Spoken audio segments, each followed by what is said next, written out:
Hi, welcome back guys. This is your friend, the fanfiction guy, back with another fanfiction. This is the first part of What If Deku Became a Vengeful Ghost? Now before starting, please give this video a like and subscribe to the channel if you want more videos like this. Now let's get into the fanfic. Part 1.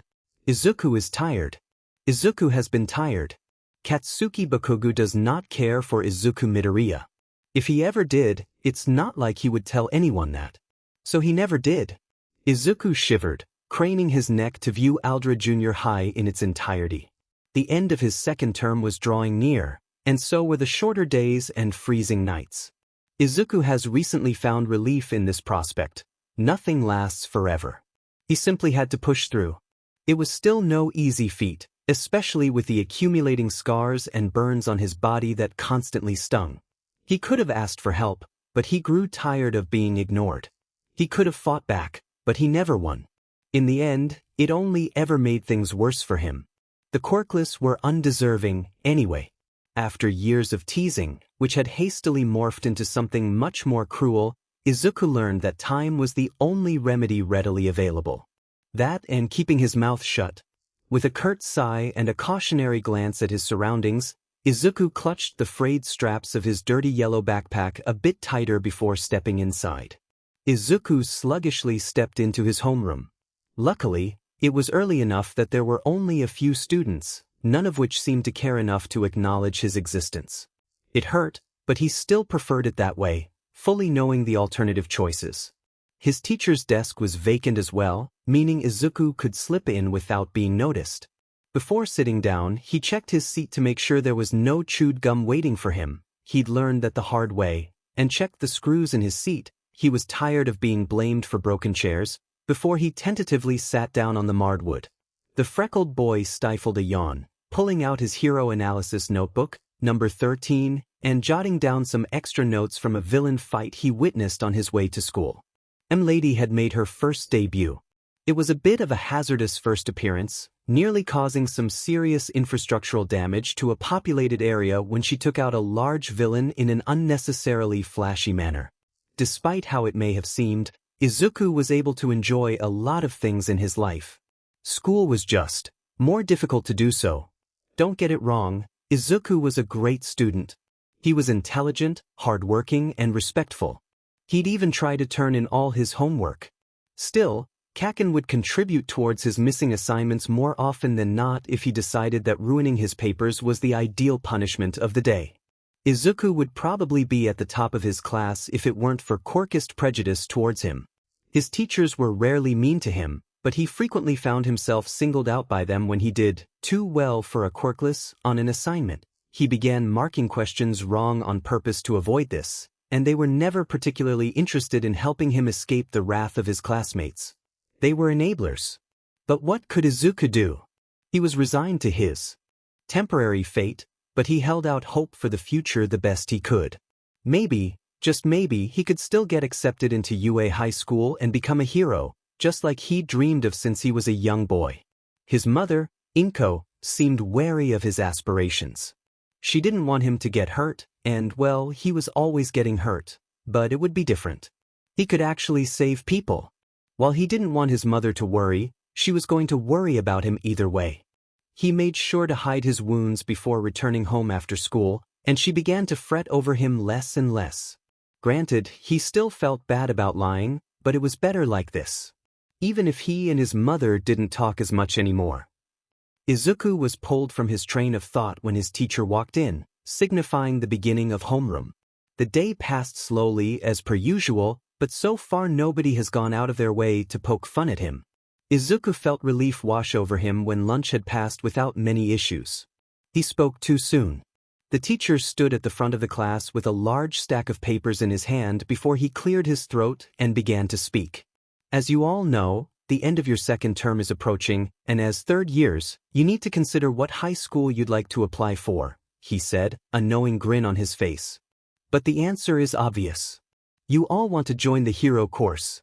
The class erupted in cheers while Izuku shrunk further into his seat. The teacher laughed.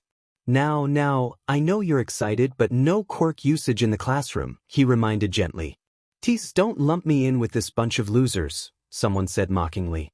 They're bottom of the barrel, and it's clear that I'm going to be the only one from this shitty school to get into UA high school.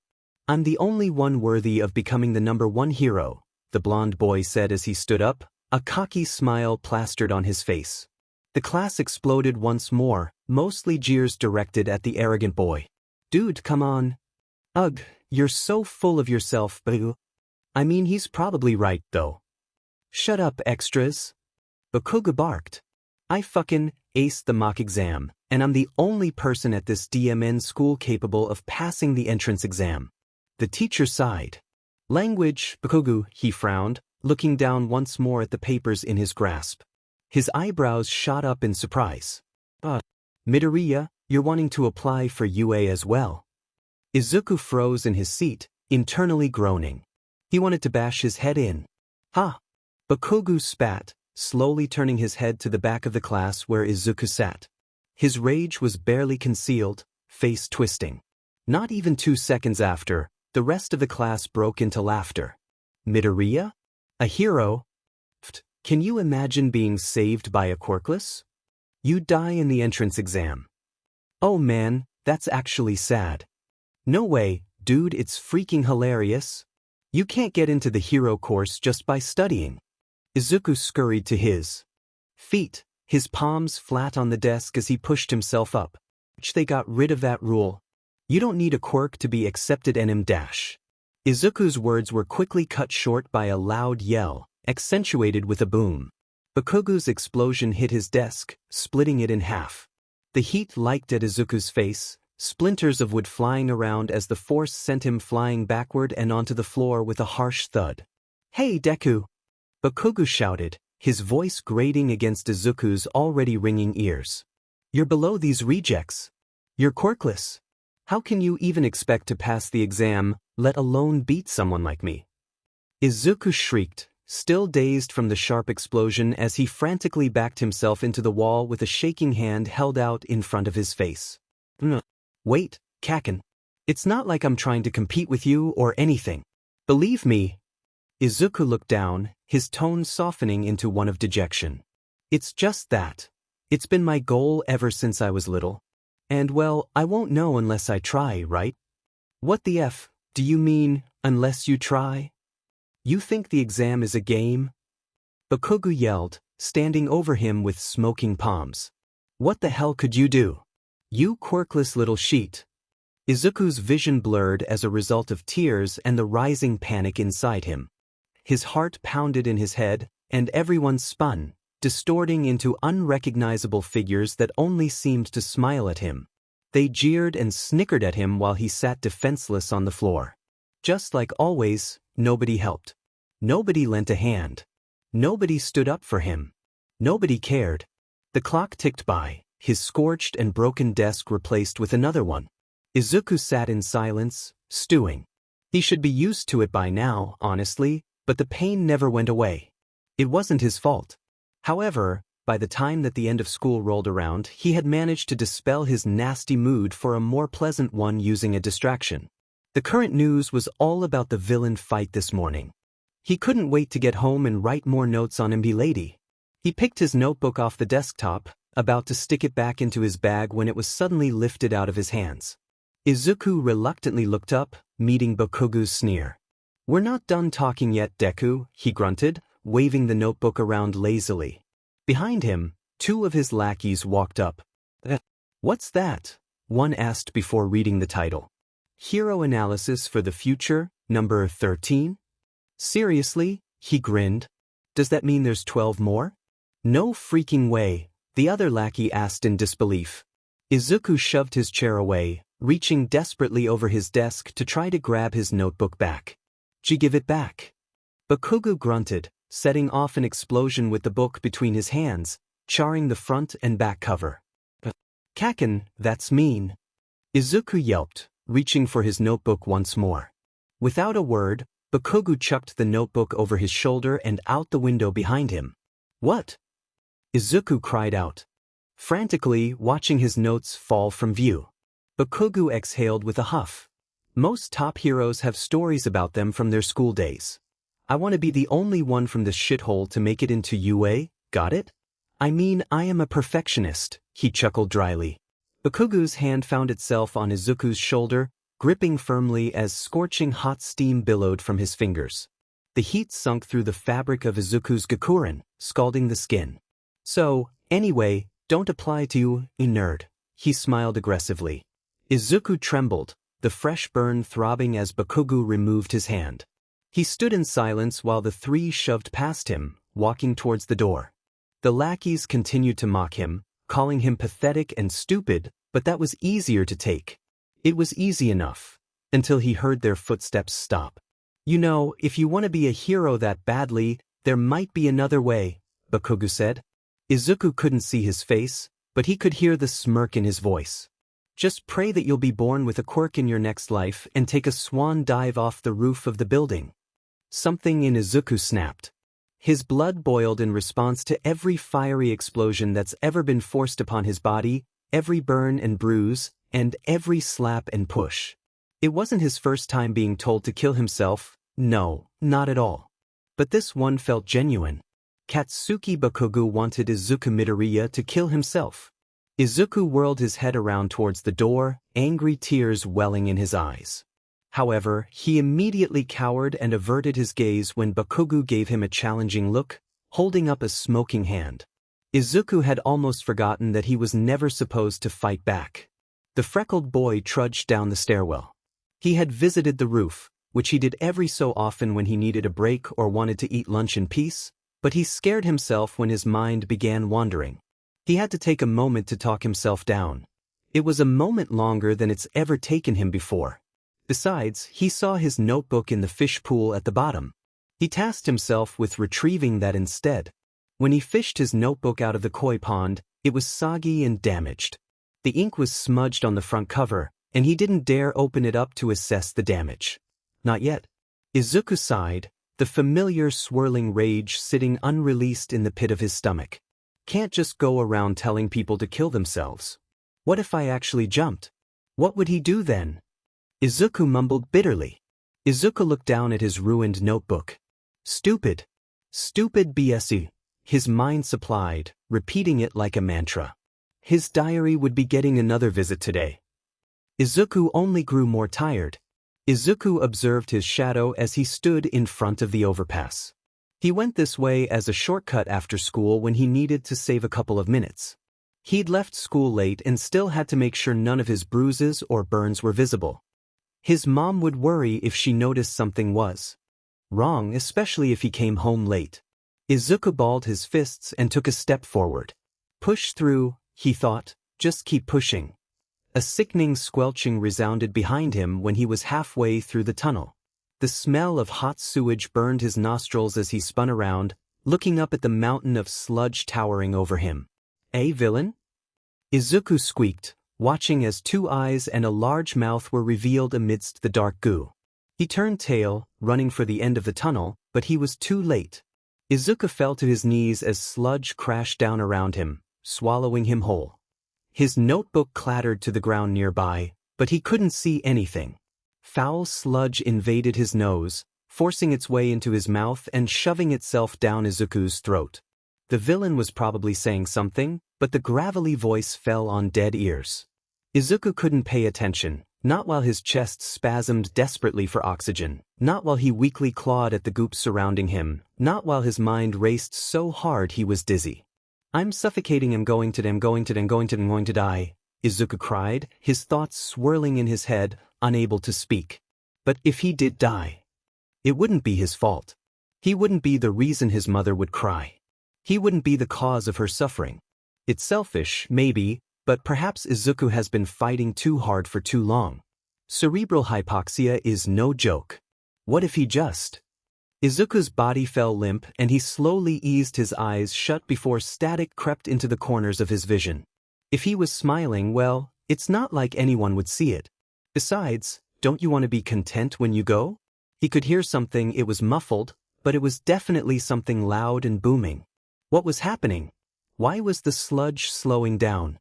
No, he had already accepted it, you can't take it away now. A strong wind current eroded the slime around Izuku, sending him flying with it. When he hit the ground, his body was stunned.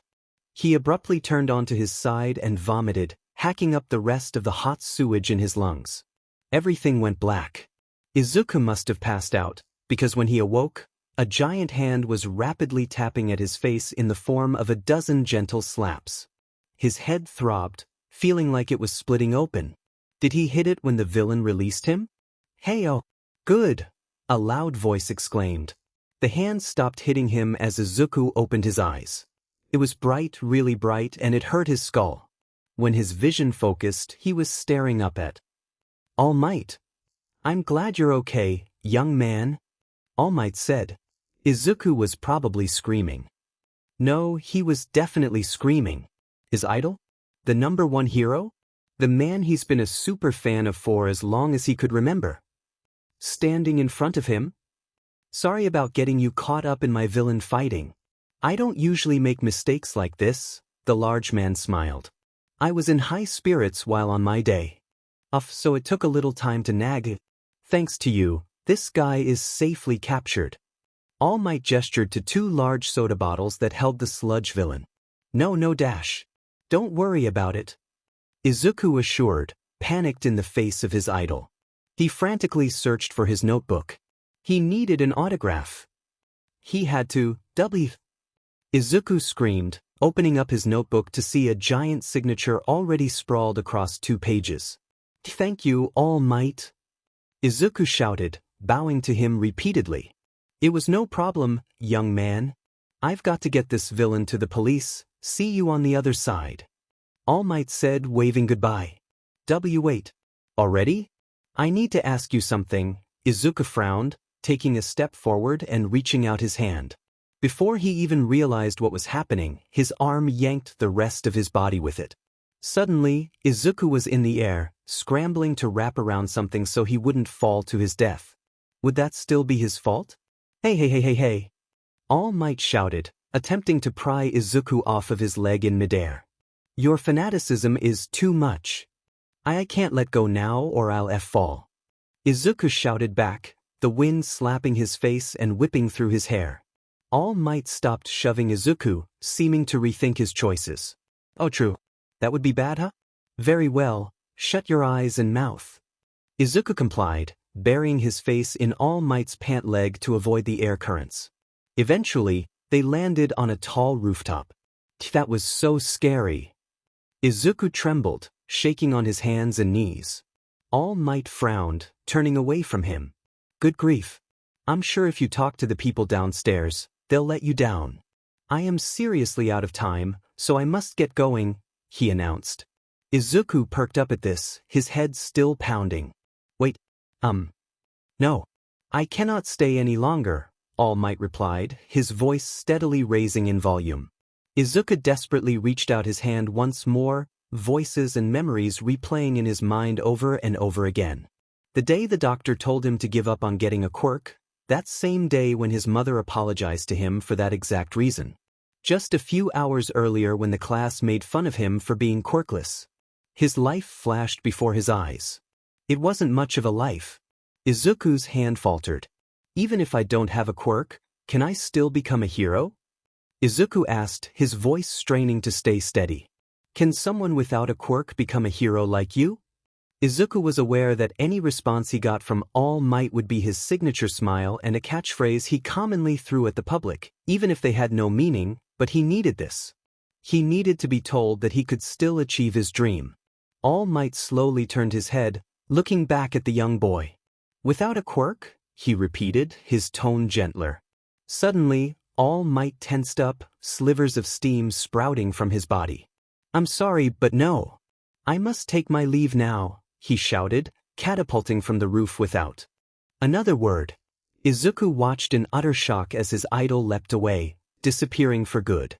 He stood there, staring at nothing. "No," he echoed blankly. It took another moment longer than before to talk himself down.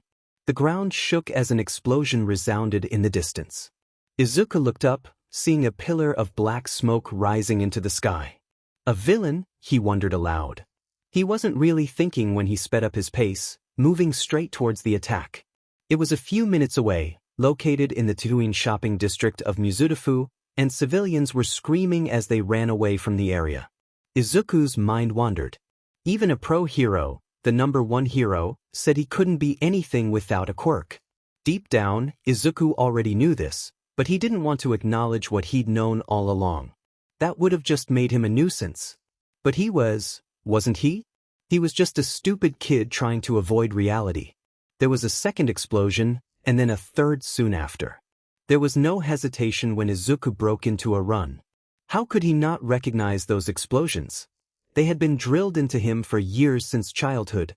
He ran, sliding to a stop on the sidewalk outside of the entrance to the shopping district. There was already a crowd watching, and the freckled boy had to get on his tippy toes to peek through the gaps. Izuku's chest tightened in fear, head still throbbing painfully as his eyes focused on the sludge villain who nearly killed him just an hour earlier. The district was in shambles, flames surrounding the dark creature, and a head of spiky blonde hair was captured amidst the goo. He froze. How did the villain get free? All Might captured it in the bottles and put it in his pockets. The same pockets of the pants Izuku clung to while in midair. This was his fault? He must have knocked the bottles out when he and All Might fought. This was all his fault. Izuku covered his mouth, trembling with guilt as he watched someone suffer at the hands of his mistake. Izuku's breathing became shallow and weak, on the verge of hyperventilating. It was Kaken, his childhood friend. He couldn't let him suffocate. He couldn't let Kaken die. He was sorry, he was so sorry. In that moment, Izuku's eyes met another pair. A pair of deep crimson eyes that were filled with terror. Kaken was stuck and he was scared. He was scared. Izuku was running. He pushed through the crowd and past the pro heroes that stood helplessly on the scene, his impudence barely even an afterthought when various hands tried to grab at him and pull him back. He was running in without even thinking, desperation filling his body. He had to help. He couldn't let Kaken die. The heat from the scattered fires pressed into him, spurring him onward. Looking for a weakness, he zeroed in on the sludge villain's eye. He remembered his notes on Kamui Woods. Preemptive binding lacquered chain prison. Make the opponent flinch and then use the opening to restrain them. He didn't have a way to restrain the villain, but he could still distract it long enough to give Kaken a moment to breathe. Izuku swung his backpack off his shoulders, flinging it at the sludge and hoping it would hit its mark. His body heaved with effort, his hands trembling as he drew near. Luckily, his backpack hit the villain's eye, causing it to shrink back in momentary pain. The opening allowed Bakugo to free his face from the sludge, gasping and coughing as he gulped up smoky air, still the better choice compared to not breathing at all. His eyes locked onto Izuku with a scowl. Kaken! Izuku shrieked, stopping in front of him to grapple and scoop at the slime around him in an attempt to free him. Just as it was before, his fingers were useless against the sewage, but at least his friend was able to breathe. Why are you here? Bakugo yelled. Izuku kept scooping as best he could. My legs moved on their own. I couldn't stand by and watch when you looked like you were asking for help, he choked out, the ash stinging his eyes and drying out his throat. Before Bakugo could respond, the slime overtook him once more. The villain reared up to attack Izuku and there were panicked shouts from the heroes and civilians nearby. Izuku braced for impact, but a gust of powerful air came instead, this time directed at the sludge villain. When he opened his eyes, All Might had returned. I really am pathetic, All Might said darkly, as if ashamed of something. Granted, he did just tell Izuku to give up on his dreams. Even though I admonished you, I didn't put what I believed into practice, he said, voice booming as he tore himself from the murky goo. Pros are always risking their lives. Detroit smash, he called out, dealing the final blow to the villain. The sludge dispersed with the winds, All Might's signature move creating a small tornado from the force. All the fires had been blown out, and both Izuku and Bakugo lay heaving on the ground. It began raining, the sudden change in air pressure from All Might's punch causing the weather to shift. I can't believe I didn't know about that, Izuku thought lazily, staring up at the newly formed pillar of clouds in the sky with a grimace. His head seemed to ache worse. He'd probably hit it again. Izuku's vision faded in and out as the crowd erupted into loud cheers that made his ears ring. His head felt foggy. He stood up shakily, everything moving in a blur. He was scolded by some pros for intervening, not that he could hear much of it. Either way, what was he supposed to do? Izuku stumbled on his feet as he walked, his gakuren damp from the abrupt rain. He began his trek home, gripping the straps of his bag, which had thankfully been retrieved when the cleanup crew gathered the remaining sludge. He could barely hear the pounding footsteps approaching behind him. Deku! Izuku looked behind him, watching as Bakugo ran up to him, out of breath. Kaken? Izuku asked. I never asked you for help. And you didn't help me, you got it? Bakugo spat through clenched teeth, his fists shaking with fury. I was completely fine without you. Don't look down on me, you quirkless failure. Are you trying to make me owe you? I hate you. He spun on his feet and stomped away angrily, leaving Izuku by himself. He knew he was right, of course. It's not like he actually did much to help, which is exactly why Izuku hadn't been expecting anything, not even a thank you. But that wasn't enough for Katsuki Bakugo. Izuku looked down, trembling. He was so mad, so exhausted, and he really just wanted to cry. More than anything, he knew he couldn't. His chest was hollow and his throat was tight, so he knew he couldn't. Instead, he ran. He ran like he had when he tried to help Bakugo, but this time he didn't know where he was going. His vision was too blurry from unspilled tears, his head still pounding and throbbing and swimming and... Useless Deku. Quirkless freak. F.A. failure. You should just give up. No, stop it. Just pray that you'll be born with a quirk in your next life, and take a swan dive off the roof of the building. Please stop. I hate you. Izuku is tired. Izuku's mother, ever since he was a child, always told him that important decisions were decisions that would potentially affect your future for more than a year. Those decisions should be thought out and pondered over for a long time. Truthfully, Izuku wasn't in the mood to think. When his aching heart led him back to the school, he wasn't thinking. When it led him up the stairs, passing the few remaining students and teachers left, he wasn't thinking. When Izuku's it prompted him to try out a new experiment, he wasn't thinking. He knew that an experiment like this would only have one trial, one result, one conclusion. So he stepped forward. His red shoes were neatly aligned side by side near a bench as he faced the backside of the school. The sun was setting, casting rays of golden light over his face. He shivered looking down beneath him. It would be a long fall. He tentatively stepped over the railing, stepping onto the other side where the ledge jut out like a precipice. See, Izuku's school was outdated. It was one of the few schools that still used a gakuren for their uniforms. It was also one of the few schools that hadn't blocked off the roof to students, or at least updated the railing into a much taller chain fence. Maybe it was the height or maybe it was his possible concussion, but his body swayed. He just hoped it wouldn't hurt. Sorry, Mom, Izuku whispered. Looking back, Izuku didn't know why he hadn't done this sooner. What is existence? Living to die? A state of being? A cycle of matter, constantly used but never used up? Consciousness? Is any of that even real? Is existence the 7 minutes after death where a life is lived a second time from the very beginning? What if life is only those 7 minutes? Or is it nothing? What is nothing? Absence, perhaps. Nothing is the absence of something, anything. Nothing isn't anything, but absence is something, therefore nothing could never not be something.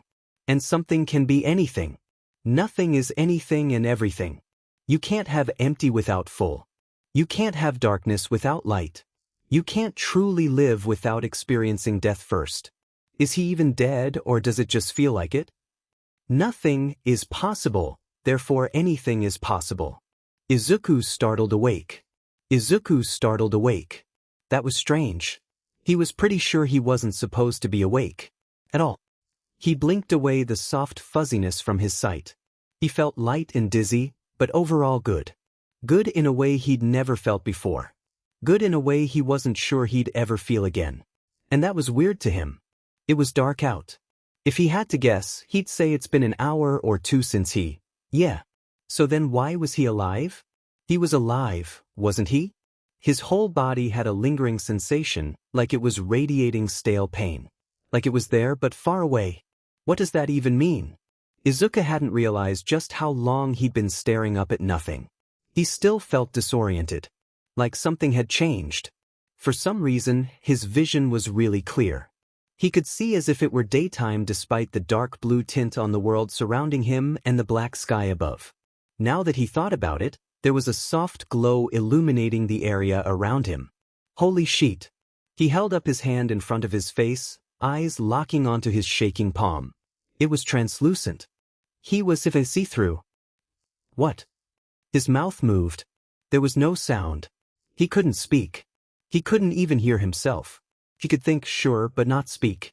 His mouth was useless for anything but breathing, but he wasn't even sure whether he was breathing. Was he dead? He did just jump off of a building. What kind of question was that? He established that he could see through his body. He had to be dead. For some reason, that thought filled him with regret. He supposed he never thought about what would happen afterward. Izuku sat up, glancing around him. A dark spot on the pavement beside him caught his eye. Blood. A slow trickle of crimson pooling at the base of his head, matting his green curls. It was Izuku, and he looked like he was unconscious. But it wasn't Izuku, because Izuku was sitting up and looking at his own body. His limp, lifeless body. So what did that make him? Was he a ghost? Was this it? Really? Maybe. Maybe he could just. Izuku reached out his hand, attempting to touch his body. His hand only phased through his chest. Despite his initial dismay, he could still feel some kind of magnetic pull around his hand, sking him in further. He'll try that again later. He glanced back down at his semi-transparent hand, contemplating. Finally, he sighed and stood up. He felt slightly stiff, but he had a feeling it had more to do with his emotional state rather than anything. All there was to do now was experiment something he thought he was done with. But who was he to deny his curious nature? Izuku was hunched and shaking on the rooftop, clutching his thrumming chest as he stared at the concrete flooring with wide eyes. He had just flown. Izuku had just flown. Sure, the idea didn't seem that crazy, all things considered. He had explored the idea of it as a child when he thought about what quirk he might get. Those dreams were quickly crushed. But still, quirk or not, dead or alive, Izuku had just flown. By himself. Maybe this was heaven. Phasing through walls is a weird feeling. After a while, he started to get used to it. It was like walking through super thin plastic wrap, or maybe a really thick spider web. Regardless, it was still really cool. The nerdy fanboy side of him, who is he kidding, that's his whole self, is absolutely freaking out. Not only can he fly, but he can go through things. There's a fence in the way? No problem. Want to see the sewers? Just enter from the ground. Not that he actually wanted to see the sewers, but it was like a dream come true. It was his dream come true. Upon further observation, he also noticed that he had a little tingle in the back of his mind at all times. It told him where his body was, which probably meant that his body was important and that he shouldn't lose it. Good to know. He wasn't quite done with experimenting for all he knew. There was a lot more to discover and record, but there was one thing he'd been wanting to try again after a few hours had passed. Returning to his body, he reached back down to lightly touch his face. The magnetic pulling returned, stronger than before. With a bit of a push, Izuku was in. God, he was dizzy. It didn't help that it was so dark and the back of his head was pounding painfully.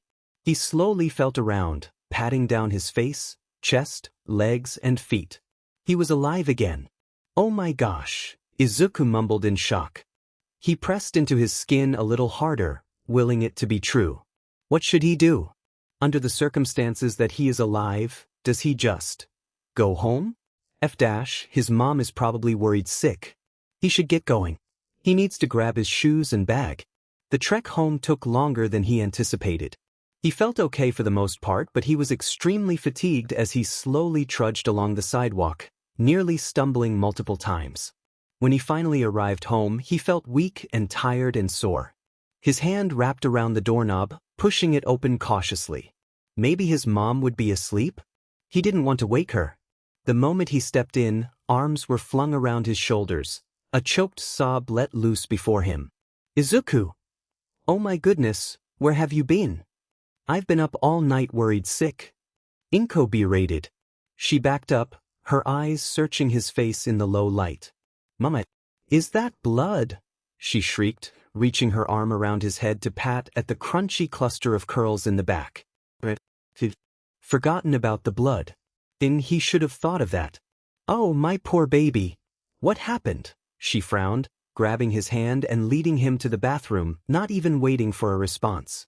Izuku mirrored her expression. I think I fell on the way home and got knocked out.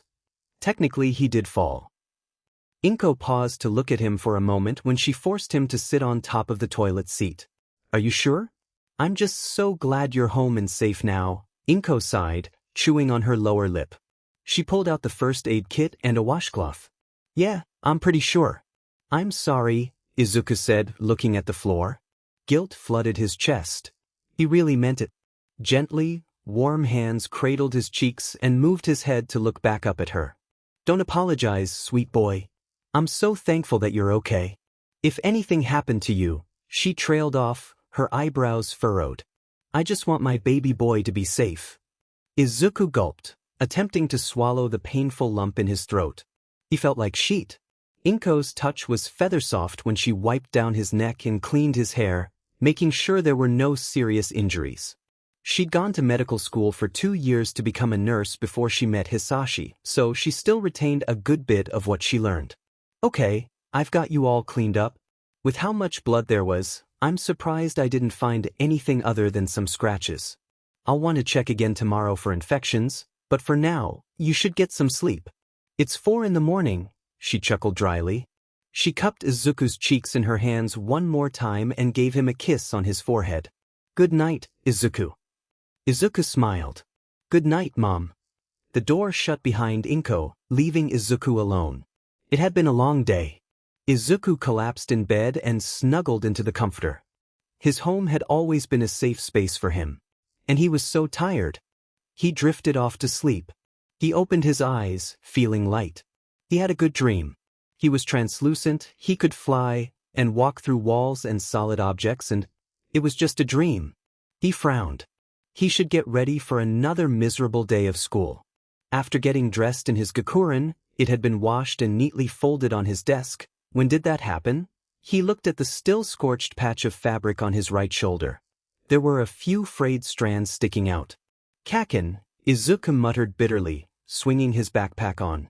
He stepped out of his room to make something small for breakfast. There was a faint shuffling sound nearby. Izuku. Morning, Mom, Izuku yawned. He was really tired for some reason. What time did he go to sleep last night? Sweetheart, I'd like you to stay home and rest today. I'm worried that you're still injured, and I want to keep an eye on you, she said, placing a hand on his upper back and rubbing with her thumb. Injured? Izuku echoed in confusion. His eyes snapped wide. Oh shit. That wasn't a dream, was it? Inko's eyebrows pinched, growing. Increasingly worried. Yes, baby. Do you not remember what happened this morning? No. I remember now. I was just half asleep, I promise. Izuku reassured frantically, waving his hands in a compensatory manner. He returned his arms to his sides after a moment. I feel fine enough to go to school. Inko shook her head, looking grim. Nope, not today. You're staying home with me until I know that you're okay. I'm sure you're tired, go back to sleep. I'll make you something to eat when you wake up. Izuku was tired, sure, probably more fatigued than anything, but didn't his mother go to sleep even later than him? Did she even get any sleep? He glanced at Inko, noting her dark circles. No. I'm okay, I'm great. You need to sleep more than I do. Please, Mom, he insisted. Inko's gaze hardens, nudging him back in the direction of his room. No. Get out of your uniform and get some sleep. Mother's orders. Okay, Izuku sighed. He trudged back into his room, the door shutting quietly behind him. Despite his complete lack of energy, he wasn't sure that he could sleep right now. Not with all the questions he had on his mind. Lying in bed, Izuku stared at the ceiling. He was too preoccupied to sleep, replaying everything from yesterday on a loop in his mind. What is he supposed to do with this information? Well now, God, he really needs to organize his brain. It feels scattered and finicky. He wants his notebook. Normally, he wouldn't go a day without touching one, but he doesn't quite have the energy to get up and fetch it. So maybe he's gotten a bit attached. But who cares? He'd been writing since he was 6 or 7. Izuku grimaced, shutting his eyes again in another attempt to sleep. Attempt number 5 was a failure. His brain was like a live electrical wire, constantly racing. It had been over an hour since he came back to his room, so perhaps it was time for a change of pace. There was something new he wanted to try. Izuku closed his eyes again, but this time he didn't try to coax himself to sleep. He focused. When he re-entered his body the night before, it happened fast, but he still felt it. It was like he was forcing his way through a barrier. A firm membrane. If he could feel himself enter it, surely he could leave it too? It took a moment, but the membrane metaphor seemed to help the process. Before he knew it, he was outside of his body. What the F dash? So he was right? Is this a quirk? Does he have a ghost quirk? This whole time he thought last night was a hallucination. But then how would he have survived his fall? And with no gaping wound, according to his mother. It was nothing short of miraculous. He was relieved. He was ecstatic. It was like all the emotions he had held in since the ripe age of 4 were all coming to the forefront. He wasn't quirkless. He wasn't useless, better off dead, Deku, anymore. Maybe he never was. He was Izuku Midoriya and he had a quirk. So he sat there on the bed, even if he wasn't. Really sitting more than he was floating and pretending to sit, and cried. He cried tears of joy at finally having the thing he had always prayed for. He cried tears of grief at the loss of what could have been. He cried tears of fury at the people who wronged him, including himself. Izuku felt free. Now that he'd come to terms with his newfound quirk's existence, there were a lot of things to do. Things that he never thought he'd be able to do before. Plus, a quirk like this was amazing. There was still a lot of research he needed to do, but luckily that was one of the things on his checklist. Finally, he could have his own page, no, his own notebook on himself. Izuku grinned. He could discard any old hero costume sketches for himself, same with any old notes or plans to get into UA when he was still quirkless. It was time to do what Izuku did best: experiment, analyze, and revise. Izuku is back in his body and writing in a new notebook. With all the information he's just learned, it's hard to be anything but energized. He's already made so much progress in the span of a couple hours. Of course, he'd have to take a break and leave his room soon, otherwise his mom might get worried. His stomach growls. And eat. He should eat soon. So far, he's decided to call his quirk Phantom Planes. There are 3 planes he was successfully able to categorize. The first is the human plane. His physical body. He's been in the human plane for his entire life, and in that plane he is essentially quirkless. The second one on the plane pipeline is the ghost plane. It's a combination of the human plane and the spirit plane. The ghost plane is more complex, so it took Izuku a while to figure out how it worked. The third and final plane is the spirit plane. The spirit plane is the furthest from the human plane. When he died yesterday, he was essentially thrown from the human plane, past the ghost plane, directly into the spirit plane. That's not even half of it. Geez, his quirk was pretty complicated outside of his notes. Izuku's notes. Izuku was back in his room after he had gone to eat with his mother. Yesterday was horrible. He was so glad that it happened. It changed his life. It's going to change the rest of his life, just like his mom had said. Izuku guessed he was happy things turned out the way they did.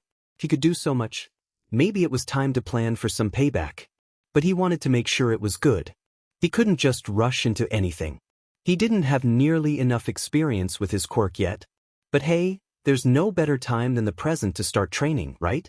Physical fitness was just as important as your quirk, if not more, so he'll need to work out more. And, well, Izuku wasn't necessarily unfit, as that would probably get him killed, but he wasn't exactly fit either. Which is why he needed to train. After what the #1 hero of Japan told him, he felt the need to prove himself more than ever. To prove All Might. To prove everyone wrong. Besides, with a quirk like this, there'd be times where he couldn't risk leaving his body and would have to fight quirkless. He sat up. Time to get to work. Izuku pulled on a black surgical mask and a dark hoodie.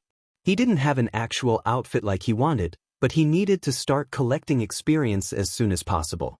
It had been a week since he discovered his quirk. He was working out every day, but so far no visible progress. That, however, was to be expected. It'll likely be a month or so before he starts to notice any muscle. What matters is that he feels stronger. Cardio was another big part of it. He needed to work on his agility and endurance, otherwise he'd be getting way ahead of himself. But that can wait. Tonight, he'd be training his quirk. He'd be leaving his body at home in bed and going out to explore in a way he'd never done before. God, was he excited for this? This was great for research too. When Izuku shut his eyes and left his body, he made sure he was in the ghost plane and not the spirit plane before leaving through the wall. One of the newer things that he discovered was that anything currently on his person, such as clothing, accessories, and handheld items, would follow him into the ghost plane as an extension of himself. They're pretty much exact replicas. The only issue is that they don't affect the real world without concentration, similar to himself. Floating weapons could be pretty intimidating to any opponents, though. Maybe he'll try that out when he can get his hands on some. For now, he just brought his mask and hoodie to keep his identity hidden. Kids at his age could be out at any time, so he didn't want to risk accidentally being seen when practicing his visibility. He had 3 goals for tonight. First, practice interacting with objects while in the ghost plane. He also wanted to get a better idea of the city, maybe create a map. And finally, practice his quirk. He wanted to be able to solely use his hands in the human plane without activating the rest of his body. Izuku suspected that his unknown status may not last forever, at least not in the hero community. He had to play it safe so that nobody could identify him. Izuku was invisible to other people when he was in the ghost plane, unless he willed it otherwise. Even then, they couldn't touch him, or more specifically, hurt him.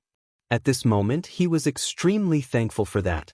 On his first nighttime outing, he'd already run into someone he didn't want to see.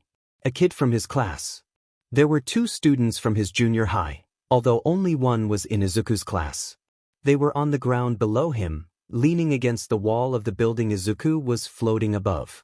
One of them kicked a rock into a ditch. Sheet, midterms are next week, aren't they? Yeah, idiot. What, you haven't been studying? The other scoffed. The black-haired boy who kicked the rock looked at him with a grimace, while the brown-haired boy snickered. Like you've been studying, fucker. He spat, picking up a pebble and flicking it at the other boy. The brunette laughed, running a hand through his hair. My feelings are so hurt, Harumi.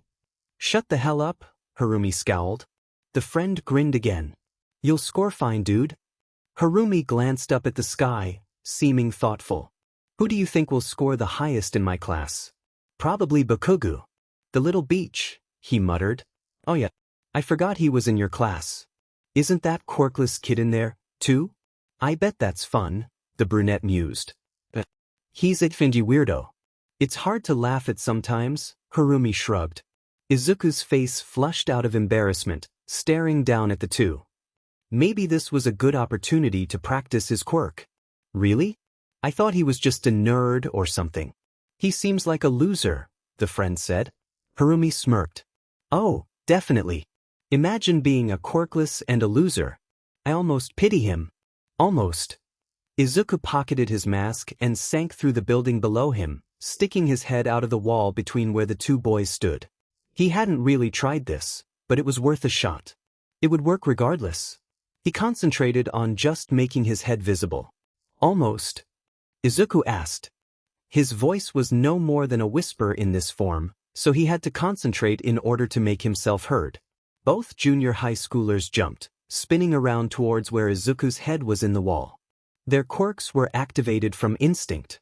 The brunette had bat ears, likely a mutant-type quirk, while Harumi had an emitter-type quirk that allowed him to shoot large billows of hot steam from his hand. Izuku smiled, genuinely ecstatic at their reactions. It was probably a little creepy to see, considering how little he smiled at school. What the F dash? Harumi yelled. Midoriya? The freckled ghost's grin widened. Nobody will believe you, he said. Izuku willed himself invisible again before backing into the wall. Ray, did you see that sheet? Harumi shrieked, blindly grabbing onto his friend's sleeve. That was Midoriya. Izuku retook his place above them, deciding to watch it all unfold. Ray looked back and forth between his friend and the wall. The quirkless kid? No way in hell. Let's just go. I'm not staying here after that. They both ran from the scene, stealing glances behind them as they argued about what actually happened. Izuku wondered if Harumi would treat him any differently at school from now on. Probably not. If Izuku weren't a ghost, the freezing air would probably be making his eyes water. At the moment, all he was doing was lying down on a rooftop while practicing his visibility. Visible, invisible, then visible again. It was kind of fun. When Izuku was invisible to those in the human plane, Izuku looked translucent to himself. When Izuku could fully see himself, he was translucent to other people. He thought it was pretty cool. The stars were nice tonight. Light pollution always made them harder to see, but now that he could fly, it was a lot faster to visit the outskirts of town. Everything was perfect. He had a quirk. He was getting stronger. All of his efforts never had been in vain. He felt free. Everything was falling into place for the first time in Izuku's life. He was going to have so much fun with everyone. Especially Kaken. Exams had just ended. Izuku was thankful for the break from school, especially after studying so hard and trying to balance his training and research on top of academics. He didn't finish at the top of his class. He made sure he wouldn't. What's a few missed points in comparison to getting a 0 for cheating? But he hadn't done horribly either. That was all he needed. He hadn't told anyone about his quirk, nor did he plan to. He considered telling his mother, but he'd rather wait. He couldn't dance around the fact that he practically died in order to discover his quirk, so it was best to hide it for now. It was easy enough, anyway. The legalities might come back to bite him eventually, though. In Japan, it's illegal to have a quirk and not get it registered within the first 2 months of its manifestation. He still had time, but he wished he didn't have to at all. It was complicated, really. The whole 20% of the population is quirkless statistic was bullshit. Maybe that's what it was a couple generations ago, but most people had one by now. The younger you were, the more likely it was. In fact, most of the current quirkless population was made up by the elderly. If you were still quirkless, or just hadn't figured out your quirk, by the age of 8, you were legally considered quirkless. The statistics are messed up because they're extremely outdated and constantly changing. Some people with quirks die before they ever figure out the activation criteria, so they're labeled as quirkless even in death. And even in death, the world is a cruel place. Izuku knows. The bullying hadn't stopped since Izuku died. Why would it? At least Harumi seemed more hesitant to laugh at him after their last encounter, which came as a bit of a surprise to Izuku. But everyone else had no reason to stop. Izuku would still come home every day covered in bruises and burns garnered from his classmates.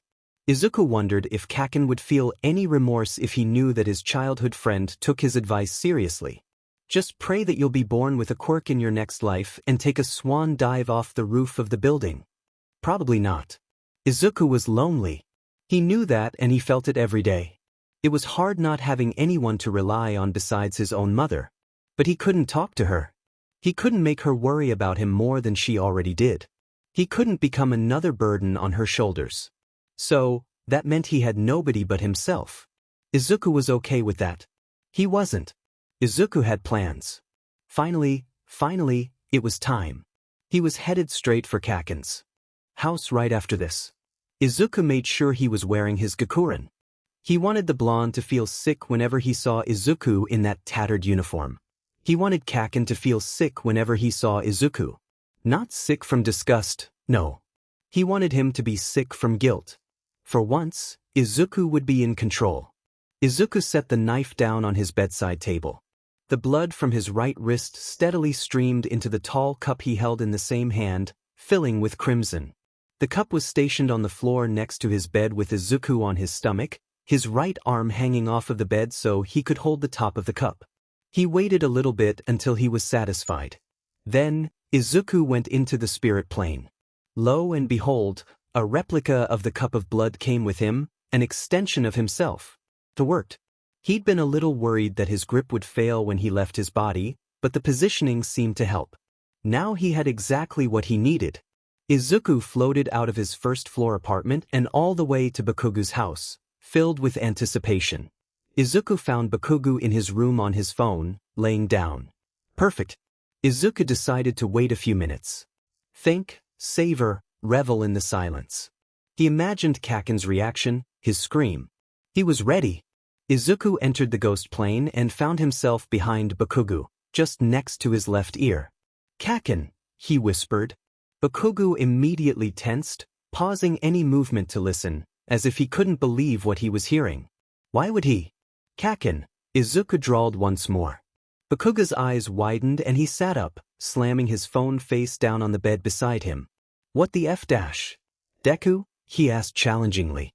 Izuku chuckled, his voice dry and humorless. Bakugu stiffened at the sound, his gaze flickering threateningly around the room, searching for anything that might give away Izuku's position. He had his hands braced at his sides, prepared to explode. Without warning, a hand gripped Bakugu's shoulder. "What's wrong? Are you scared, Kaken?" Izuku cooed. Bakugu swung his arm around, attempting to hit his offender. It went right through him. Not that he could see it, anyway. No, whatever the F you are." Izuku scowled. He was the same as ever. "You don't believe it's me?" Izuku asked, his tone feigning heartbreak. His green eyes narrowed out of spite. "Maybe this will help."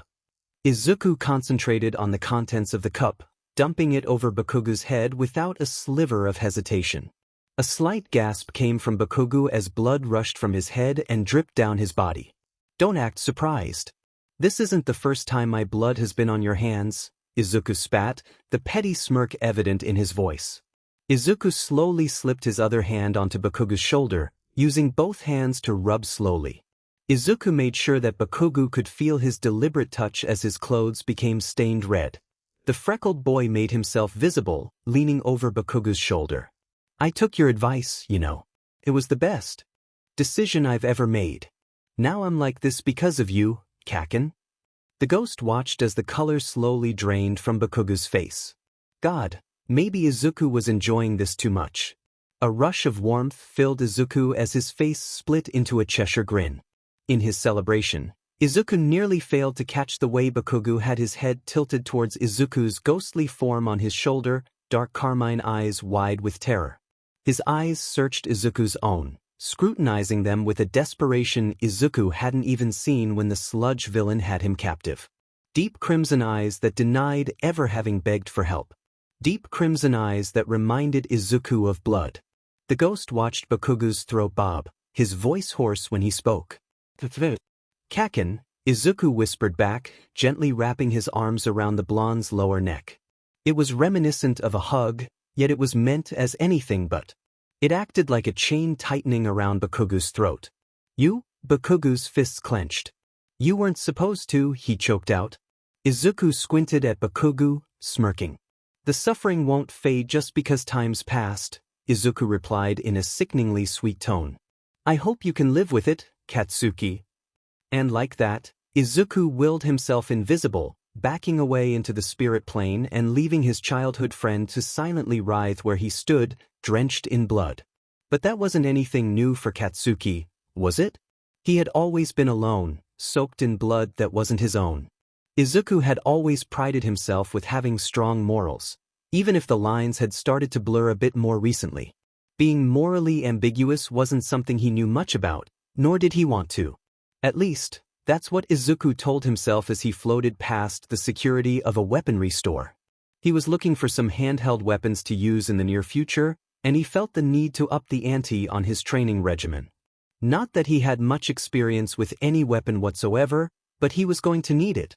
Before Izuku even began looking at the selection, he scoped out the area, looking for cameras, exits, alarms, and employees. If he had to, he would come back at a later time so he wouldn't be captured. Not that he could be caught. He technically wasn't even there. The only issue is that he can't make objects in the human plane disappear into the ghost or spirit plane with him unless he's already touching it in the human plane when he crosses over.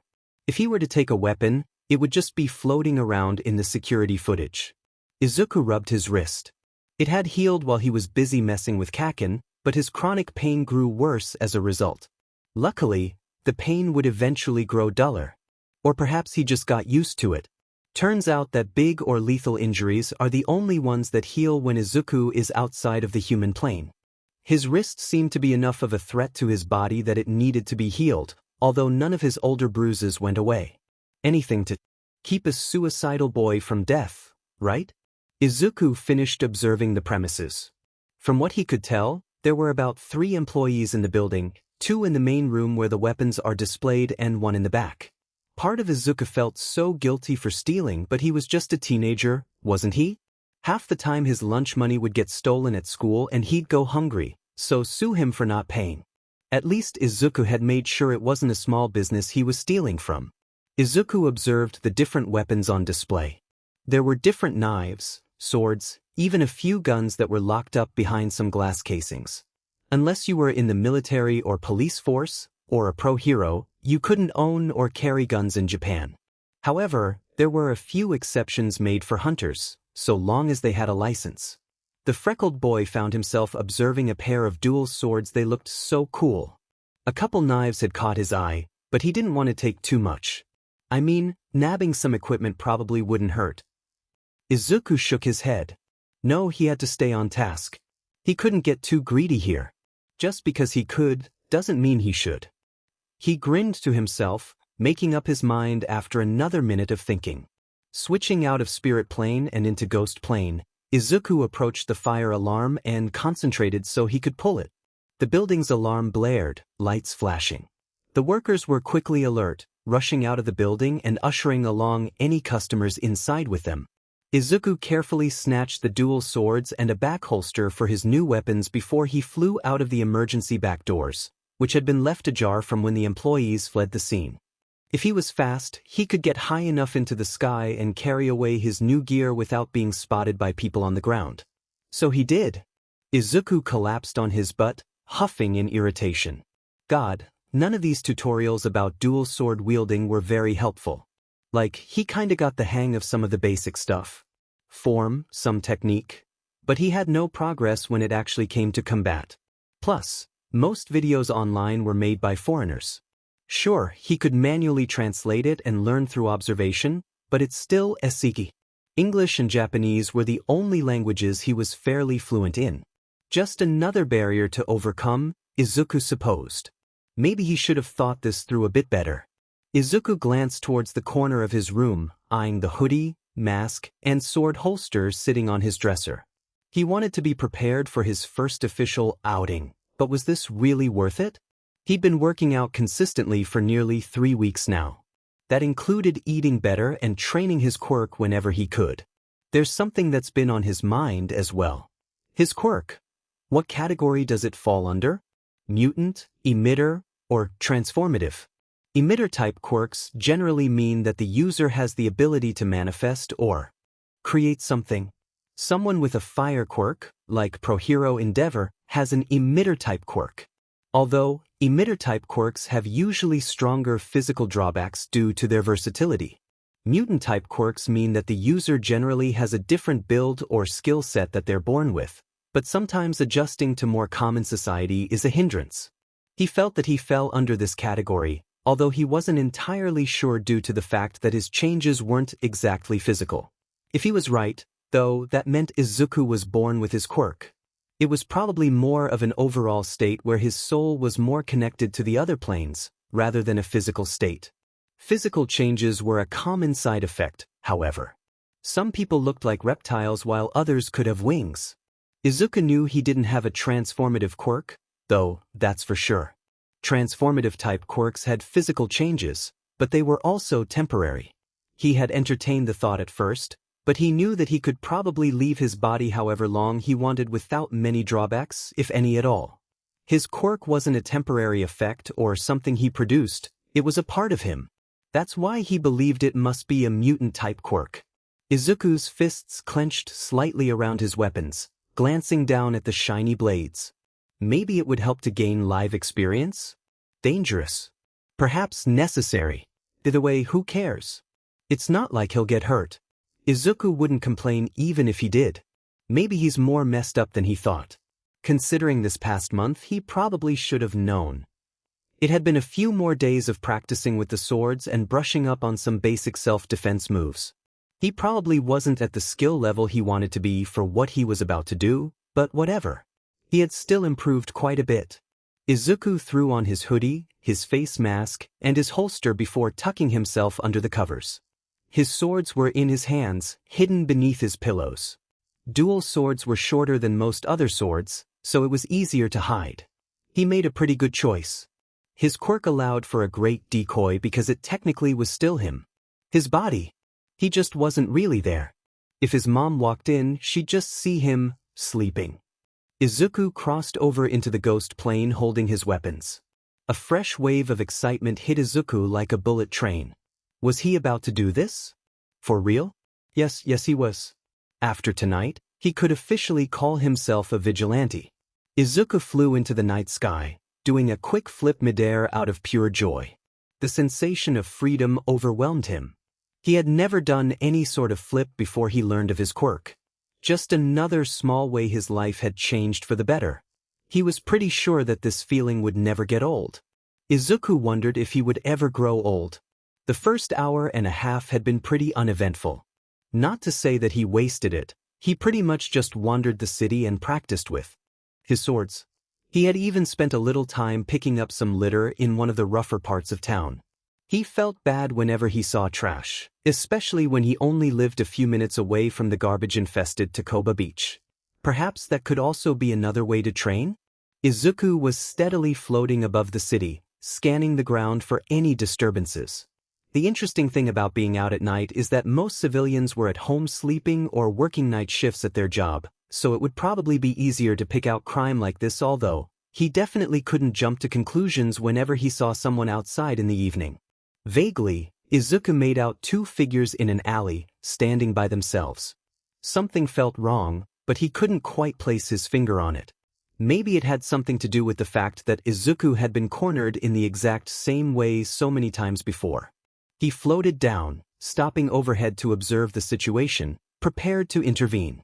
There was a young woman with dark eyes and dirty blonde hair standing against the wall, her back pressed against the red brick.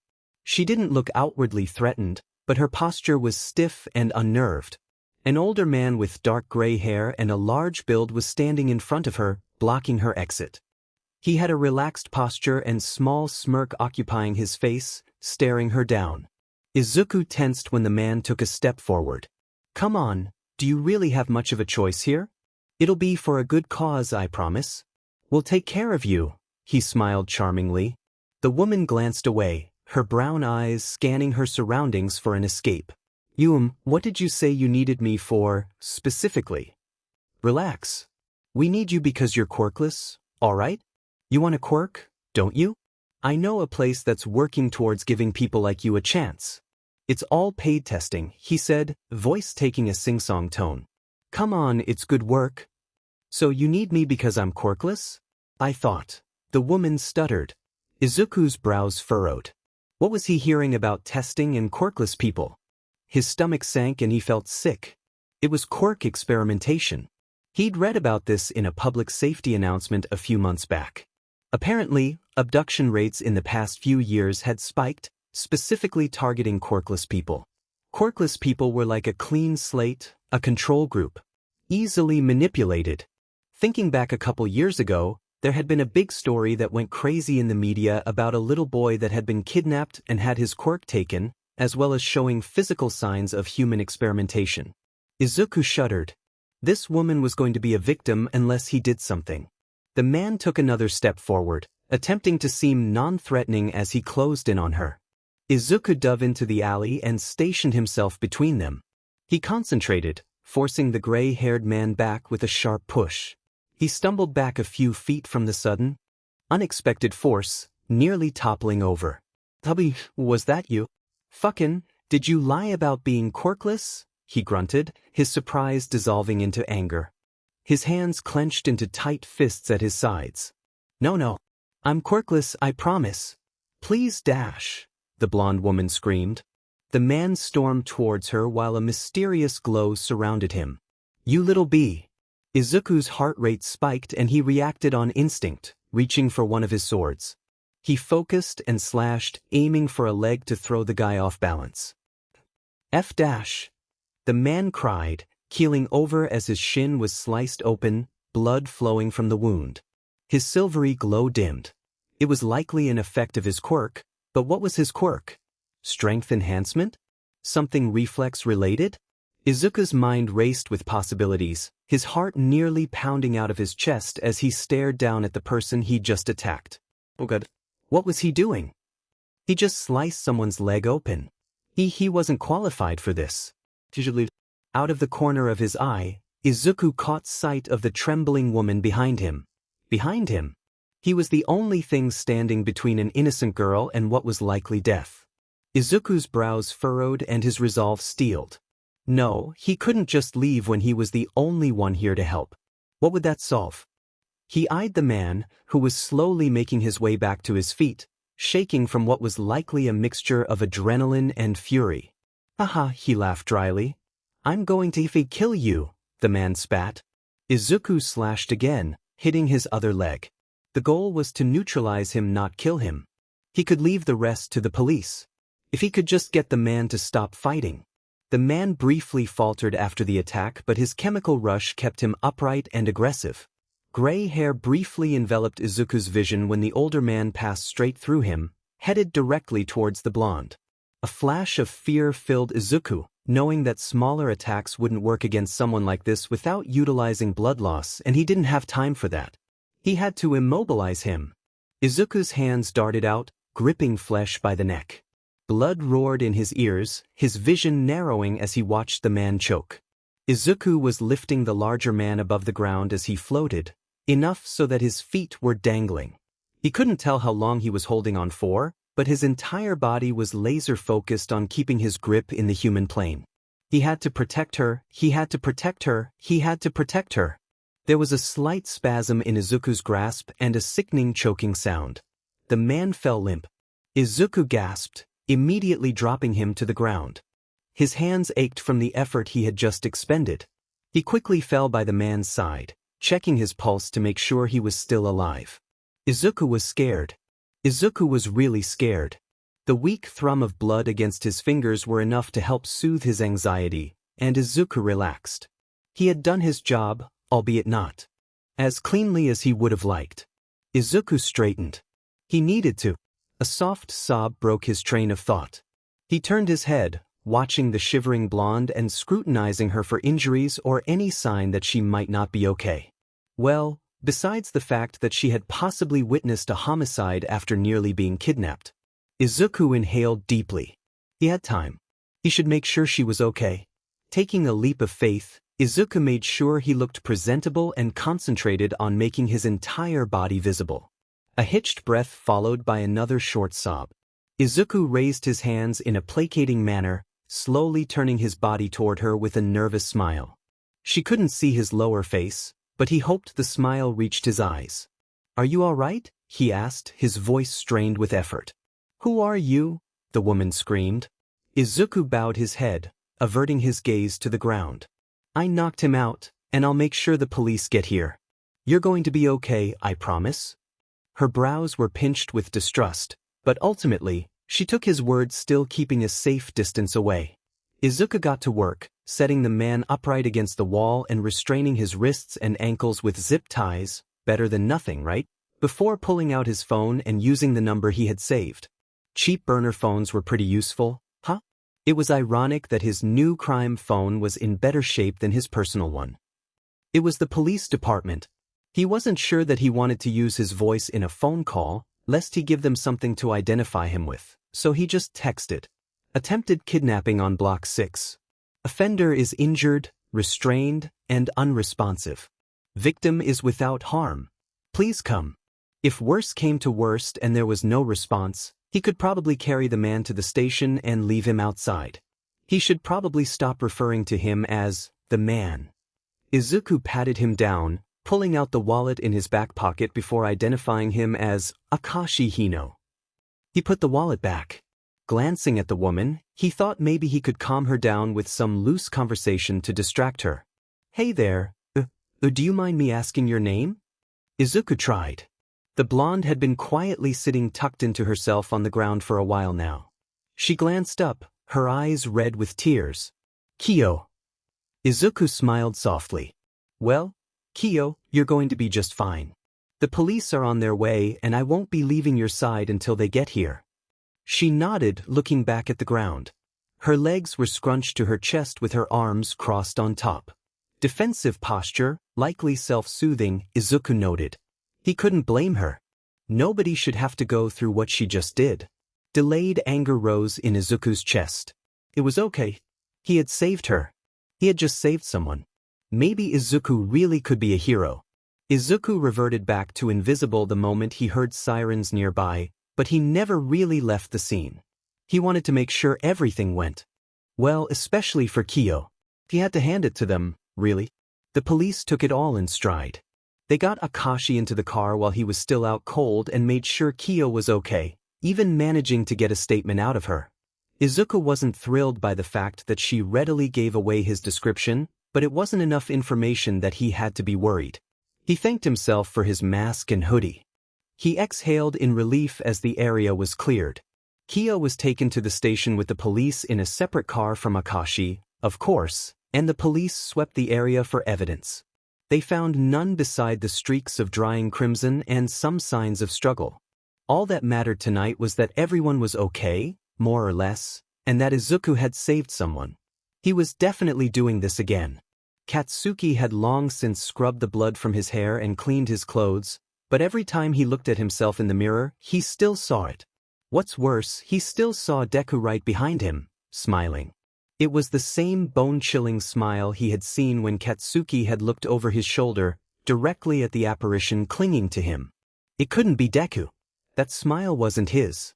He scowled, slamming the bathroom door shut behind him and trying to ignore the rising anxiety in his chest. Deku wasn't dead. There was no way in hell that nerd would give up so easily. God, Katsuki hoped he wouldn't. He hated Izuku with his whole being.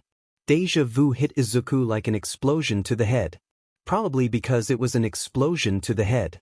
And oh boy, how could that not be familiar? Izuku tumbled to the hardwood floor, his classmates letting out scattered yelps and shouts from the disturbance. Deku! Bakugo growled. You're a little beach, you know that? I guess we can add that to the list, he sneered. Izuku scurried backwards. W8 Kaken? Shut up. Who the hell do you think you are? He barked, forcefully yanking Izuku off the floor by his right wrist. You're a quirkless nobody, and you better remember it. What the F? Did I tell you about staying out of my way, huh? Izuku winced in pain, shrinking away.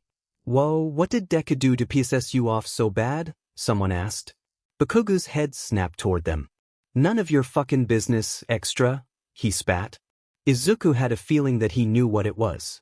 He couldn't help but feel a rush of pride at the fact that he'd gotten under Kaken's skin so much, although he couldn't outwardly display it. Besides, he was still in danger right now. Kaken, please, Izuku tried.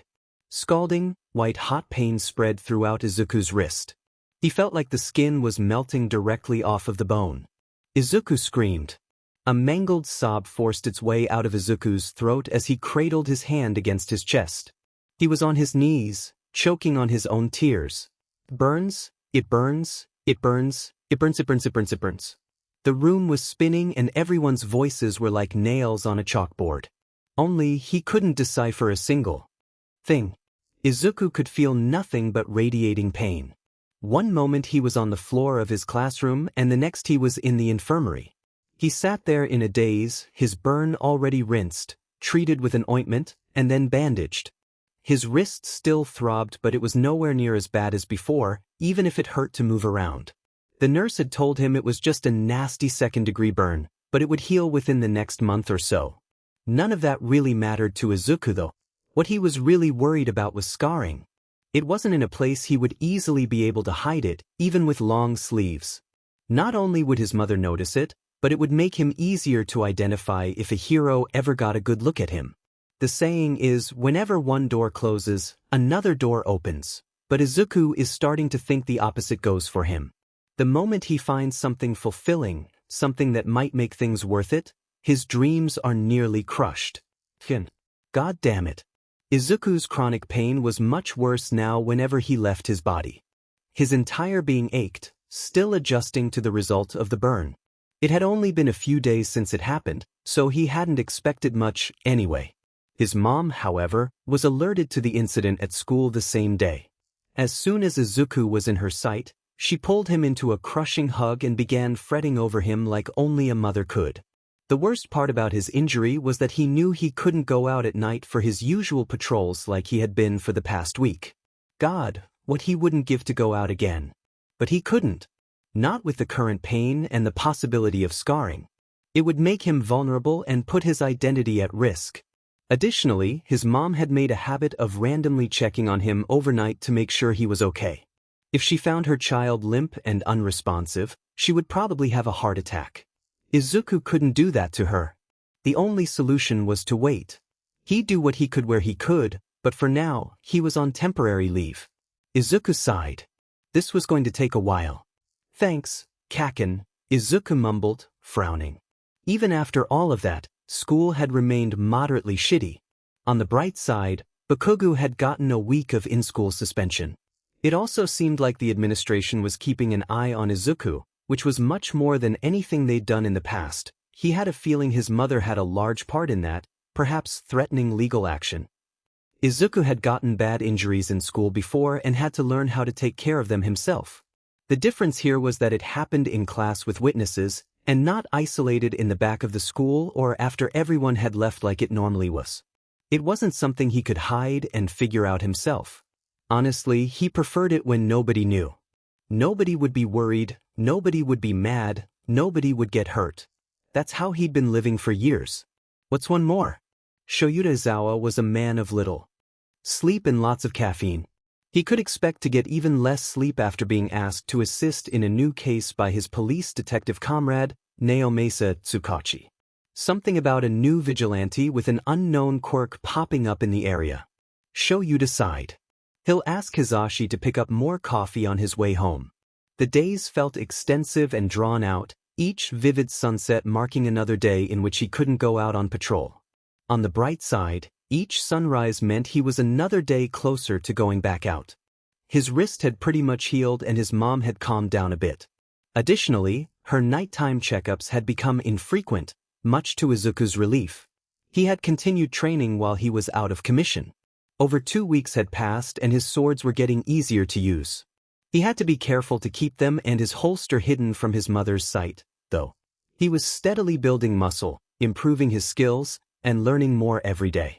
He even turned his analyzing hobby into something more intensive and research-oriented.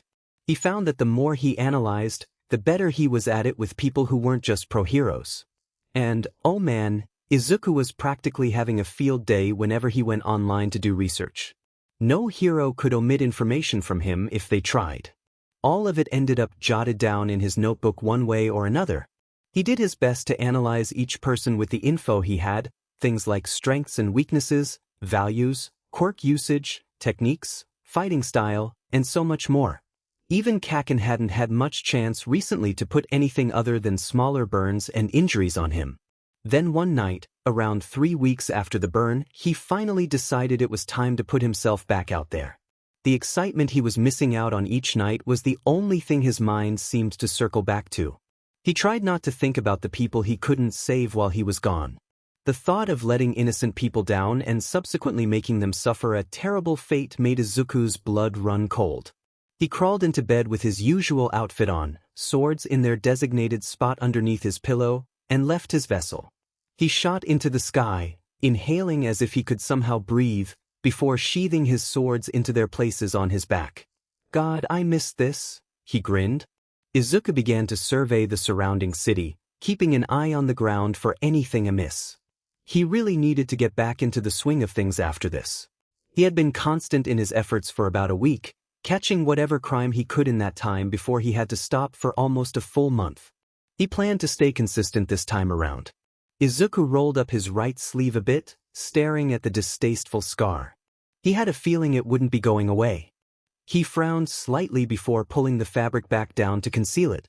He wondered for a while longer, finding himself back in the alleyway where it all began. He wondered if Kyo came out. All right. Izuku continued moving, scanning the streets below for suspicious activity. A crouched figure beside a storefront caught Izuku's eye. He sped down to the ground, an adrenaline-like feeling already spreading throughout his being. It was a masked woman outside of an antique store.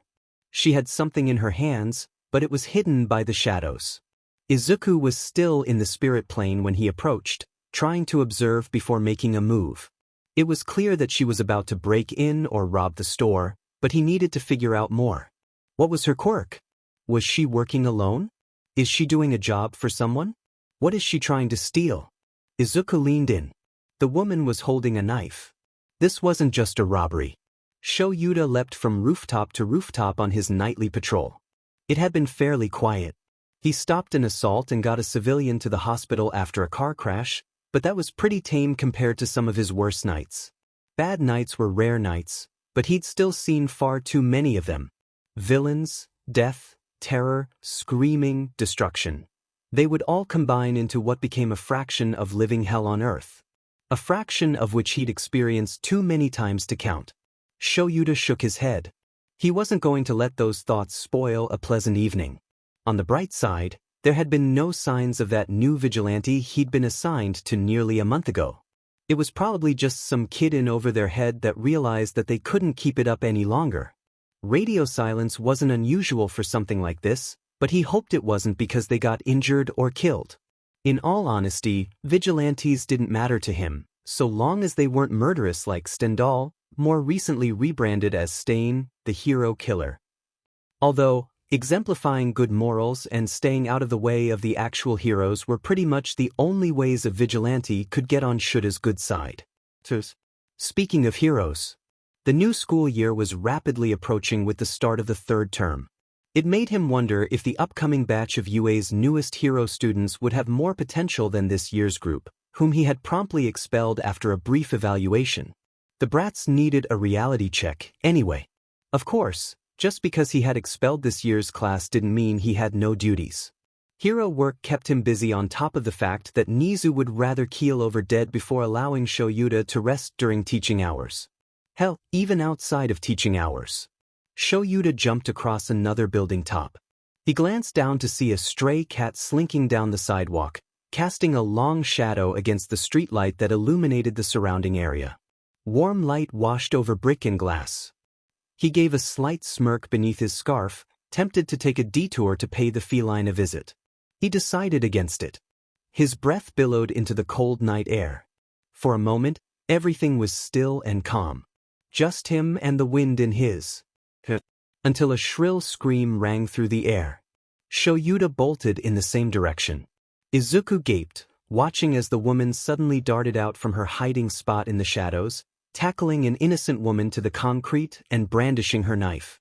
The victim screamed in horror as her attacker fastened her down. Izuku reached out, the ongoing shriek adapting a blood-curdling edge. Izuku yanked the knife from the woman's hands in a panic, tossing it to the pavement behind him. He could tell that the knife has been laced with something. Before any contact was made, the knife was already covered in a sticky substance. Izuku figured it was the aggressor's quirk. Perhaps poison? A tranquilizer? The poor woman was foaming at the mouth as she lay on the ground with two different stab wounds. One was placed on the side of her abdomen and another at her shoulder. Definitely poison, then. Sheet, that meant that he'd have to be fast. This was a medical emergency, and blood was already seeping into the ground. Izuku struggled as he dragged the thrashing attacker off of her victim.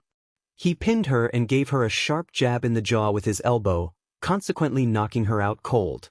Izuku would be doomed without his knowledge on human anatomy. What was he supposed to do in this situation? Surely he'd prioritize the victim? Should he try getting her to a hospital and risk leaving the villain alone? What if the poison is needed for an antidote? What if the attacker woke up while he was gone and got away? God damn it, he didn't have time for this, she was bleeding out. With a quick breath, he made himself visible and crawled the woman's side, examining her symptoms and the gashes currently leaking blood. Izuku put pressure on the wounds, attempting to slow the flood. The stab on her abdomen was worse. He hoped that no organs had been hit. Hey, you're gonna be okay? Can you see me at all? How many fingers am I holding up? Izuku asked breathlessly, holding out 2 fingers in front of her face. He received no response. I'm gonna get you some help. Crap, he said. His hand fumbled as he reached for his burner phone. His fingers were covered in blood that smeared the screen. Oh, God, I'm going to throw up, Izuku grunted, wiping the blood onto his pants to type better. The text was short and jumbled, spitting out basic information about the location and the need for medical attention. If Izuku weren't a mess at the moment, he would have thought through the fact that a scream would attract attention. A tall figure dressed in black and silver sprang from the darkness, surveying the scene with eyes that didn't need to speak in order to convey experience. Thank God it must be a hero. The hero's dark brows furrowed, but no questions were asked when he quickly knelt across from Izuku, taking control of the situation. Explain, the man commanded. Izuku trembled, helping to press into the woman's side. First responders have been alerted. The woman was assaulted with a knife, likely laced with poison from a quirk. Perpetrator is unconscious behind me. I've been applying pressure to the W wounds in her side and shoulder, he gasped. Victim is unresponsive and foaming at the mouth, but seems to be conscious. I think she's lost her motor functions. Where is the weapon? The hero questioned. Izuku's eyes widened. Shit, he forgot about the knife. It was somewhere on the ground behind him, right? Be behind me, he stuttered. The man nodded. Fetch it. Keep it out of reach from the perpetrator. I've got the victim until police arrive, he directed. His voice was calm, if not a little rushed. Izuku quickly flew away to search for the knife. His brain was scattered and frantic, going haywire from the stress. He spotted it and snatched the knife up, relief filling him when he had it in his hands. I've got it, he shouted. The man grunted in acknowledgement, briefly glancing up at Izuku, who was still shaking like a leaf. What's your name, kid? He asked, his gruff voice colored with slight concern. He cut himself off. He was talking to a hero. Get it together, Izuku. He hadn't come up with a name yet, but no better time than the present, right? Air Phantasm. Izuku blurted. Phantasm? Really? All that research into ghost-like quirks have gotten to him. At least it didn't sound idiotic, but he could have done so much better if he had the time. Izuku internally bashed his head in. Phantasm? The hero repeated skeptically. Izuku mentally groaned. Well, technically, I've never thought of a name for myself until now, but... Jesus Christ, you're that vigilante, aren't you? The tired-looking man asked. Izuku blinked. That, vigilante? He repeated. What the hell was that supposed to mean? Sirens blared a few blocks away. Izuku's worries were briefly alleviated. Until he saw it. The attacker was no longer unconscious. She was pretending to be knocked out, but Izuku knew better. Her limbs subtly twitched as if bracing for something. Her skin welled with pustules about to burst. Izuku moved. Kid, wait, a voice shouted. The sirens were louder now, but that only frightened him further. He collapsed onto the woman's body, blocking her from spraying the poison that threatened to shoot from her pores.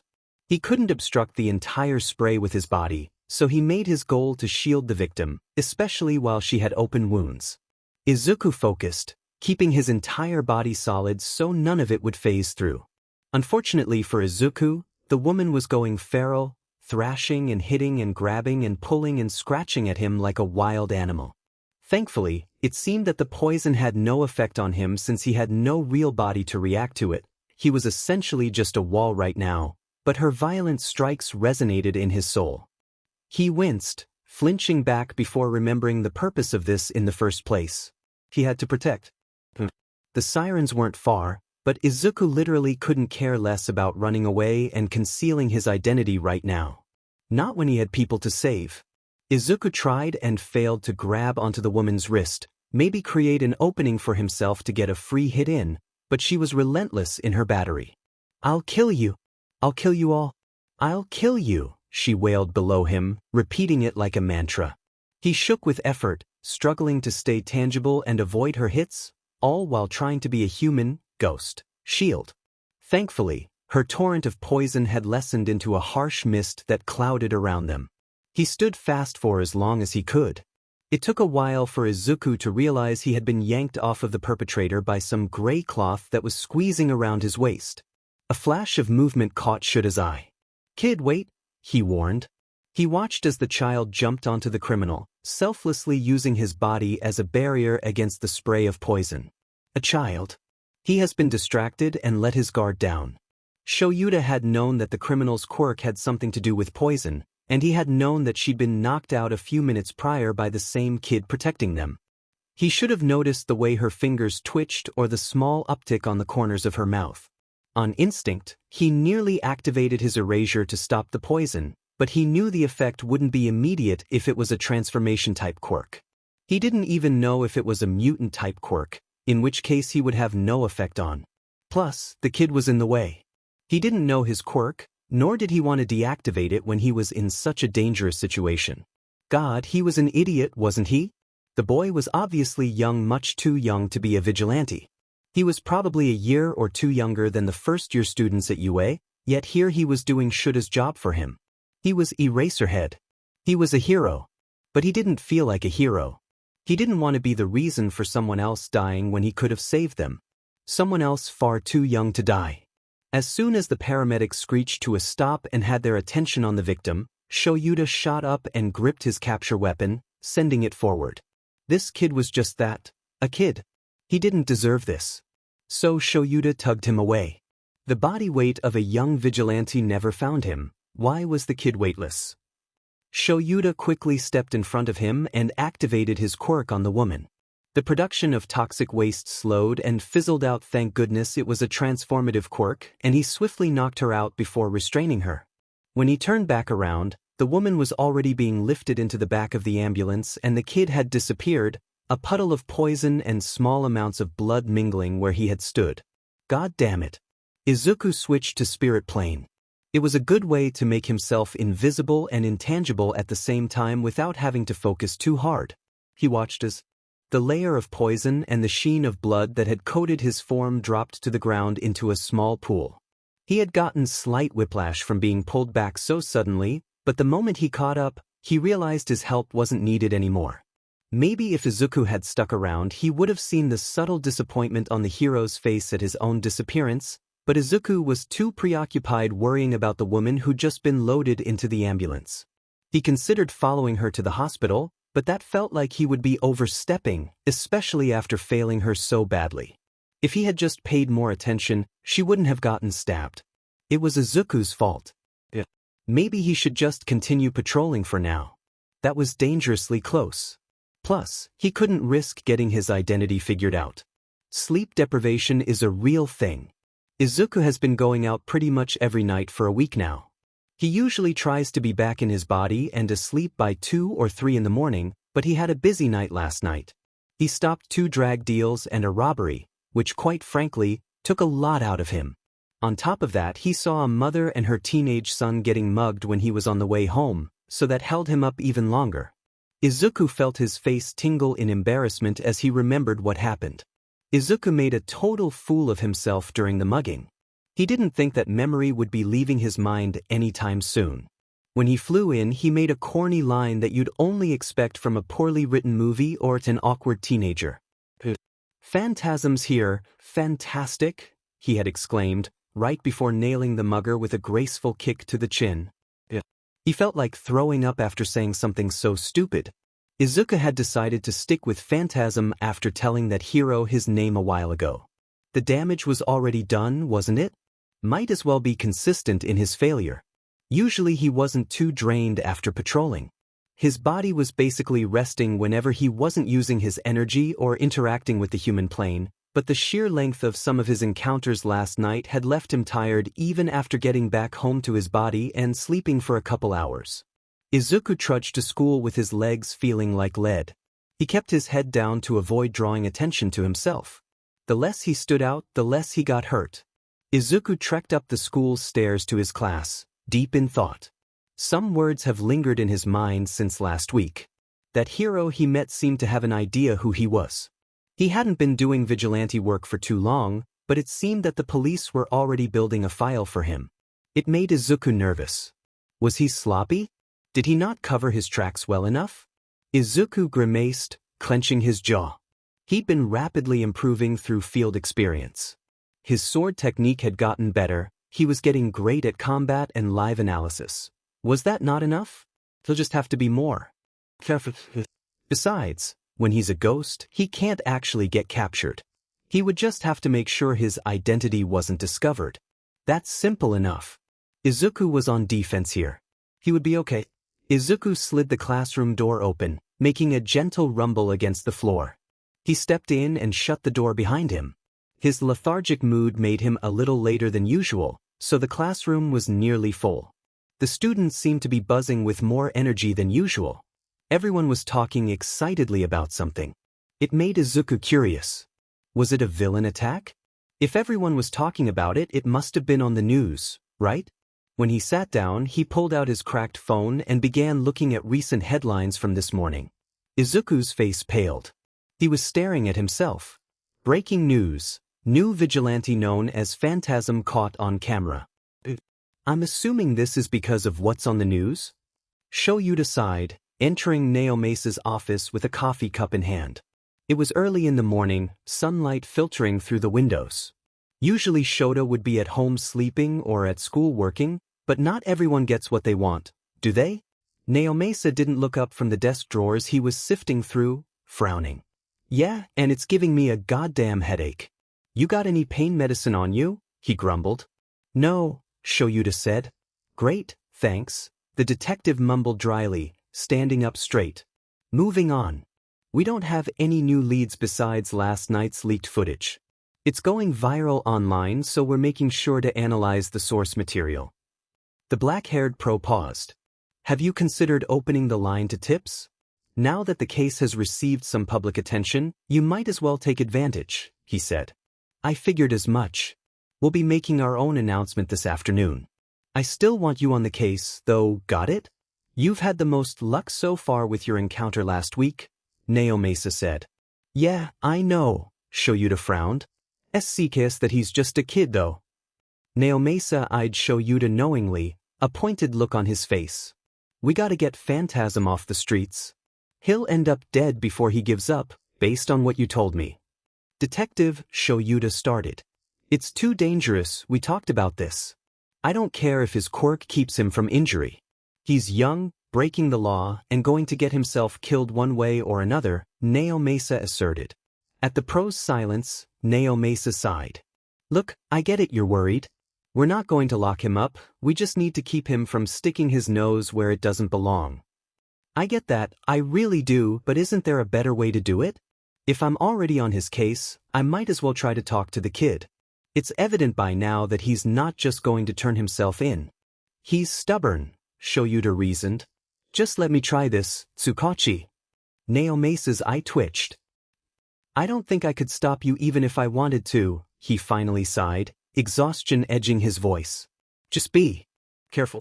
If you're going to do this, then do it well, I'm aware.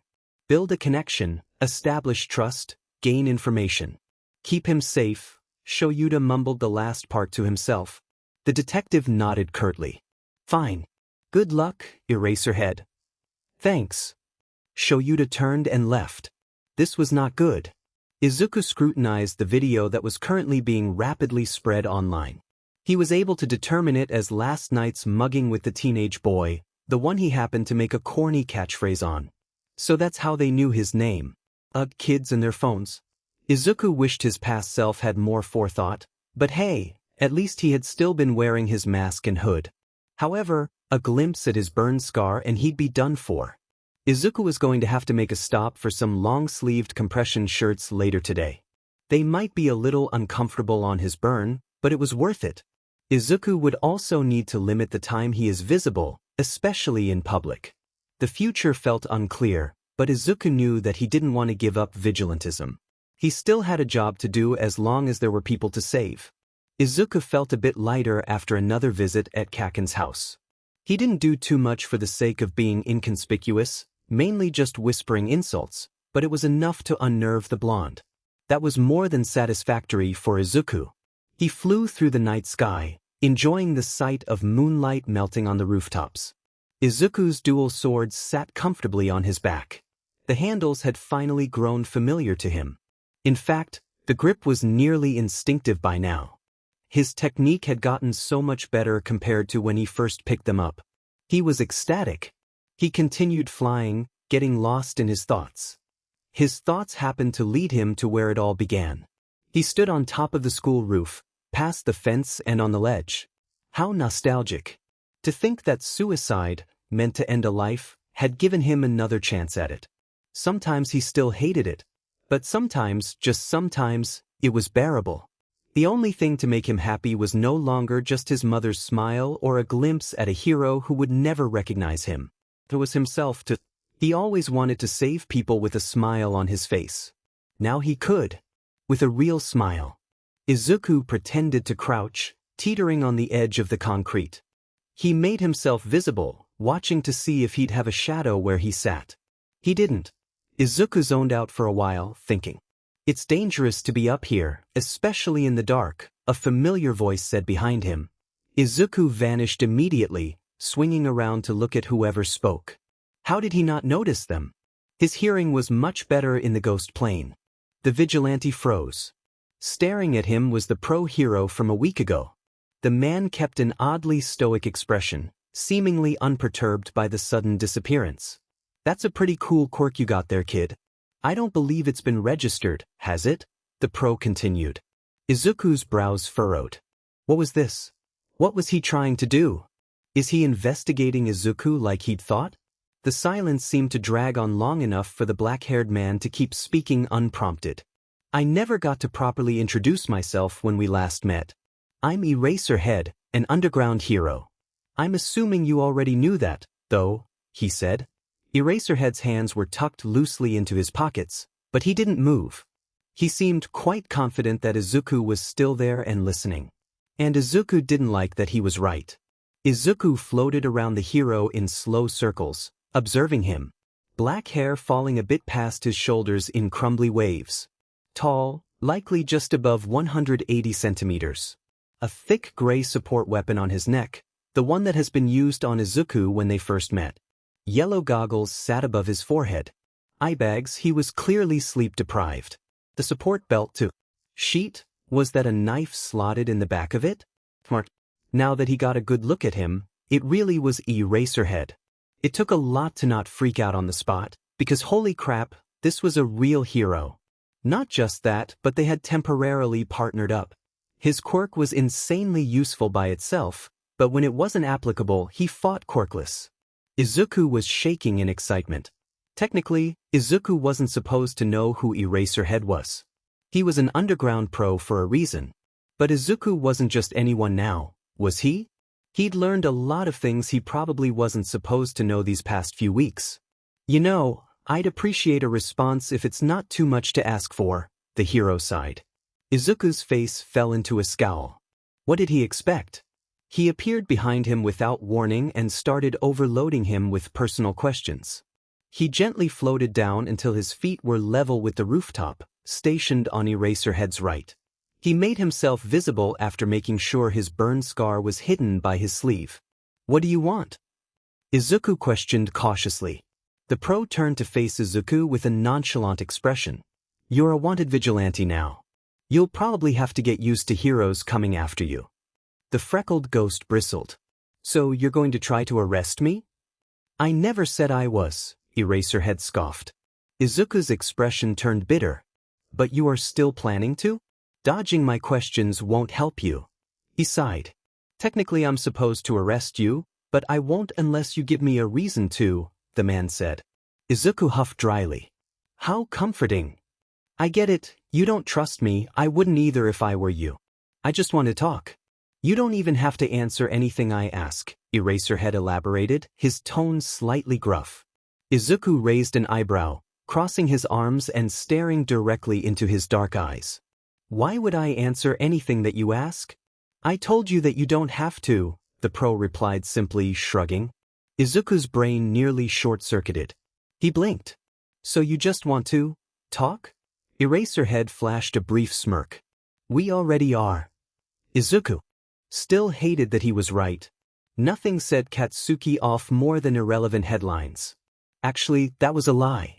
A lot of things set him off more than irrelevant headlines. But still, when he stared at the news article showing a clip of a hooded vigilante power-kicking some criminal in the head, his fists clenched till the blood left his knuckles pale. God, he hated irrelevant news stories, especially when they weren't as irrelevant as he wanted them to be. To make matters worse, there was something about the blurry figure within the low-quality video that reminded him of something. Something that set him off more than the news itself. Why was that person so hard to see, anyway? He might have figured out more if the cameraman knew how to hold his phone FANG still. He wouldn't be surprised if the poor craftsmanship was intentional. A staged attempt at clout? These things were rarely real. Katsuki set his phone down with a scowl. Yeah, there was no way that was real. He pushed back the little voice in his mind that told him it was real, that it was someone important. The voice that told him to get to the bottom of it. The voice that made him uneasy for the rest of the day after seeing that footage. Shoyuta was able to convince Phantasm to start meeting with him once a week, but he could easily sense the young boy's reluctance. It was understandable, but part of Shoyuta was a bit perturbed by the vigilante's wariness towards others. He wondered if his home life was okay. Or was it something else? Either way, he supposed it was better for the kid to be too guarded rather than too trusting as a vigilante up against crime. Shoyuta sat on a city rooftop, about a meter away from Phantasm. The younger of the two looked tense. It was their first scheduled meeting after all. Admittedly, the silence was uncomfortable. Shoyuta wanted to ask him something, but he wasn't sure he'd get a response. Even then, he didn't want to stress the kid out. He was still just trying to gain his trust. Phantasm always had his right hand in his pocket, Shoyuta noticed. Whenever he took it out, he did so with care. Although, it didn't look to be from a place of pain, but rather secrecy. He probably had a lot of secrets. What got you into vigilantism, kid? Shoyuta finally asked, breaking the stillness of the cold night air. His breath billowed into the darkness. The kid glanced at him warily before turning back to look at the inky sky littered with stars. Saving people. Hopefully the same reason you became a hero. Shoyuta raised an eyebrow. He certainly didn't do it for fame or spotlight as an underground hero, but the younger boy sounded bitter. A grudge? Yeah. It is. Phantasm gave a curt nod, his posture relaxing by a fraction. You want a jelly pouch? Shoyuta offered suddenly, reaching into his belt for a couple. Can't eat, the vigilante replied. Shoyuta frowned. What quirk did this kid have? It seems like it'd be a bit annoying to be a ghost all the time.Part of your quirk? Phantasm hummed his confirmation. Shoyuta grunted. Sounds like an inconvenience. The young boy shrugged.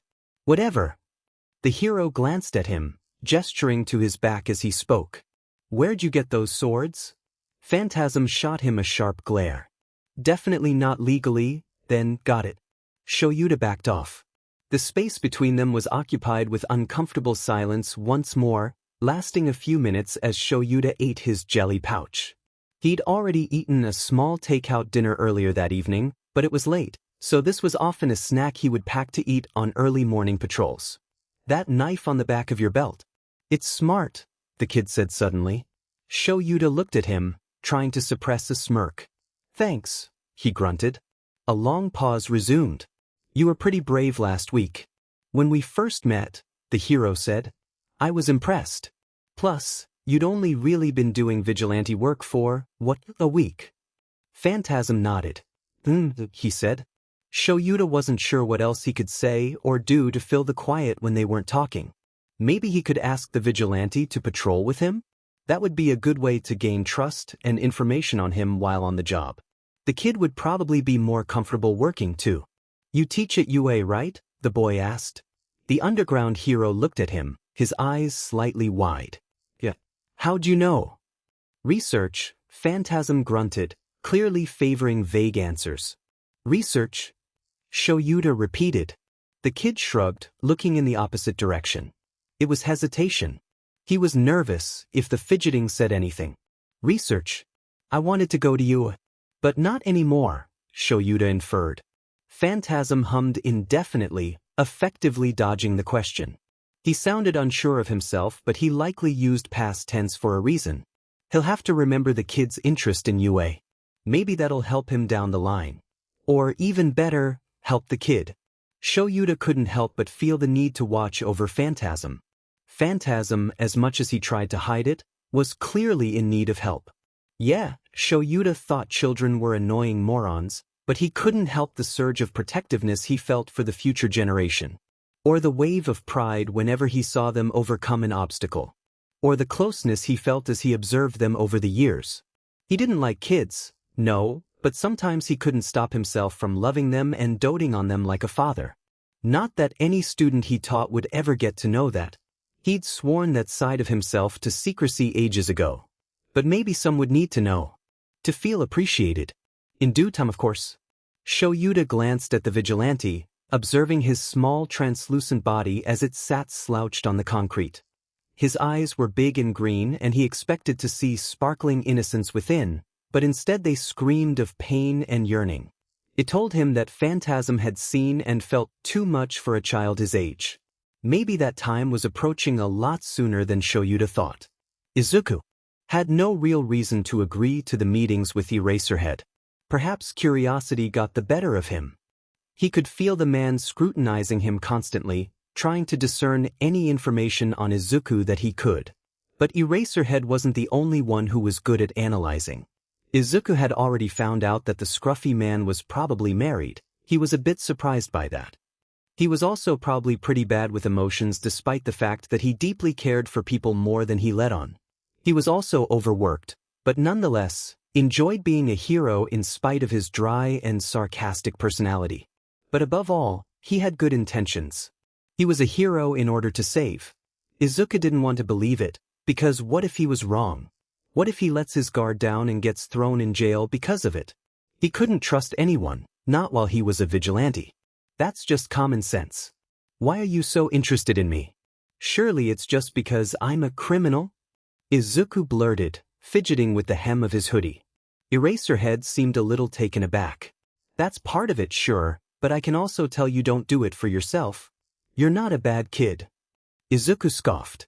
How would you know that? You haven't killed or severely injured anyone, the hero snorted. That you know of, Izuku retorted. Eraserhead pet an eyebrow at him, giving him a stern look. Don't try to dig your own grave, kid. I think we would already know if you had. Izuku averted his gaze to the ground uncomfortably, a frown sitting on his face. So you're trying to fix me? Get me to quit being a vigilante, he mumbled sourly. The man's face softened. Well, it is illegal. You don't look to be older than junior high, either. If you keep this up, you're in for a world of hurt, kid. I'm not going to force you into anything, but you should consider it. Izuku sighed. He didn't want to stop. Being Phantasm had become the only time he truly felt like himself. He couldn't give that up, and he couldn't abandon the people who may need his help. I won't quit, he mumbled, his eyes still on the pavement below. Izuku wasn't expecting to hear a chuckle from beside him. I didn't think you would, Eraserhead said. You don't seem like the type to give up easily. Izuku's memories flashed, rooftops and blood and sludge filling his vision. You're wrong, he shot back, not thinking clearly. Izuku found himself curled up with his knees pressed to his chest, held together by his arms. His back was angled towards the hero so he could hide his face. Am I? Perhaps you could tell me why, Eraserhead prompted. He sounded oddly calm despite Izuku's disrespectful tone. Izuku scowled to himself. Nice try, he spat. He felt a little bad about being so rude, but not bad enough to backpedal. It wouldn't kill you to be a little more respectful, you know, the man grunted. Izuku glanced back at him. I'm not in the mood to fanboy over you. I wasn't aware that you had to be a fan in order to give someone basic respect, Eraserhead replied. His tone gave nothing away. Yeah, well, we don't always get what we want. Izuku laughed humorlessly, emotion swirling dangerously beneath his skin. This apparently raised some red flags for Eraserhead. Jesus, you're in worse condition than I thought. Izuku whirled around, already on his feet. What the hell is that supposed to mean? You're clearly in a bad place, kid, the hero sighed. He was still sitting on the rooftop, one knee raised with his elbow resting on top of it. So? Izuku asked. He didn't know how else to respond. Eraserhead looked away for a moment, looking thoughtful. I want to help you. That's the real reason as to why I'm so interested in you. Izuku faltered, his defensive stance wavering. What? I want to help you, he repeated. Izuku looked at him in disbelief. He barely knew the guy, why would he care about him? He can't just barge his way into Izuku's life and expect to be welcomed with open arms. He must have been staring at the tired man for too long. Kid! Izuku shook his head, turning away. Fuff. He flew away. The dark-eyed man was left alone, watching him leave with a frown. Week 2 wasn't too different. Shoyuta was surprised that the kid showed up at all after their last meeting. You came, he said. Don't, Phantasm warned, taking a seat around a meter away like last time. Shuta's eye twitched. He was trying his best to keep his temper in check, but it was growing increasingly difficult to do so. He was sure that Phantasm had a reason for acting the way he did, but that didn't change the fact that he was being rude. It got on his nerves. Shoyuta took a deep breath, exhaling through his nose to calm himself. He was lucky that the kid was here at all. You look like sheet, the kid said pointedly. Whose fault is that? Shoyuta bit back. Phantasm's eyes narrowed and he shrugged half-heartedly, turning his head away. Shoyuta had to push down the bubbling irritation threatening to spill over and take another deep breath. I'm sorry about our last meeting. I didn't mean to scare you off. I really do just want to help you, he said gruffly. The vigilante snorted in disbelief. We'll see how long that desire lasts for. Jesus Christ, Shoyuta muttered, covering his face with his hand and dragging it down to release some of the building tension. What the hell was wrong with this kid? The uncomfortable silence returned. Listen, I know you wouldn't have showed up if you didn't want to do this. Just try to work with me here, Shoyuta finally sighed. I'm not trying to arrest you, but I know other people who want to and will. I'm risking my but just by being here with you. You sound more desperate for this than I do, Phantasm said dryly. Shoyuta stared at the vigilante with a neutral expression. Maybe I am. That's stupid. You shouldn't risk your job for something like this, the kid said. Shoyuta raised an eyebrow at his wording, seeing straight through him. You're not. Stupid. What? I never said I was. Phantasm defended. Shoyuta gave him a knowing look, the type he often had to pull on students he knew were lying through their teeth. You know what you meant. Behind that attitude, you're pretty damn good, kid. I hope you don't actually think you're useless or something. Phantasm's eyes widened at the compliment and he turned away to hide his face. Didn't know you were a shrink. I'm not, Shoyuta chuckled wryly. But you tend to pick up some experience after years of teaching kids. Geez, well then don't do that around me, Phantasm huffed, although there was a hint of amusement in his tone. Shoyuta smirked beneath his scarf. No promises, problem child. Problem child? I haven't heard that one yet, the kid said mockingly. Get used to it, Shoyuta grunted. The silence came back, but it felt a little different. More comfortable. You want to patrol with me, kid? Fine. Phantasm stood up abruptly. Let's go. Shoyuta raised a hand. Wait, we're doing this my way, got it? And how would that be? The vigilante said, his voice dripping with a mixture of sarcasm and irritation. Just make sure you follow my instructions. I don't need any more code violations under my belt, Eraserhead scoffed. Yeah, fine. Just tell me what to do, your majesty, Phantasm mocked. Shoyuta would have whacked him on the head right then and there if he could. Shut it, twerp. Twerp too? The kid whined. Shoyuta grinned wide, his teeth bared as he stared down at Phantasm. Anyone ever tell you your smile is creepy? The vigilante grumbled, adequately disturbed. Shoyuta snickered. Yup. After a bit of a learning curve, it turned out that they fought pretty well together against villains. In their third meeting, Izuku was a little more relaxed. Eraserhead seemed to be as well. They decided that they had enjoyed working together last time, so they did the same thing again. Currently, they found themselves fighting 4 Yakuza members. Izuku was invisible, facing 2 head-on to keep them from ambushing his ally. Eraserhead grunted behind Izuku, stumbling back as he gripped a bow staff he had captured from one of his opponents. A sudden gash opened up on 2 of the men's faces, courtesy of Izuku's swordsmanship. He thought he might have caught Eraserhead smiling before yanking on his capture weapon, using it to bind a startled gang member. A moment of stillness filled the air after the last man was brought to the ground, successfully incapacitated. Nasty guys, huh? Izuku asked, floating lazily above Eraserhead's shoulder. The underground hero grunted his agreement. Then, nice job, kid. Thanks, not too bad yourself, the green-haired boy grinned. At least it reached his eyes. Eraserhead snorted. Let's get them to the station. You might want to stay invisible, he warned. Izuku disappeared and hoisted a thug over his shoulder. Yeah, I know the drill. The following weeks passed in a similar manner. Meet once a week, occasionally more. Patrol together, grow closer. Like this. Izuku held out his swords, angling them according to Eraserhead's instruction. The hero stepped back, observing. Almost. Bend your left knee a little more, keep yourself level. Izuku adjusted his stance before taking a swing at Eraserhead, who dodged easily. You're getting good, the man snarked. Not good enough, Izuku huffed. On your 5. Phantasm warned. Shoyuta spun around, nailing an extra villain with a powerful kick to the sternum and causing them to tumble to the ground. Thanks, kid. The vigilante clicked his tongue and winked, sending finger guns in Shuta's direction. Like a total nerd. Jesus, that was a middle schooler, but I could buy you a slushie, you know. They're cheap, Eraserhead reminded Izuku. The freckled boy frowned. Can't eat, remember? So you're always a ghost? Can you never eat again? Shoyuta asked skeptically. Izuku looked away, avoiding the question with feigned innocence on his face. Aha, that's what I thought. You should really come say hi like a normal kid sometime, Eraserhead scoffed. Izuku shot him a playful glare. Fat chance, old man.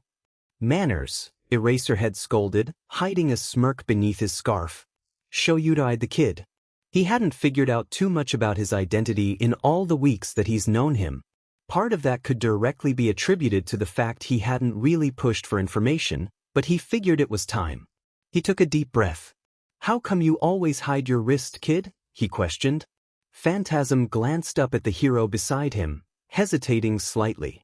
I don't think that's any of your business. Shoyuta frowned.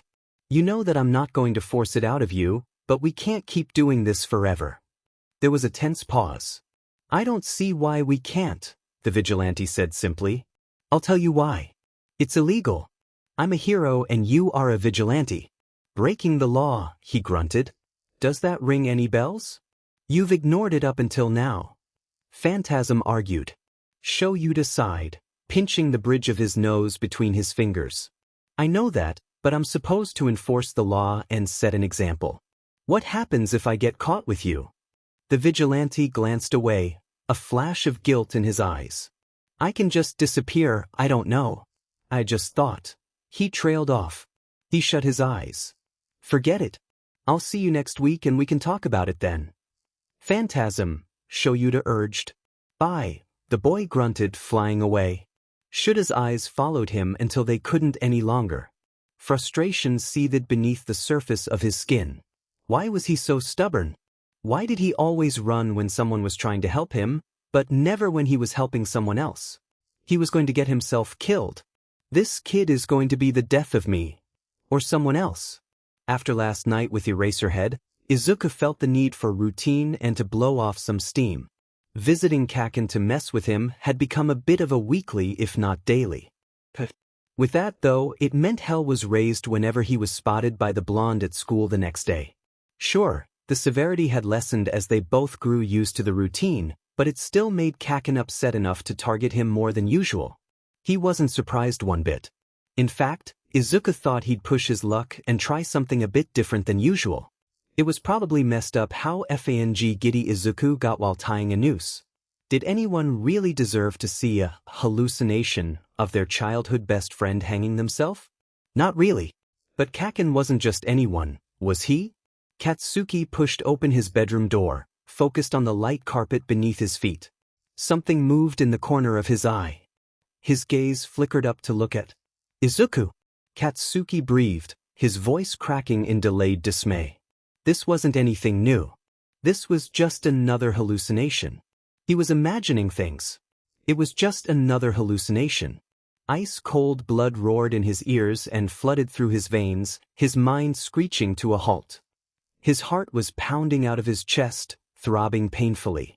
This wasn't happening. This wasn't real. Izuku Deku was still alive. This was proven time and time again when he went to school and saw that stupid face in the flesh even after experiencing horrible things about him the night before. Katsuki's innate need to punch Deku, to kick him, to put his hands on him and hurt him and burn him only grew more intense each time, if only to make sure he was still alive.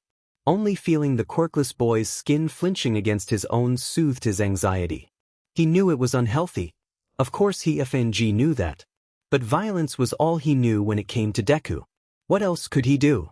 And now, once again, that was all thrown out the window, restarting the tortuous cycle. Here in front of him was Deku hanging by a noose, swinging side to side as if it had been short of a minute since it happened. Logically he knew it wasn't real. Izuku wasn't actually dead. It wasn't real. It wasn't real. It wasn't real. But still, Katsuki couldn't stop the hot tears that spilled down his face. He trembled uncontrollably, unable to remove his dark red eyes from the thin boy who still sported a head of fluffy green curls and brown freckles smattered just below his eyes. He was always dressed in that god-dimming gakuren. It wasn't real. He knew it wasn't real, because like always, everything disappeared within the blink of an eye. Izuku didn't feel good. Not like he normally would after messing with Kaken. But watching a boy he'd known for as long as he could remember cry over him didn't make him feel good. Izuku felt bad. He hated that he felt bad. And he hated that he felt bad because he knew that Kaken had probably felt the same way that Izuku did right now whenever he was the one dealing the blows. And yet, he never stopped, did he?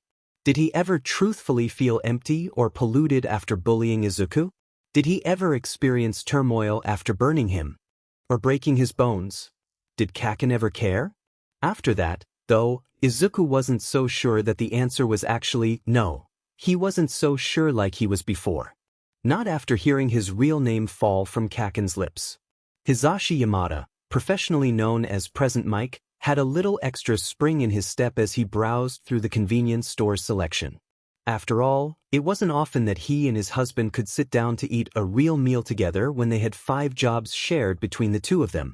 Hisashi had managed to get the evening off and his husband luckily wasn't scheduled for patrol tonight. He had his shopping basket in hand, filled mostly with toiletries and things he'd need to cook dinner that night. Currently, Hisashi stood in front of the medical supplies, looking for the usual brand of bandages he usually bought for times when Shoyuta came home from patrol with injuries. Excuse me, a small voice said behind him. Hisashi turned around and looked down to see a middle schooler in a gakuren. The green-haired child seemed timid, but more alarmingly he was covered in smears of dried blood and multiple bruises. "Oh, I'm sorry. Are you all right?" Hisashi asked, concern shining in his eyes. The young boy flushed slightly, averting his gaze to the floor. "Yeah. I need to get to the bandages," he mumbled. "Here you go." Hisashi smiled, stepping to the side. Loose strands of bright blonde hair swished gently as he moved, the rest held in a low bun that he frequently wore when he was in his civilian clothing. "Thank you," the boy said, immediately reaching for 2 packages of bandages. It seemed like the cheapest brand available. Now why would a child need all of that? Hisashi frowned slightly. Are you injured badly? Here, let me buy those for you. You shouldn't have to spend your allowance on something like that, he offered politely. The kid waved his hands frantically. I know. That's all right, thank you. Nonsense, the hero insisted. Come with me to the register. He strides past the child, taking the packs of bandages with him. I promise it's fine. I have money for it, the green-haired boy assured, reaching for the medical supplies in the blonde's hands. Hisashi kept them out of reach with a stern look on his face. It's no issue. I'm more concerned by the fact a boy as young as yourself is so injured. You want to tell me about that? He urged gently. The middle schooler fidgeted nervously. It doesn't matter that much, he insisted, his face down. What's your name? Hisashi pressed, raising an eyebrow. They reached the register and he scanned the barcodes without waiting for a response. The child grimaced.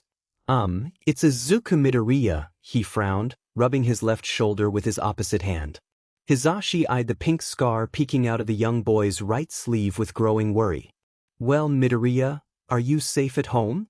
Oh no, of course I am. I have a very kind and loving mother, he said, rushing to reassure Hisashi. I promise it's nothing. I hate to break it to you, but burns and scars like that don't come from nothing, Midoriya, Hisashi said cautiously. He typed his credit card PIN into the machine. Was it a quirk accident? Midoriya shifted on his feet, looking away. I guess you could say that. Hisashi smiled sadly, holding out the bandages. I'm sorry to hear that, little listener. Stay safe from now on, okay? The bright green-eyed boy froze after hearing the nickname, moving to look him in the face. Present Mike. Hisashi chuckled brightly. The one and only. Just call me Hisashi. You a fan of Put Your Hands Up radio? Yeah. Midoriya exclaimed hesitantly. He seemed a bit tense, clutching the bandages to his chest. Thanks, again. I should go now. Hisashi watched him leave abruptly, uneasiness taking the form of an uncomfortable sensation crawling up his spine. His guts, or maybe it was his years of experience as a pro hero, told him that there was something wrong with that kid. He wanted to run after him and make sure he was all right, but that wouldn't be a good idea. Not with a defensive attitude like that. He'd be telling Shoyuta about this tonight. Shoyuta stepped through the door of his apartment and was immediately welcomed home by a set of arms wrapping around his neck and a slow kiss being pressed to his lips. He smiled into the kiss, shutting his eyes for a few seconds before pulling away. Hi, Zashi, he greeted. Sho. Hisashi cooed. Shoyuta paused and sniffed the air after taking off his support scarf and hanging it up near the doorway. You're already cooking? I was planning on helping, he muttered. Oh, you can still help. I just got a bit excited, Hisashi admitted sheepishly. Shoyuta raised a teasing eyebrow. All right, give me a moment to change and I'll be out to help. All righty, the blonde hero called after his husband, already making his way back to the kitchen. The black-haired man came back a few minutes later, dressed in his favorite baggy pants and shirt, to help make food. He walked to the sink to wash his hands. Did anything noteworthy happen today? He asked. Nothing too unusual. I had a strange encounter at the store when I was buying some ingredients for dinner tonight, Hisashi responded. He held up his spatula, pointing it at his husband. I bought some more medical supplies too. We were running low after your patrol a couple nights ago. Oh, thanks, Shoyuta grunted appreciatively, drying his hands on a towel. What happened at the store? Hisashi glanced up quickly. I met a middle schooler when I was buying bandages. He was injured and about to buy his own, so I bought 2 packs for him. Poor kid, he frowned to himself. That is weird. Do you know why he was hurt? Shoyuta asked, mirroring his husband's frown. He absently picked up a knife and began chopping vegetables. Hisashi shook his head. Wouldn't tell me. He chalked it up to being a quirk accident, but that was no accident. He had a big burn scar on his wrist too. Looked healed, but it would have had to have been 2nd degree or worse. Shoyuta perked up at this. A burn on his wrist? The blonde replied. He flipped the sizzling meat he held in the pan. Do you know which one? What did the kid look like? Shoyuta pressed. Hisashi's eyes widened in realization. What? You don't think it's... He trailed off. He remembered what his husband had been saying about the young vigilante he'd been meeting with every week after being put on his case.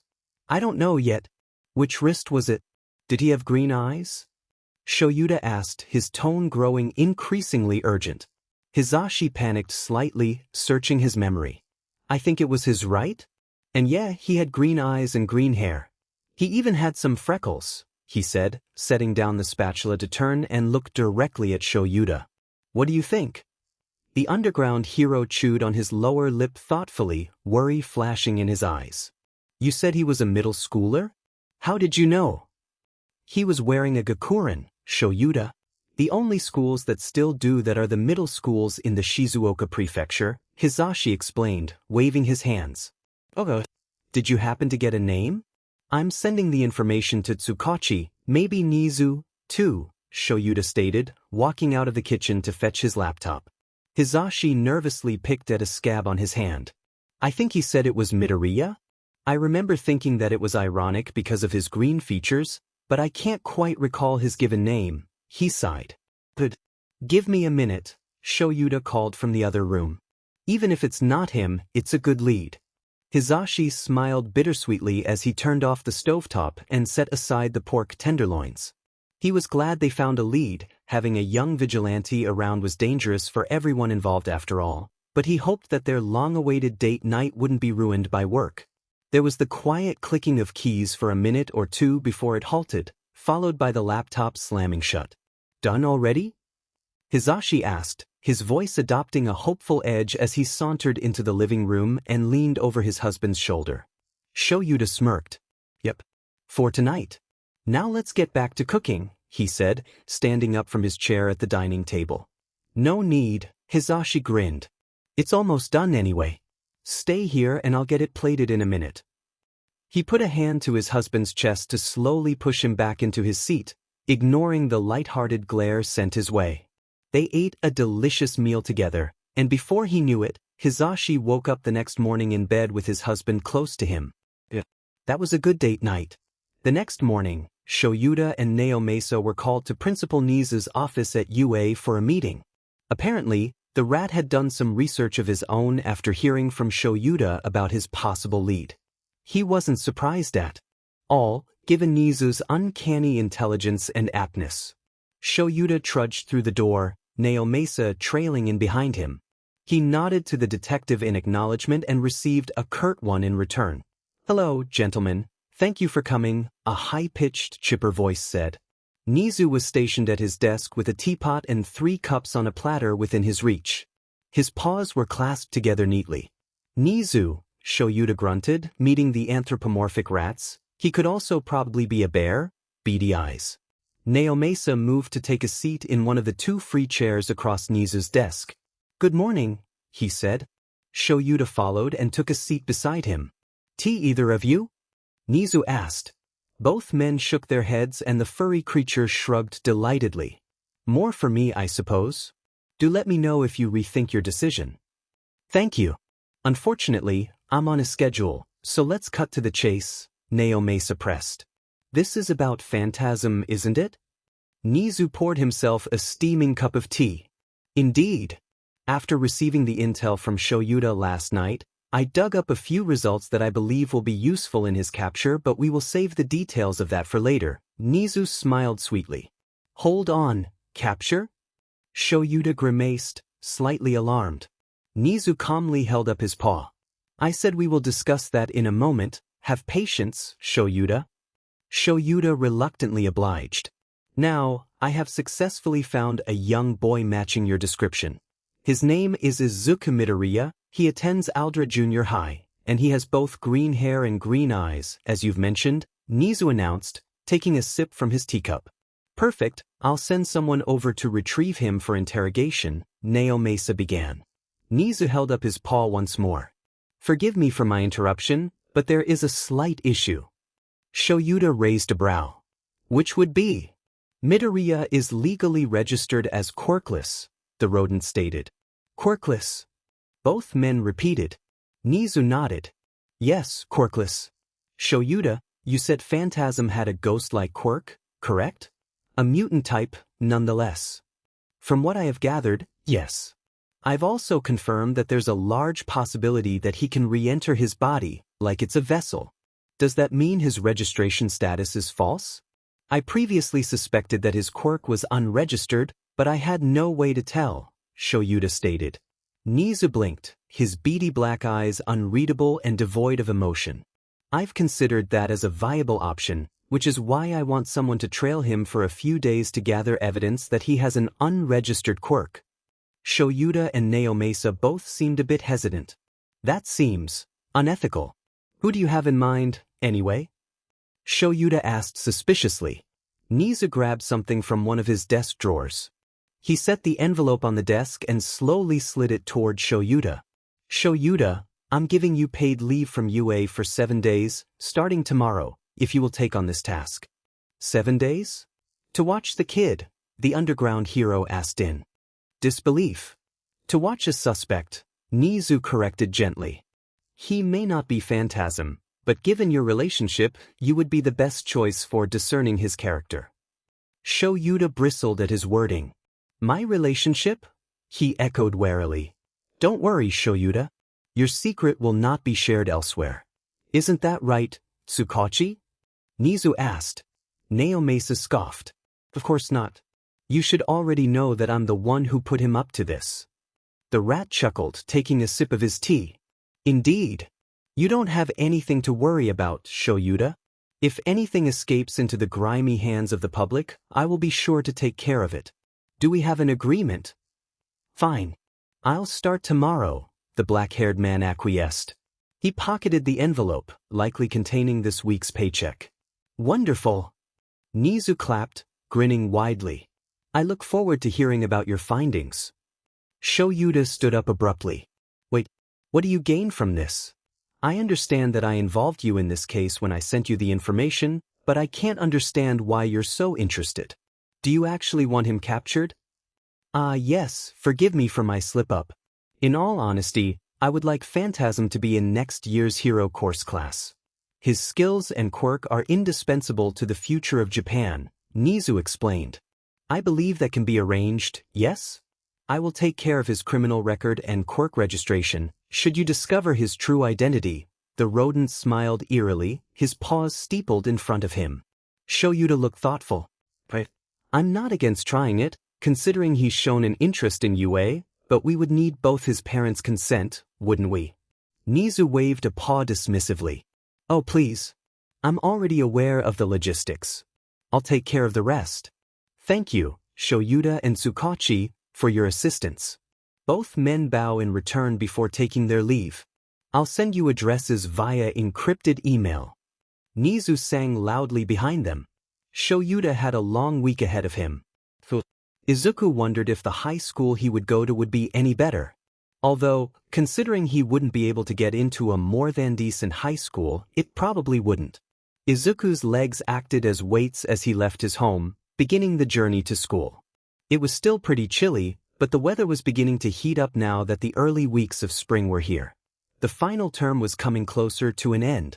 Izuku watched the blue skies and wispy clouds trailing around the edges, far, far away. It wasn't until he was within a block of Aldra Junior High that he gripped his still frayed, grimy yellow backpack straps tighter and ducked his head.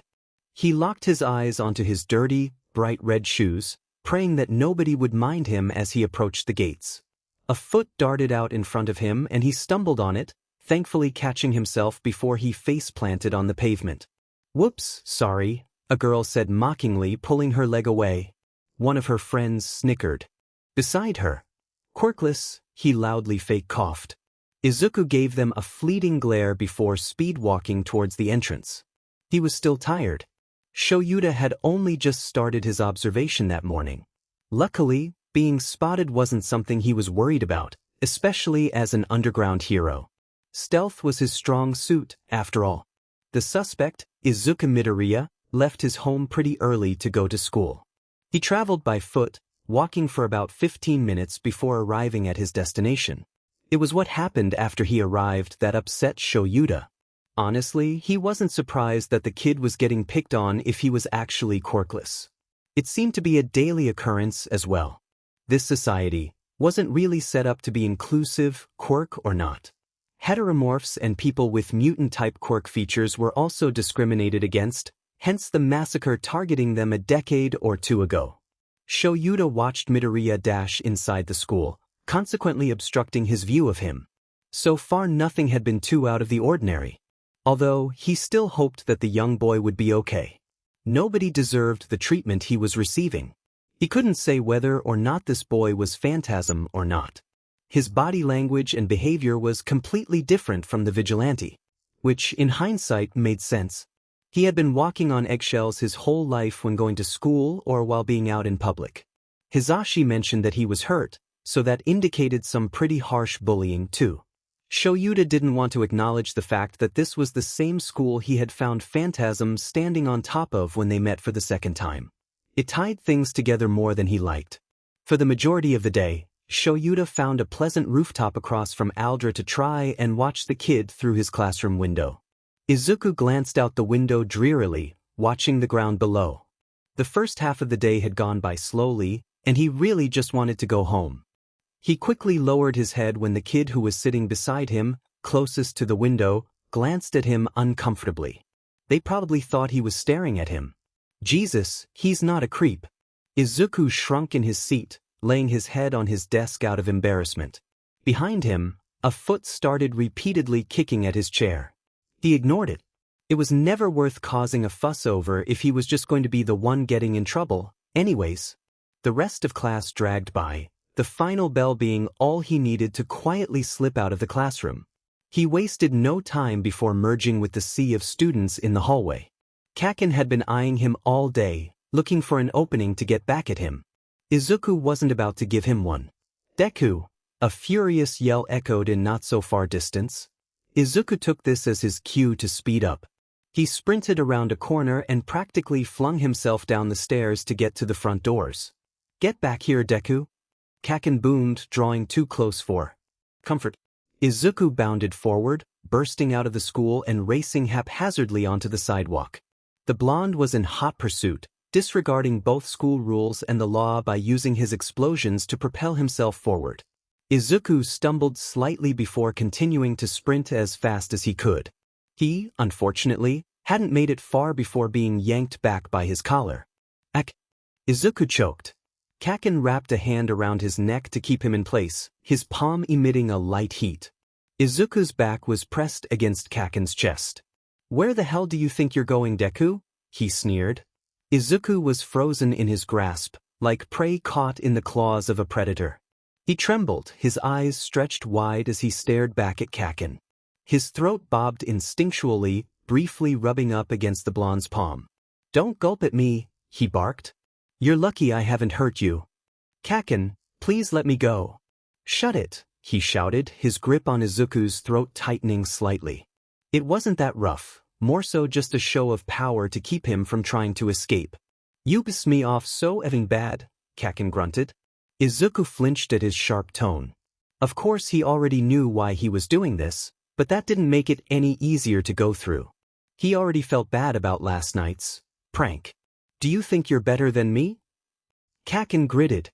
"I'm getting sick of a quirkless little F, like you looking down on me." Izuku's eyes widened in genuine disbelief. "What? Kaken, no." Izuku had heard him throw phrases like that around before, but Izuku always viewed them more like warnings to stay down, to not fight back, and to give up. "I don't." Never a day in his life has Izuku looked down on Kaken. There were times that Izuku had some not-so-pleasant thoughts regarding him, and maybe their relationship was complicated and unhealthy, but admittedly, Izuku couldn't help but admire Kaken. His quirk, his strength, his skill, his looks, his determination, his DSPLN, his intelligence, the list goes on. He associated Kaken with victory. It just wasn't always his own. Izuku wanted to stay bitter, but sometimes he was afraid of the fact that he'd already forgiven him a long time ago. Izuku hated it. He really FNG hated it, but he never hated Kaken. He never could, no matter how much he tried. And he really tried. Izuku was pushed forward without warning and he nearly stumbled to the ground. His release from Kaken's grip felt sudden and unprompted. It was unusual for Kaken, but how well did he really know him in the first place? Watch yourself, Deku. The freckled boy watched his childhood friend stomp off in the opposite direction, once again shoving his hands in his pockets. Izuku gingerly rubbed at his neck, the gentle sting dissolving soon after. It might end up bruised later. He sighed, beginning his walk home. Izuku was so tired. Shura's guts stirred with unease. This wasn't typical bullying. Midoriya was practically being hunted. He wanted to offer aid to the poor boy, but in the end he could only use his quirk from a distance. Luckily, it seemed to work, as the blonde boy let go soon after realizing his quirk wasn't working, panic visible on his face as he sped away. Shoyuta knew he couldn't risk revealing his position so soon. Phantasm would know who he was. If Izuku Midoriya was actually Phantasm, any singular encounter or sighting will make him extremely suspicious and give him the advantage. He'll have to play his cards right in order to gain evidence while not scaring him off. Concealment was his best bet. The rest of the evening came and went as it pleased. This was Shura's least favorite part about reconnaissance, watching the target, especially what was likely an innocent civilian, from the safety of their home. It came with the job, of course, but that didn't make it any less uncomfortable for him. Most of Midoriya's time was spent eating with his mother and doing homework or research. He certainly seemed to write a lot. It wasn't until he went to bed that Shoyuta saw it. He watched the green-haired boy put on a familiar hoodie, a back holster, pocket a burner phone, and retrieve 2 short swords from a hidden corner in his closet. Dual swords that he climbed into bed with and tucked under his pillow while he was still gripping the handles. But if he was quirkless, then how did he? Interesting. Shura's theory was correct. Izuku Midoriya Phantasm could leave his body. Izuku phased out of his body, entering the ghost plane. He briefly tested his visibility, a force of habit, before entering the spirit plane and leaving his house. There was a brief flash of movement in the corner of his eye, which he likely only caught due to his enhanced vision, but it was gone before he thought to check. Izuku brushed it off, hoping it was insignificant. It's fine. He should just continue patrolling as normal. It's fine. One attempted robbery and attempted kidnapping later, Izuku found himself drifting lazily above the city, his limbs hanging towards the ground as he floated around. God, he loved his quirk. And being a vigilante. It was pretty awesome. That was something Izuku kept coming back to, an undeniable truth. If he couldn't be a hero, he'd settle for the next best thing. Izuku ignored the pulsating fatigue in the back of his mind. He didn't want to admit he was still tired. Shoyuta was still busy wrapping his mind around the fact that Phantasm was a quirkless middle schooler. He had so many questions. How the hell did he figure out his quirk? And when? Why didn't he get it registered? Why didn't he tell any of his classmates about it? Who was that a-hole of a kid from earlier? The list goes on. He typed out an email to both Nizu and Tsukachi, listing his discoveries. He made it clear not to take action for at least another day. More information was needed before they could proceed in trying to recruit him. Nizu's response was pretty immediate as expected. He thanked Shoyuta and told him to do the rest as he pleased, as long as it was within the given time limit, followed by a chipper, "Let me know if you need any assistance." Shoyuta had some work to do. Inko has been worried for quite some time. Her baby boy had been acting different for months now. She can't say for sure when it started. Izuku pretended that nothing had changed. She was ashamed to say that sometimes her son was too good of an actor for her to decipher between real and fake, but she knew that something was different. And he was always doing something. She never knew quite what that something was, and she was sure it wasn't just any one specific thing. Sometimes he had his nose buried in his notebooks as he scribbled down hero notes. Other times he was behind the closed door of his room doing who knows what. He was always studying or exercising or researching or sleeping, constantly busy, constantly moving.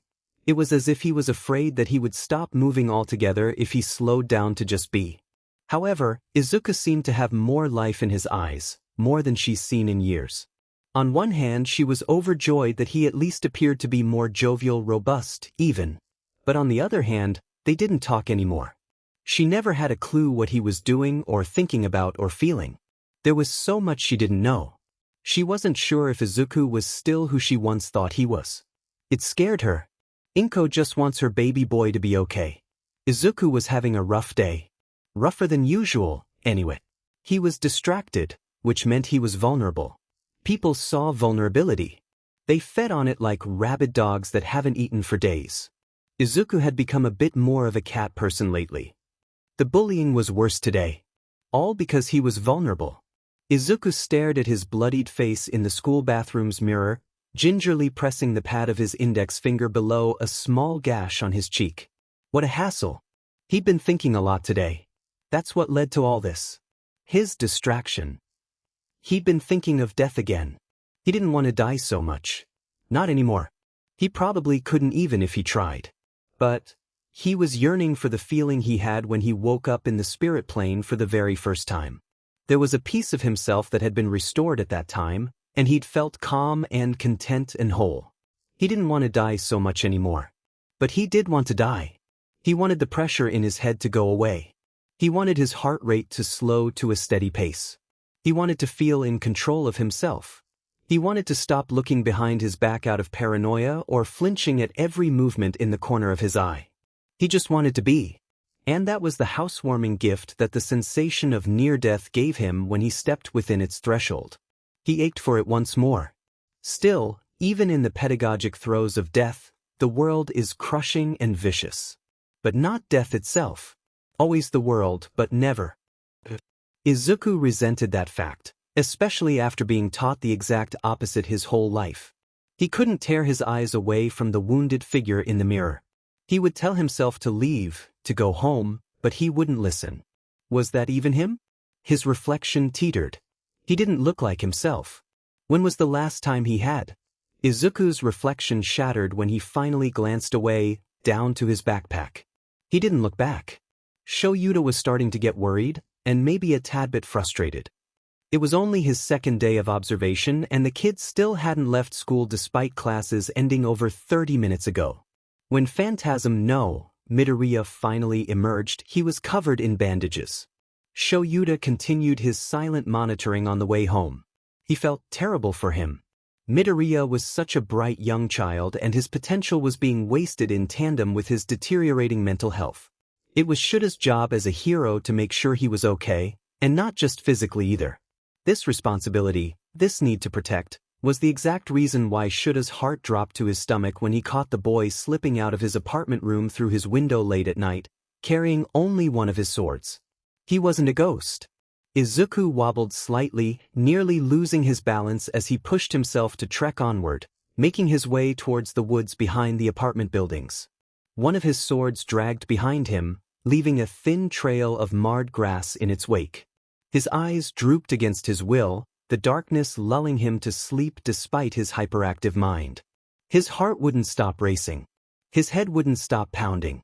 His thoughts wouldn't stop spiraling inside him, around him, suffocating him until he couldn't breathe. He needed to get out of the house before he did something bad just across the hall from his mother. He didn't want her to cry. He would be better by morning, anyway. Izuku was going to patrol tonight, but not anymore. He was panicking.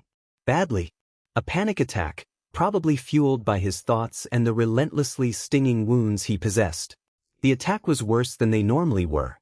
His shittier-than-usual day likely fed into that. He found himself deep in the foliage of the forest, dressed in his pajamas. He stood there for a moment, a hand gripping his sword. He stared at nothing, his eyes wide and unblinking. His face felt warm and wet. It wasn't until then that he realized he'd been weeping. Salt dripped from his freckled cheeks and onto the forest floor. He stared. Izuku didn't feel like himself. Nothing made sense. He couldn't move. He couldn't see. He couldn't hear. He could barely even think. Who was he? Why was he here? Wasn't he supposed to be doing something? A flash of gentle white light flickered in his peripheral vision, briefly distracting him from the daze he was trapped in. It was moonlight glimmering against his sword, shining from the sliver that snuck through the leaves. But that's what he was supposed to be doing. He wanted to feel better. He just wanted to feel better.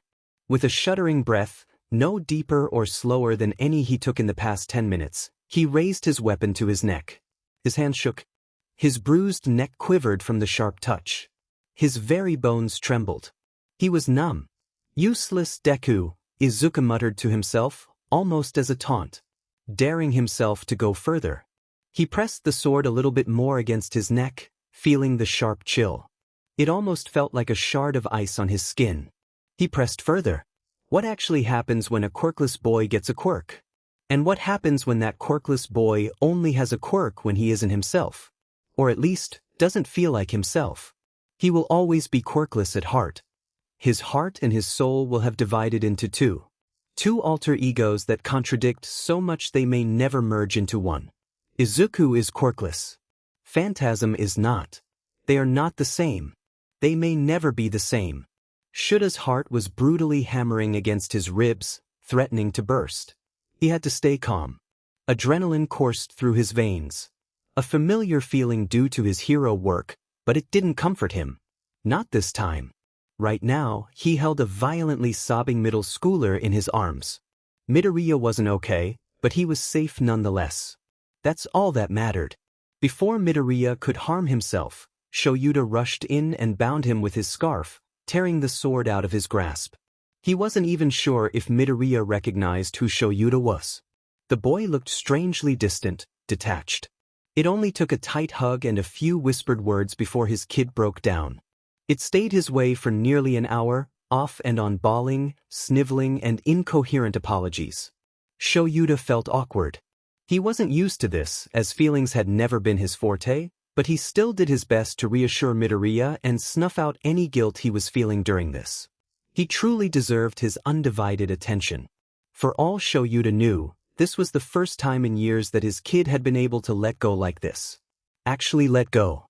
He didn't want to think about what could have happened if he hadn't been there to intervene. He just kept holding the weeping boy in his arms as they sat together on the grassy floor. He would make sure that Midoriya gets home safe. Izuku woke up the next morning in his bed. He had puffy eyes and almost felt sickly. But he wasn't. He was fine.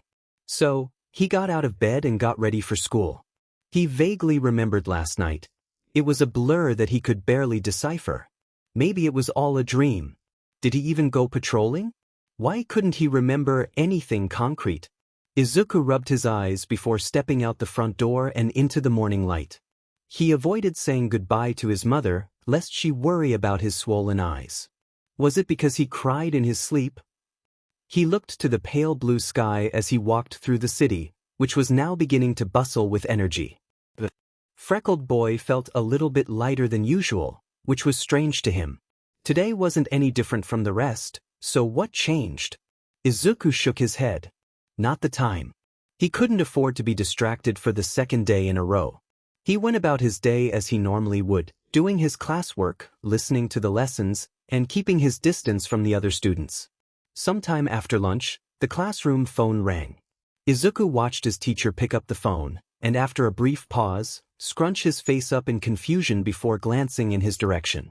Izuku's mind immediately jumped to the worst. He got in trouble. His identity was found out and the police are here to take him to jail. No, his mom was dead, wasn't she? He didn't even get to say goodbye.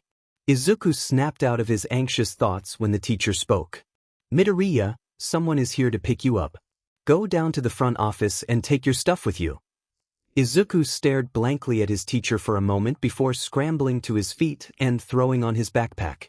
He ignored the weird looks his classmates gave him as he stepped out of the room. What was happening? He didn't have any appointments today, right? Was it even his mom picking him up? Izuku's hand firmly clutched at his chest, scrunching the black uniform between his fingers. Calm down, he scolded quietly. He finally rounded the corner and stepped into the lobby. The green-haired boy discreetly glanced around, trying to spot whoever was here to pick him up. Izuku's face paled when he saw two familiar faces standing there. One had a head of tall blonde hair sticking up into the air, orange sunglasses, black headphones, a silvery speaker around his neck, and was dressed in a black leather outfit. Presently, the other, Izuku found, was staring directly at him with dark eyes. Eraserhead. Izuku jolted back. immediately glancing behind him for an escape route. This wasn't happening. He was going to jail, wasn't he? He couldn't leave his mom. A hand rested on his shoulder, grounding him. It's okay, a gruff voice said. Izuku swung his head back, looking up at the towering figure in front of him with wide, distressed eyes. He met Eraserhead's gaze but saw no anger. Instead he was met with concern. It didn't show in his expression, but it was certainly there. Midoriya. You're going to be okay, he repeated. Izuku found himself relaxing at the reassurance. He was scared, but he could trust Eraserhead, right? He didn't want to remember their last conversation about quitting vigilantism. Izuku should just accept his fate. It's been a long time coming, hasn't it? Well, it was fun while it lasted.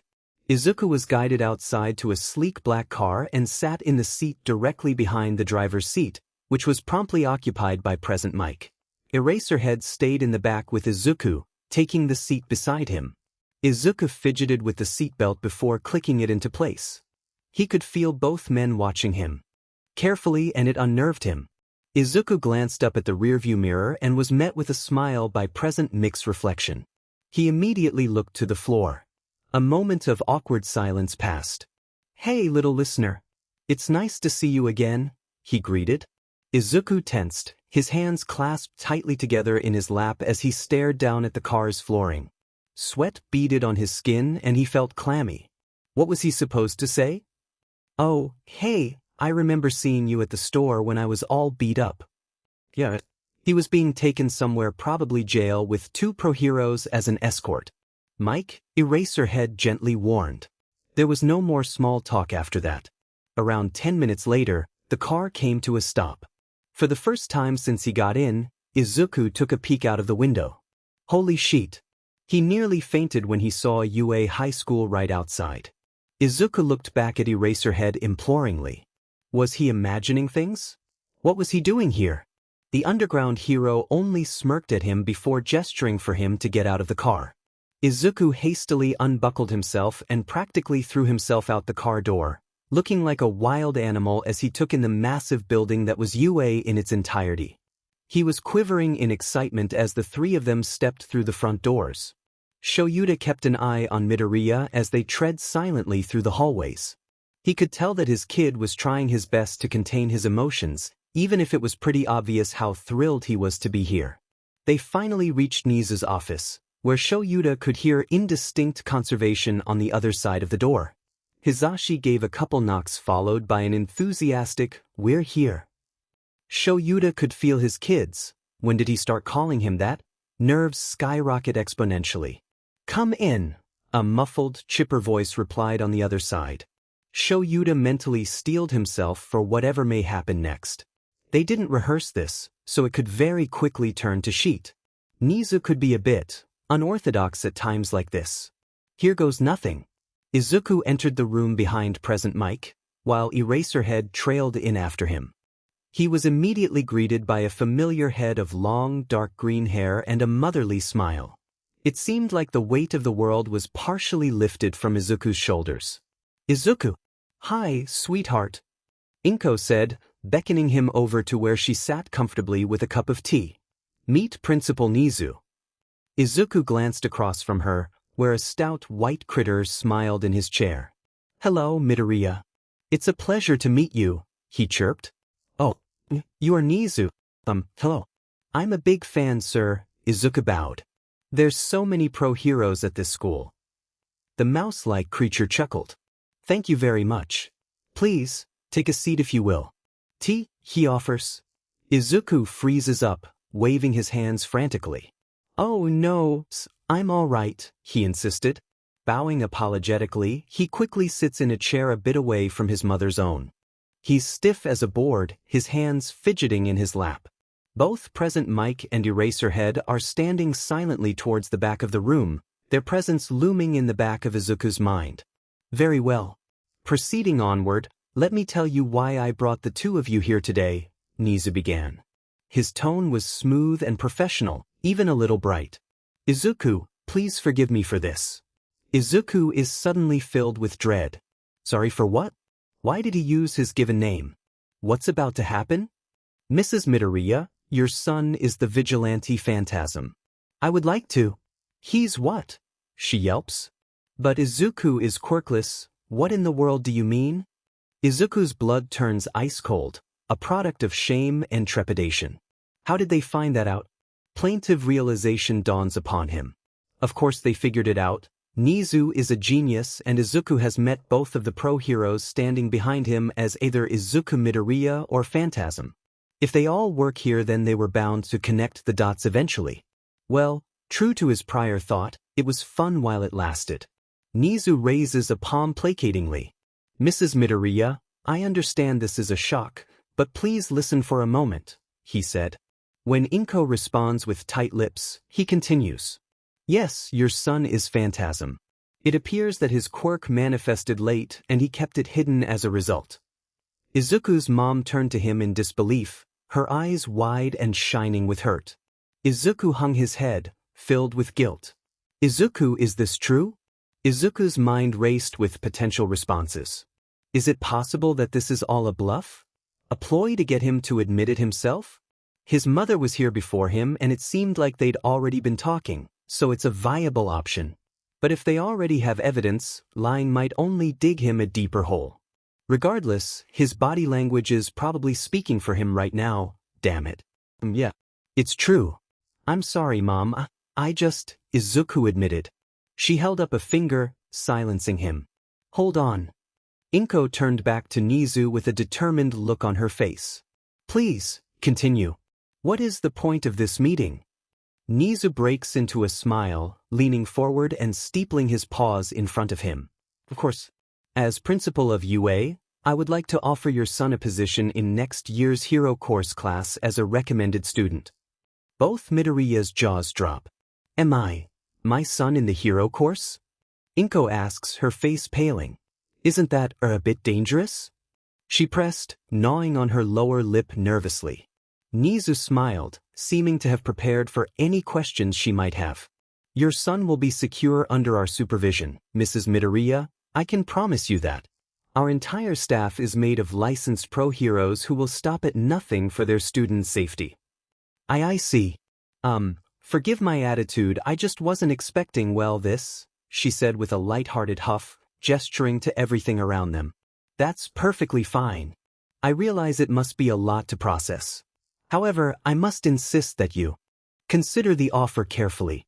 Your son has a bright future as a student here, and I can guarantee a spot as well as a full scholarship for him if he passes the written exam, Nizu explained.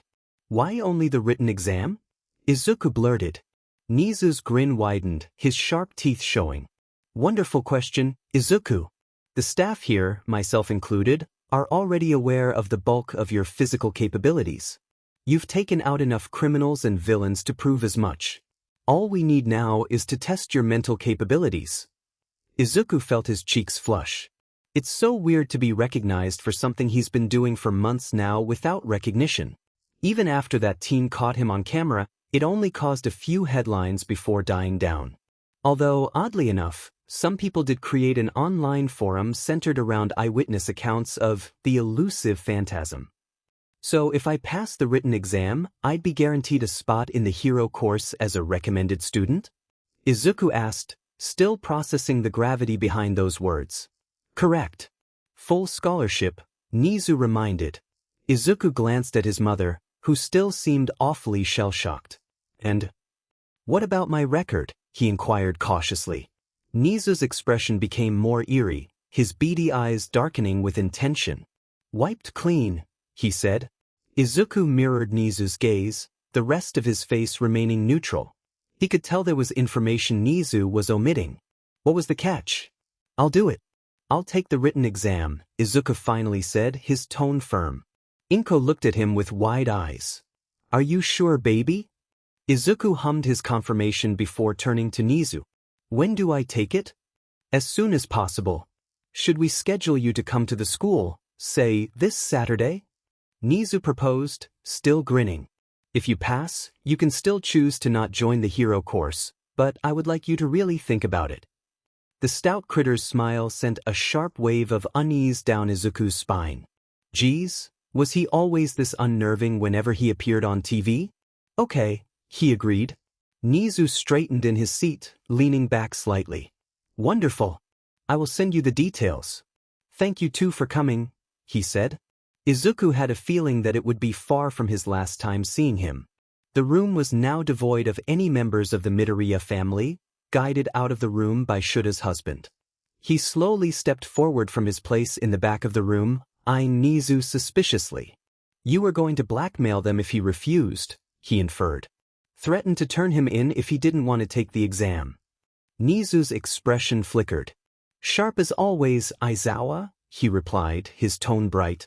He hopped down from his office chair, approaching Shoyuta calmly. Thankfully, I didn't have to hang his criminal record over his head. He agreed rather fast. Although, I suspect that he sensed I was holding back. He definitely did, Shoyuta affirmed. That kid is sharper than me when it comes to analysis. Is that so? Nizu pressed. Shoyuta smirked down at him, but it was cold.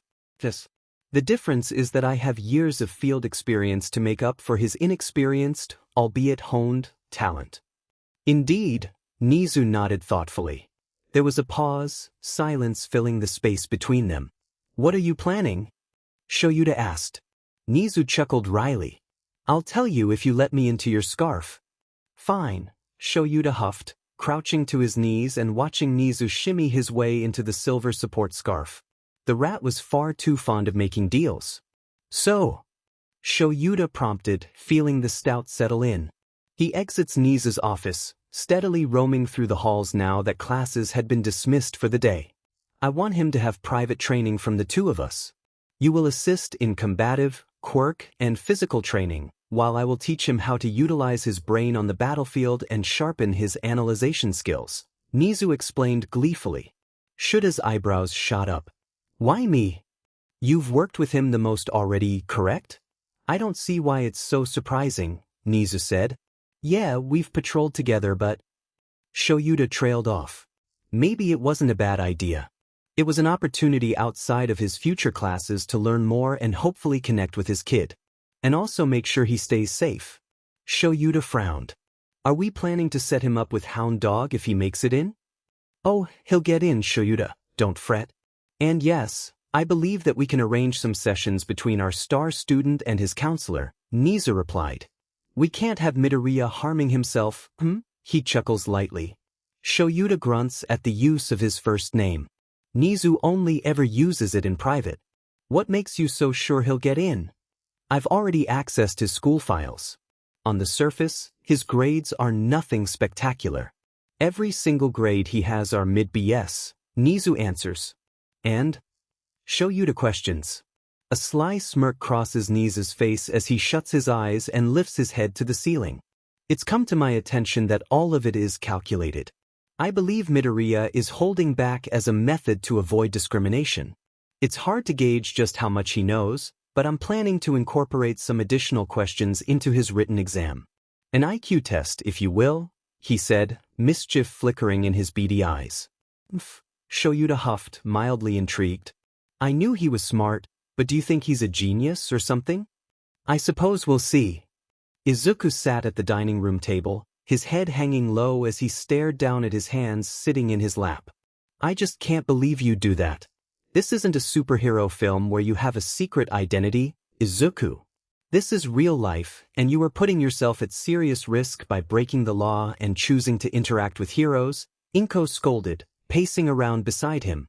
Izuku's eyes flashed with guilt. I'm sorry, Mom, Let me finish, Inko cut in, finally moving to take a seat next to her son. After a tense moment of silence, she spoke. Above all, I wish you would have told me. About your quirk, about what you were doing, about how you were feeling. I'm your mother, Izuku. I would have been here to support you and guide you in the right direction. I can't say I'm not upset with you for breaking the law and putting yourself in danger, but… Inko's voice cracks and falters as she slowly cups Izuku's cheek in her hand and lifts his head to meet her gaze. I'm proud of you for doing what's right and helping others. You were always a hero at heart, weren't you? At this, Izuku practically burst into tears. the weight of his shame and relief slamming into him like a tidal wave. I'm sorry, I'm really sorry, Mom, he blubbered. I thought that I would never have a chance to be a hero, so I went out and did that, he sniffled. Inko's eyes softened, her eyebrows pinching contemplatively. Izuku, do you really want to go to UA? She asked quietly. Izuku's breath hitched and he looked up at his mother. His cheeks were streaked with tears as he searched her eyes imploringly. I do. I really want to, Mum. Oh, Izuku, she sighed, leaning forward and throwing her arms around him until her chin was tucked into the crook of her son's neck. Promise me that you'll do your best to stay safe. Izuku trembled slightly as he returned the hug, tentatively wrapping his arms around his mother's torso where his hands rested flat against her back. His voice shook. I promise, he whispered. For a while, they sat there in silence and held the other.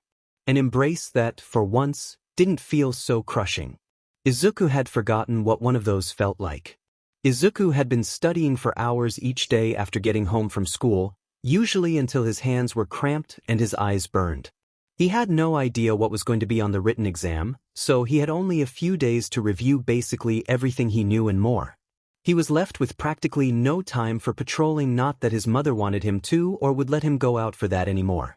Maybe he could sneak out sometime after the exam.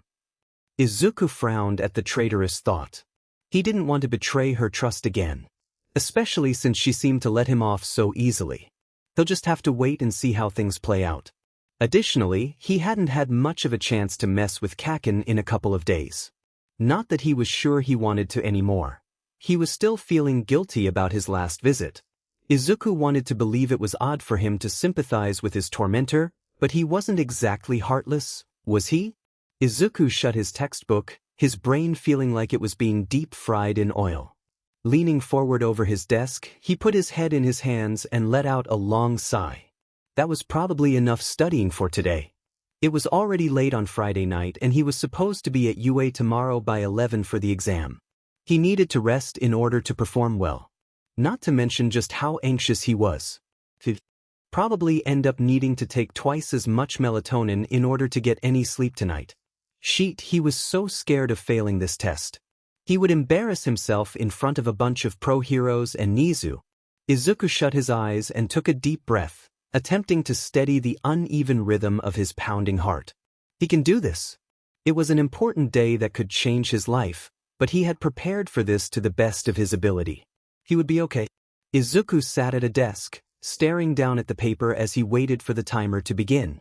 Nizu had explained through a speaker what he would be doing today and how long he had to do it. The written exam should be completed within 2 hours. It was a mixture of writing, problem-solving, and multiple-choice questions in every subject. After that, there would be an in-person interview as part of the exam, which completely scared the sheet of Izuku since he had no way to know he needed to prepare for one. The interview should take no longer than 30 to 45 minutes, and during that time, his test responses would be processed. Once everything was done, Nizu would discuss the results with a small group of UA's staff while Izuku waited in another room to see if he passed. Beads of sweat formed on Izuku's temple. He was alone in the room, but he knew there were cameras all around him that people would be watching him through. A loud buzz startled him, and he quickly realized that was his cue to begin the test. He picked up his pencil and turned the packet over, quickly flipping to the end to see how many questions there were. 110 and 2 additional essay questions. Jesus Christ, this was no joke. Izuku immediately got to work, carefully reviewing each question before answering. He was so glad he studied beforehand, as most of these questions were things he remembered seeing a few days prior. The few questions talking about hero code and procedures were also answered quickly due to his extensive hero and law research over the years. Unsurprisingly, some test questions were not knowledge-based, but rather intelligence and puzzle-based. After the initial shock of seeing them scattered throughout the test, they became easy enough to do. He let out a loud sigh of relief when he finally reached the first essay question. He had no idea how much time was left for him to work, he just prayed that it was enough. Without a watch or any sort of timer to guide him, time seemed to stretch and constrict against his will, only serving to stress himself out. Setting down his pencil, Izuku glanced up at one of the cameras. He had finished. Surely the time was almost up? He took advantage of the silence, going back through the test to double-check his answers and reread his small essay responses. Izuku ended up counting the seconds until the timer finally buzzed, signifying the end of the written portion. 948 seconds had passed. Just under 16 minutes. Did he really finish? That early? A teacher, professionally known as the R-rated hero, Midnight, sat across from Izuku. He was busy sweating bullets, because holy crap, another pro-hero he dreamed of meeting is currently right in front of him. And he had completely forgotten just how inappropriate her hero costume was. "Hey there, cutie. You're Izuku Midoriya, right?" she asked. Izuku stiffened when she addressed him so casually. "Yes, ma'am." "Don't call me ma'am, it makes me feel old," she sighed wistfully. "You probably already know me as Midnight, and I'm a teacher here at UA High School," she grinned. "How about we get started, Most of the questions were tactical, strategic, ethical, and analytical. There were even a few questions where he was handed case files and charts to help him with his answer. Finally, at the end, she switched over to some questions that were centered around him and his goals as a hero. Midnight tidied up the small stack of papers in her hands. "Great job on those questions. Let's move on to the last few I have for you today. Can you tell me what makes someone a real hero?" Izuku gnawed on his lower lip. These questions had all been more free-form compared to the written questions, which meant there could be multiple correct answers. It seemed like they were moving into a different category of questions aiming to gauge who he was as a person. Who knew the recommendation exam was so intricate? Izuku sat there for a moment, thinking. What did make someone a hero? Surely it was their drive to save people? Heroes should be naturally self-sacrificial if it meant that innocent people will be protected. Sacrifice. You can't be a hero if you aren't willing to give anything to help and save those in need, Izuku answered. You have to be willing to rush into danger with nothing more than a strategy. Obviously that's not saying you should be reckless about it, but... Midnight nods, a small smirk tugging at her lips. "Oh, thank you. Next question. Why do you want to be a hero, Izuku?" Izuku barely even had to hesitate. "I want to save people. Ever since I was a kid, I wanted to be someone's hero. To save someone with a smile on my face, like All Might," he finished quietly, his tone taking a bitter edge as he thought of the number one hero. Midnight's expression softened, although he could see the slight twitch in her eyebrow that told him she was suppressing the urge to raise it. "Well, Izuku, the interview is over," she stated. "Follow me out of the room and I'll show you where to sit and wait for your results." This was the nerve-wracking part, waiting. Izuku had never been great at waiting. The strange thing about this is that Izuku would be receiving the news in person, face to face. Usually, UA would send the results through the mail. It concerned Izuku a bit. Why did he need to stay? Was it part of the recommendation exam? Was this a common occurrence? He sat on the floor against the wall in an empty hallway, apparently a few rooms down from where the principal and some teachers were discussing his test and interview in private. Part of him was expecting the worst. That part of him was being pretty vocal about it too. "You're a fool for ever thinking you could get into a Deku. Once a quirkless, always a quirkless. Useless people aren't fit to be heroes, idiot. You're a failure. You can't even kill yourself right. What makes you think you could make it into UA?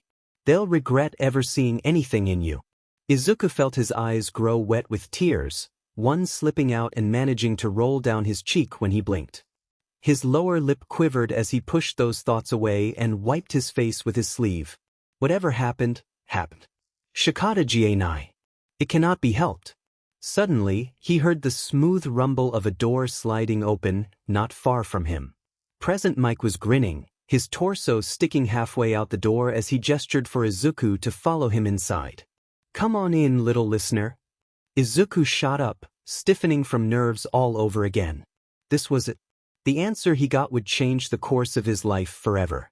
He took a deep breath and stepped inside, seeing a faculty room where the staff all sat together at a long, rectangular table, Nizu at the head of it. Present Mike sat back down in his chair near the door. "Izuku Midoriya," Nizu said. Izuku listened with bated breath. For a moment, the blood roaring in his ears was all he could hear. Nizu broke into a wide smile. On behalf of UA and its teachers, welcome to the hero course. All he remembered from that point on was collapsing to his knees in utter relief, sobbing. He was going to be a hero. He was going to be a hero. Shoyuta sat patiently in his chair, waiting for the discussion to begin. Namuri had returned a few minutes ago and was settling back into her chair after having a brief conversation with the principal, who had obviously been watching the entire interview through his cameras. Nizu cleared his throat, the room falling silent. I must say, Midoriya's test results are exceptional. I am proud to say that my theory regarding his intelligence was correct, as he got a perfect score on the knowledge and essay questions. The intelligence quotient test questions, however, reveal more than I initially expected. Izuku is indeed a classified genius, with an estimated 152 IQ score. I will be working to polish that potential into a true skill. Nizu announced. Low murmurs of surprise from the staff filled the room. Shuta's eyebrows raised and he immediately made eye contact with Hisashi, who was sitting directly across from him. Wait, Nizu, what's your IQ? Ken asked. Nizu swiftly glanced at the concrete man. That is not important, Nizu replied simply. Izuku Midoriya passed the exam without question and will be a part of next year's hero course. What about the interview? Hisashi asked. He passed that too? Shoyuta crossed his arms and leaned back in his chair. And what if he chooses to decline? I believe you said that he had the choice whether to enroll or not, Nizu, Shoyuta added. One at a time, please. Firstly, yes, he passed the interview portion of the exam. He has the makings of an extraordinary hero, so I am rather excited to see what he will accomplish with some time and training. His strategy and analysis is difficult to beat, Nizu said proudly, his head raised slightly. That's great. And if he declines? Shoyuta huffed, growing more irritated. Nizu smiles in amusement. There is no need to fret about that, Aizawa. He will accept. Voluntarily. Shoyuta pressed. Yes, it will be of his own accord, Shoyuta. Please have some faith in me, Nizu replied, a warning edge to his voice. When their brief back-and-forth exchange ended, Shoyuta realized the room had gained a tense atmosphere. Sorry, Shoyuta mumbled reluctantly. Hisashi spared him a reassuring smile and Shoyuta was reminded of one of the many things he appreciated about his husband. Continuing onward, I would like to inform all of you that Midoriya will be participating in private training from both Aizawa and me, starting next school year. I will be telling Midoriya after announcing his acceptance, so please be aware. Nizu smiled. Oh, that's wonderful. Are you two working together or is it more of a switch-off? Namuri asked excitedly. Aizawa cut in. A switch-off. It's not exactly set in stone, but we're planning on 4 sessions a week, evenly split between the two of us, he explained gruffly. Ken nodded thoughtfully, a hand placed on his chin. Interesting. He seems like he would make a good student. Hopefully it proves to be beneficial, he said. What of Yagi's absence? Should he not be here to discuss this with us as a future Class 1A teacher? Ectoplasm asked. Tashinori is not permitted to attend these meetings until the beginning of the first semester, Nizu replied. I will be telling him myself after this meeting is over. There will also be a debriefing a few days before the new school year for all of the staff, as I'm sure you're familiar with. Ectoplasm seemed to accept this answer with a curt nod. So, should we bring him in? Namuri asked excitedly. Nizu chuckled lightly. All right, Yamada, if you would, he instructed, gesturing towards the door. Oh yeah. Hisashi cheered, abruptly standing from his chair as he quirk activated. Oops. Sorry. The others in the room slowly uncovered their ears with a reassuring smile. Shoyuta deactivated his quirk with an amused huff. He opened the door and beckoned Midoriya inside the room before sitting back down in his seat. Shoyuta barely even had to look at his kid, when did he start calling him that? To see that he was stiff as a board. Shuta's lips ticked up at the corners in amusement.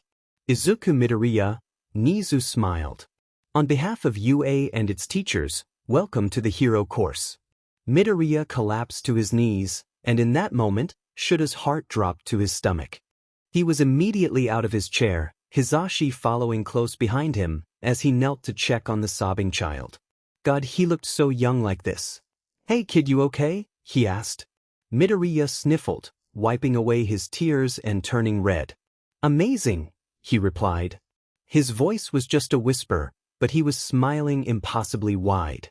Shoyuta relaxed, moving away to give him some space. Congratulations, little listener. I can't wait to teach you next year, Hisashi grinned. Midoriya's eyes widened, looking around the room. Are all of you going to be my teachers? Primarily, there will be a new heroics teacher arriving next year, which I have a feeling you'll be very excited about, Nizu explained. But there's one more thing you should know. Midoriya's face paled. What is it? He questioned nervously. I believe you would benefit from private training sessions after school, Nizu said. Shock crossed the teenage boy's face, quickly dissolving into confusion as he chewed on his lower lip. What? Who would be training me? Nizu caught Shuta's eye, implying that he was supposed to answer that question himself. He nodded and turned to Midoriya. It'll be a combination of Nizu and me. If you accept, you will meet with one of us 4 times a week, 2 sessions with each of us, Shoyuta explained. But why? Midoriya breathed. Nizu stood up from his seat, drawing the attention back to himself as he rounded the table and approached them, stopping less than a meter away. You have an astounding amount of potential, Midoriya. You would gain important skills from having private training with each of us, but we can still compromise on the details if you believe that to be necessary. In other words, Nizu really wanted this to happen. Izuku? Getting mentored? By Nizu and Eraserhead? Holy sheet isn't enough. More like angelic sheet. Divine Fanji heavenly sheet. He was sure that he barely even passed the exam to get into UA. He was still happy to, nonetheless, but to be singled out like this because he has potential? Now, staring at Nizu, Izuku realized just how small he was. Even standing straight, the tips of his ears didn't even reach Eraserhead's shoulders, even though the dark-haired man was still crouched on one knee. Yes. But please. I would love to, Izuku agreed. He felt his hands shaking from the sheer excitement of it all. Nizu nodded. Wonderful news. I believe we can also work out a compromise when it comes to your main tormentor. Izuku blinked. My what? He asked, confusion crossing his face. You're being bullied at school, correct? If the injuries and scars you sustain imply what I suspect, Nizu hummed, turning his head absently. Izuku's face paled. How did? That won't be necessary, sir. Nizu's eyes darkened, his head snapping back towards Izuku with a burning intensity. That is still up for debate. Katsuki Bakugo has already submitted an application to UA and will, theoretically, participate in the entrance exam in 2 weeks from now. Izuku shrank into himself, averting his eyes to the floor while Nizu's own bore into Izuku's very soul. He gulped. What are you suggesting? I am trying to tell you that I'm upset, Izuku. The treatment, Nizu paused, having to take a deep breath in order to calm himself. The treatment you've received throughout your adolescent years is deserving of punishment.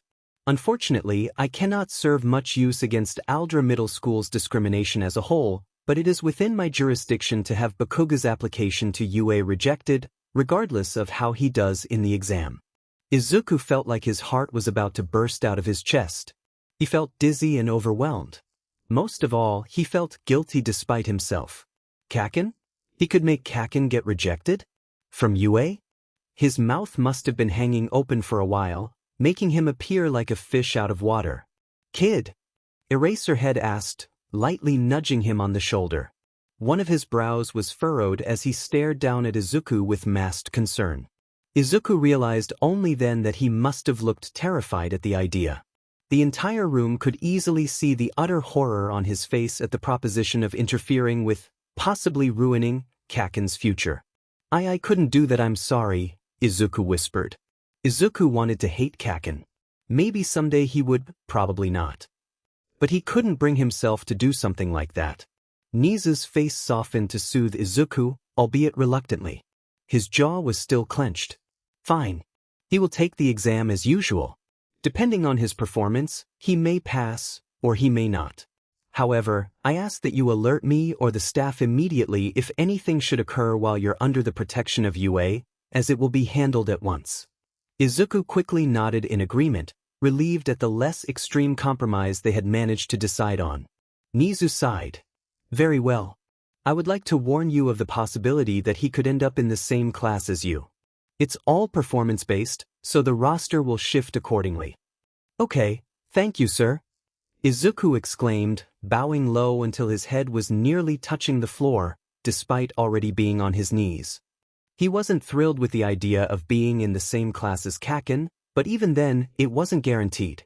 Additionally, he would have the school administration backing him up if anything went wrong. I believe that is all I needed to address with you today, but if you have anything else, please let us know now, Nizu smiled. Izuku paused thoughtfully before looking back up. Will Eraserhead be my teacher during school hours?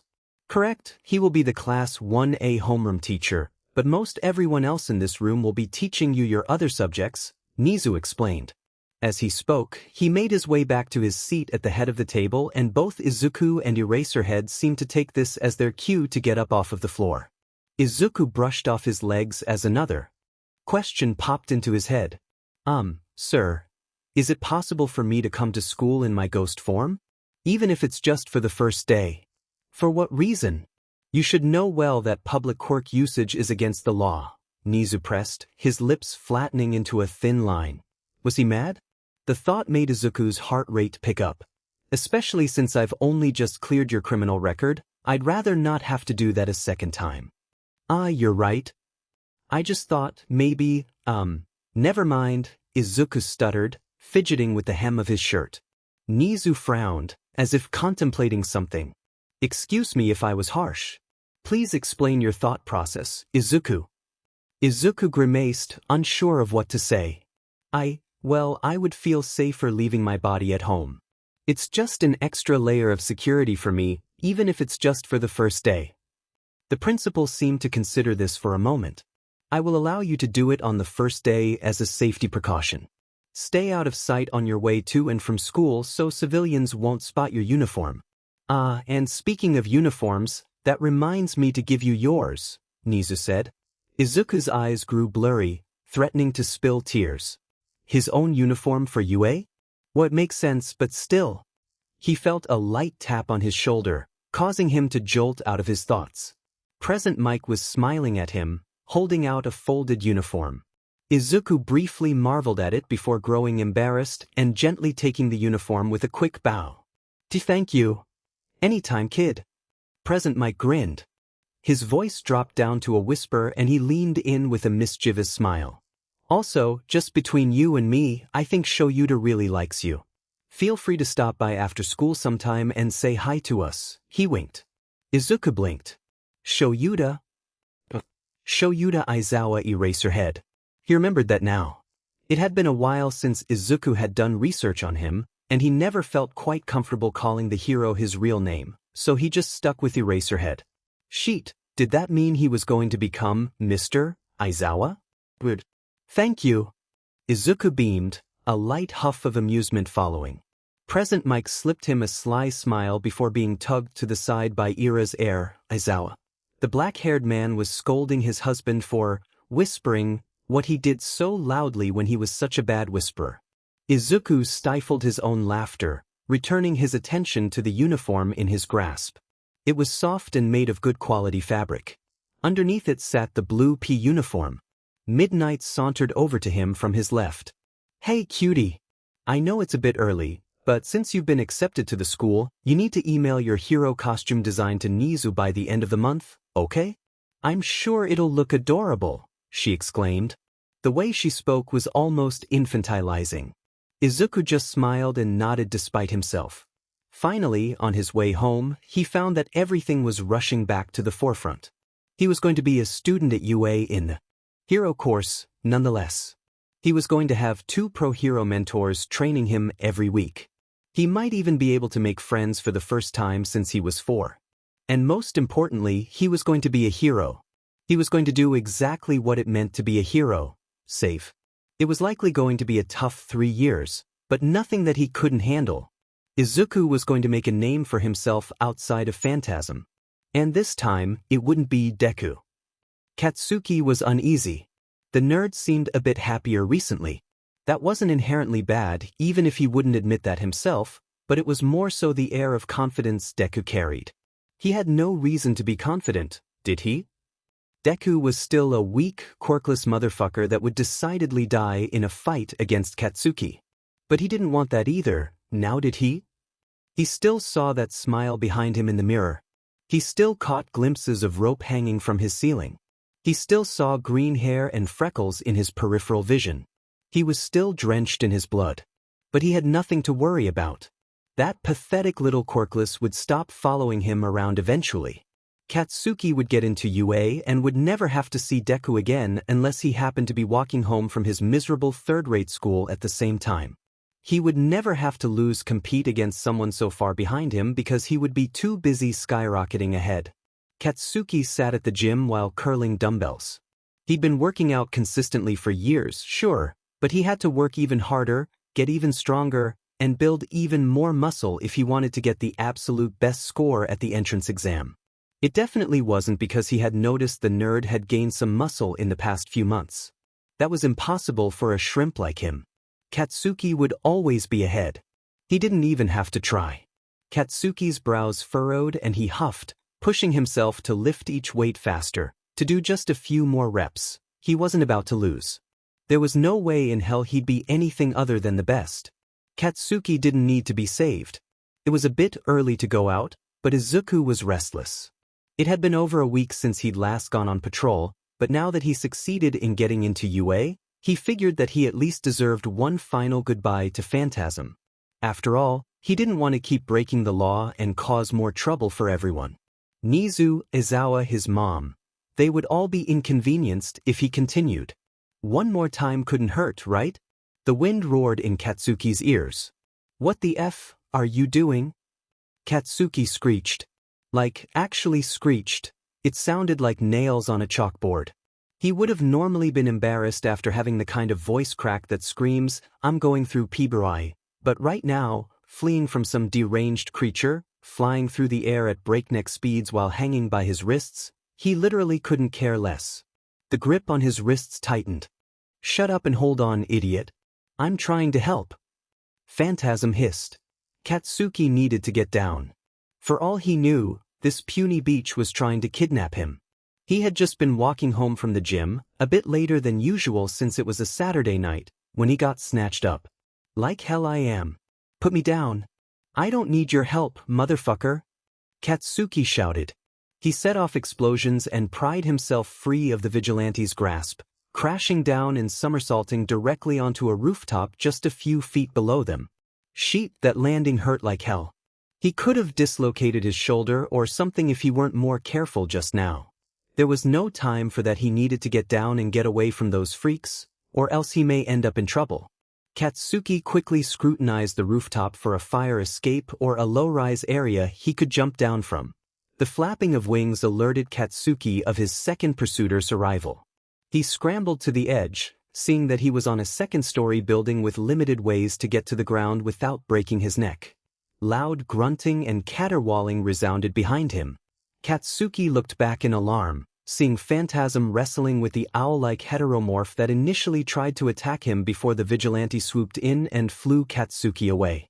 Phantasm unsheathed his dual swords. Wait, dual swords? That was cool as sheet.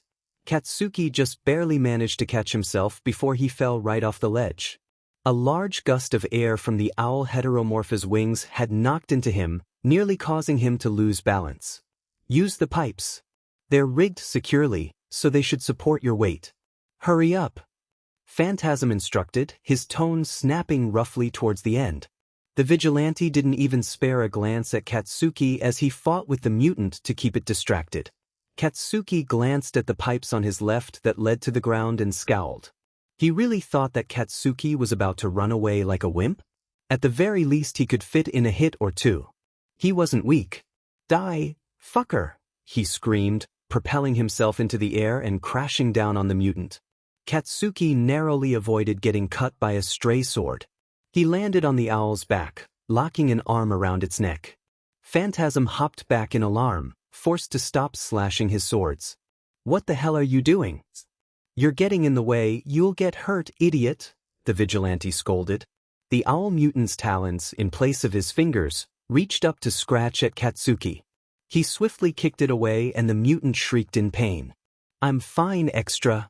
I don't need your help," he barked. The vigilante grimaced underneath his mask, slowly breaking into a run. "Go home," he grunted. Jumping up, he body slammed Katsuki square in the chest, consequently knocking him off the mutant. They both crashed to the ground, but Phantasm quickly got off of Katsuki just to lunge at the heteromorph with his swords. Katsuki watched in dismay from the ground before scrambling to his feet. His elbows burned from where they were scraped by the concrete, blood oozing from the shallow cavities in his skin. Katsuki's eyes darted around as he tracked the movement of the mutant while it fought Phantasm. The heteromorph was flying turbulently, screeching as slice after slice from the vigilante's blades landed. It finally gave up in trying to fight back before it half flew, half fell down to the rooftop in a heap of feathers. And then everything was still. Well, aside from the slight twitch of the mutant's wing. There was no guarantee how long that thing would stay down for. He always knew owls were FNG annoying. In the corner of Katsuki's eyes, he saw the vigilante float down. "What were you thinking?" Phantasm shouted, turning to glare at him. "I was fine, even before you intervened." "I don't need the help of some extra," Katsuki argued. Phantasm took a step forward. "You're lucky I was there to save you. You could have been seriously hurt if I hadn't seen you. And what makes you think I would have gotten hurt, huh? You think I need saving from some puny villain? What made you rush in like that? You think I look weak?" Katsuki yelled, his heart beginning to pound. He took a step forward. The vigilante took another step forward, stopping less than a meter away from Katsuki. "I don't care whether you could have handled it or not. I couldn't gamble on your safety like that based on how strong or weak you looked. Regardless, my body moved before I could stop it." Katsuki froze in his tracks as the vigilante's words registered. "Your body moved, huh, Deku?" he asked. Katsuki's eyes were wide, with a wild, disbelieving smile plastered on his face. His voice became rough and quiet with rage as he stared at Phantasm. "There's no way," he muttered. And suddenly it all clicked. The fluffy green hair, barely concealed under that hoodie, a strikingly familiar hoodie. Viridian eyes and freckles peeking out from underneath a dark face mask became another piece of the puzzle, the solution to which he could infer for himself. It all made sense. Why Phantasm appeared when he did, when the hallucinations began, why he sounded so familiar, why he acted the exact same. Katsuki grit his teeth, balling his fists until his knuckles turned white. He shook with pure fury. "Deku," he growled. Without warning, he leaped forward, his hand reaching for Phantasm's face mask. He tore it off his face, surprised when he actually felt his hand make contact with the ghost. He wasn't sure whether it would work, but he was glad he tried. He threw the mask to the ground, spat on it, and then stopped his foot over it, grating it into the ground with his shoe. When he finally looked up, emerald eyes met ruby. "Kaken," Deku warned through grit teeth. Katsuki's own anger reached a boiling point. Who the hell did he think he was? This whole time? Did you have a quirk this whole time? Deku shot him an incredulous look. "Is that all you care about? Answer the demon question, Deku." Katsuki snapped, stepping forward and pressing his index finger to the green-haired boy's chest accusingly. "No. I've had it for less than a year." Deku gnawed at his lower lip, looking away. "I discovered it the same day as the sludge villain attack, after everything had happened." Katsuki scoffed in utter disbelief. "So you've had it for that long and kept it hidden? What the F-? How long have you? Who the hell do you think you are, looking down on me like this?" "I told you, I don't look down on you. I've never looked down on you a day in my life," Deku argued. "I swear, it's like you're a broken record." Katsuki abruptly swung his fist at Deku, aiming for the face. Deku stepped back, dodging easily. Starting with a right hook as always, Deku scoffed, mostly to himself. Katsuki's eyes widened, his face burning in embarrassment. Of course the freak would know his attack patterns, he had years to analyze everything firsthand. Katsuki tried to shove down the self-reproach that attempted to rise to the surface, instead focusing on his anger. Katsuki began to put more into his advances, swinging and kicking and exploding, only to be dodged without a word. "Fing fight back, damn it," he yelled. "I'm not going to fight you, Kaken."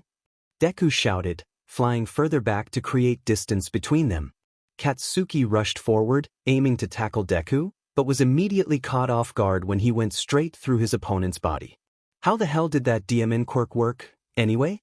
Stop being a FNG coward. I'm sick of you acting like you're better than me. Just fight with everything you've got, god damn it. Katsuki screamed, his chest heaving from the force.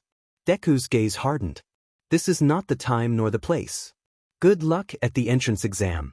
Take the pipes to get down, he said, his voice solemn.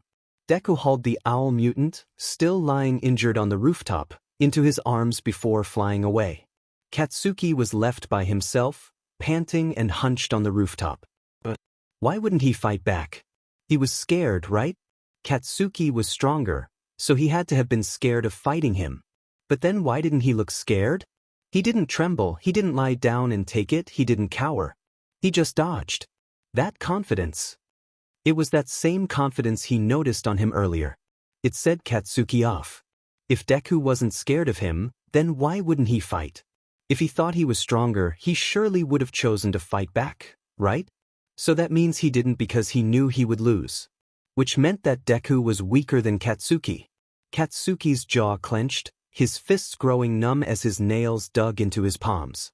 That's not it either. Why was this so goddamn difficult? Deku wanted to be a hero, didn't he? He should want to win if he wants to be a hero. Being a hero is about winning. And Katsuki was not about to lose. It was dark again. Pitch black. The only visible sign of which direction he was looking in was the small red dot blinking at him from the upper corner of the room. It was connected to a camera. He couldn't see an inch in front of him, and there was nothing to be heard, nothing to be felt. That was the reality of this room at night, there was none. He crawled along the cold tile, tracing the grout that snaked between the uneven squares, using his tiny front paws to guide himself through the dark.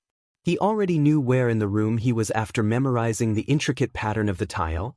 He wondered if they had set it up like a maze for this exact reason, but it wasn't exactly a spacious room to begin with.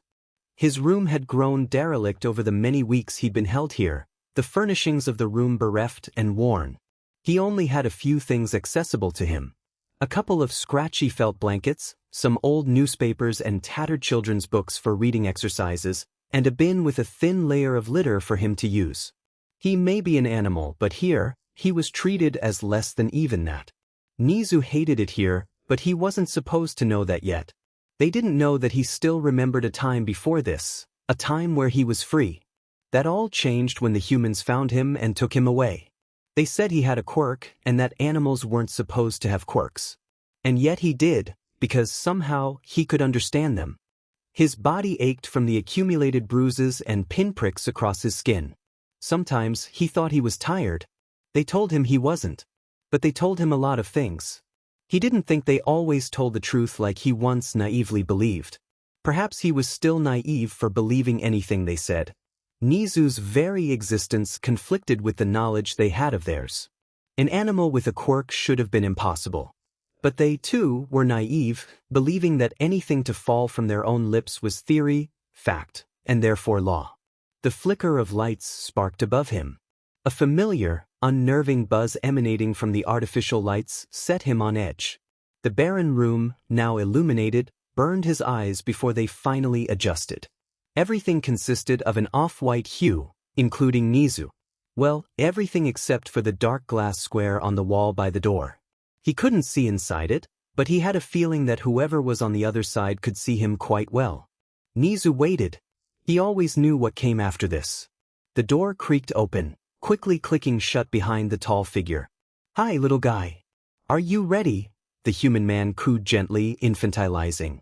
It was always a human dressed in an off-white lab coat. Sometimes the human had brown hair, sometimes they were tall, sometimes they had a rough voice, and sometimes they were a bit nicer. This was a human he had never talked to before. Maybe he could use this. Nizu sniffled, his voice hoarse and strained. No, he whispered. He used to be unable to speak at all, but the onset of his quirk had changed that. He held out hope that the newcomer would treat him with humility if he told the truth. He had yet to learn that the truth to them was only what they wanted to hear. The human in the white coat frowned, his lips angling downward as they always did when their kind became upset. Oh, Nizu had made him sad. Come here, buddy, he said, crouching down to the floor and beckoning for Nizu to approach. The human's tone was cold, sending a jolt of trepidation through Nizu's spine. He reluctantly crawled closer to the human, his small nose twitching. Once he was within arm's length of the human, he felt a sudden pressure on his back that shoved him down, a loud crack resounding throughout the room. The air in Nizu's lungs left him as he was forced to the floor. Pain shot through his body, the source being one of his lower right ribs, which had snapped under the exertion. He wailed, although no sound managed to leave his mouth. Nizu's breath hitched as the force on his back increased. What is 4 multiplied by 3? The human asked.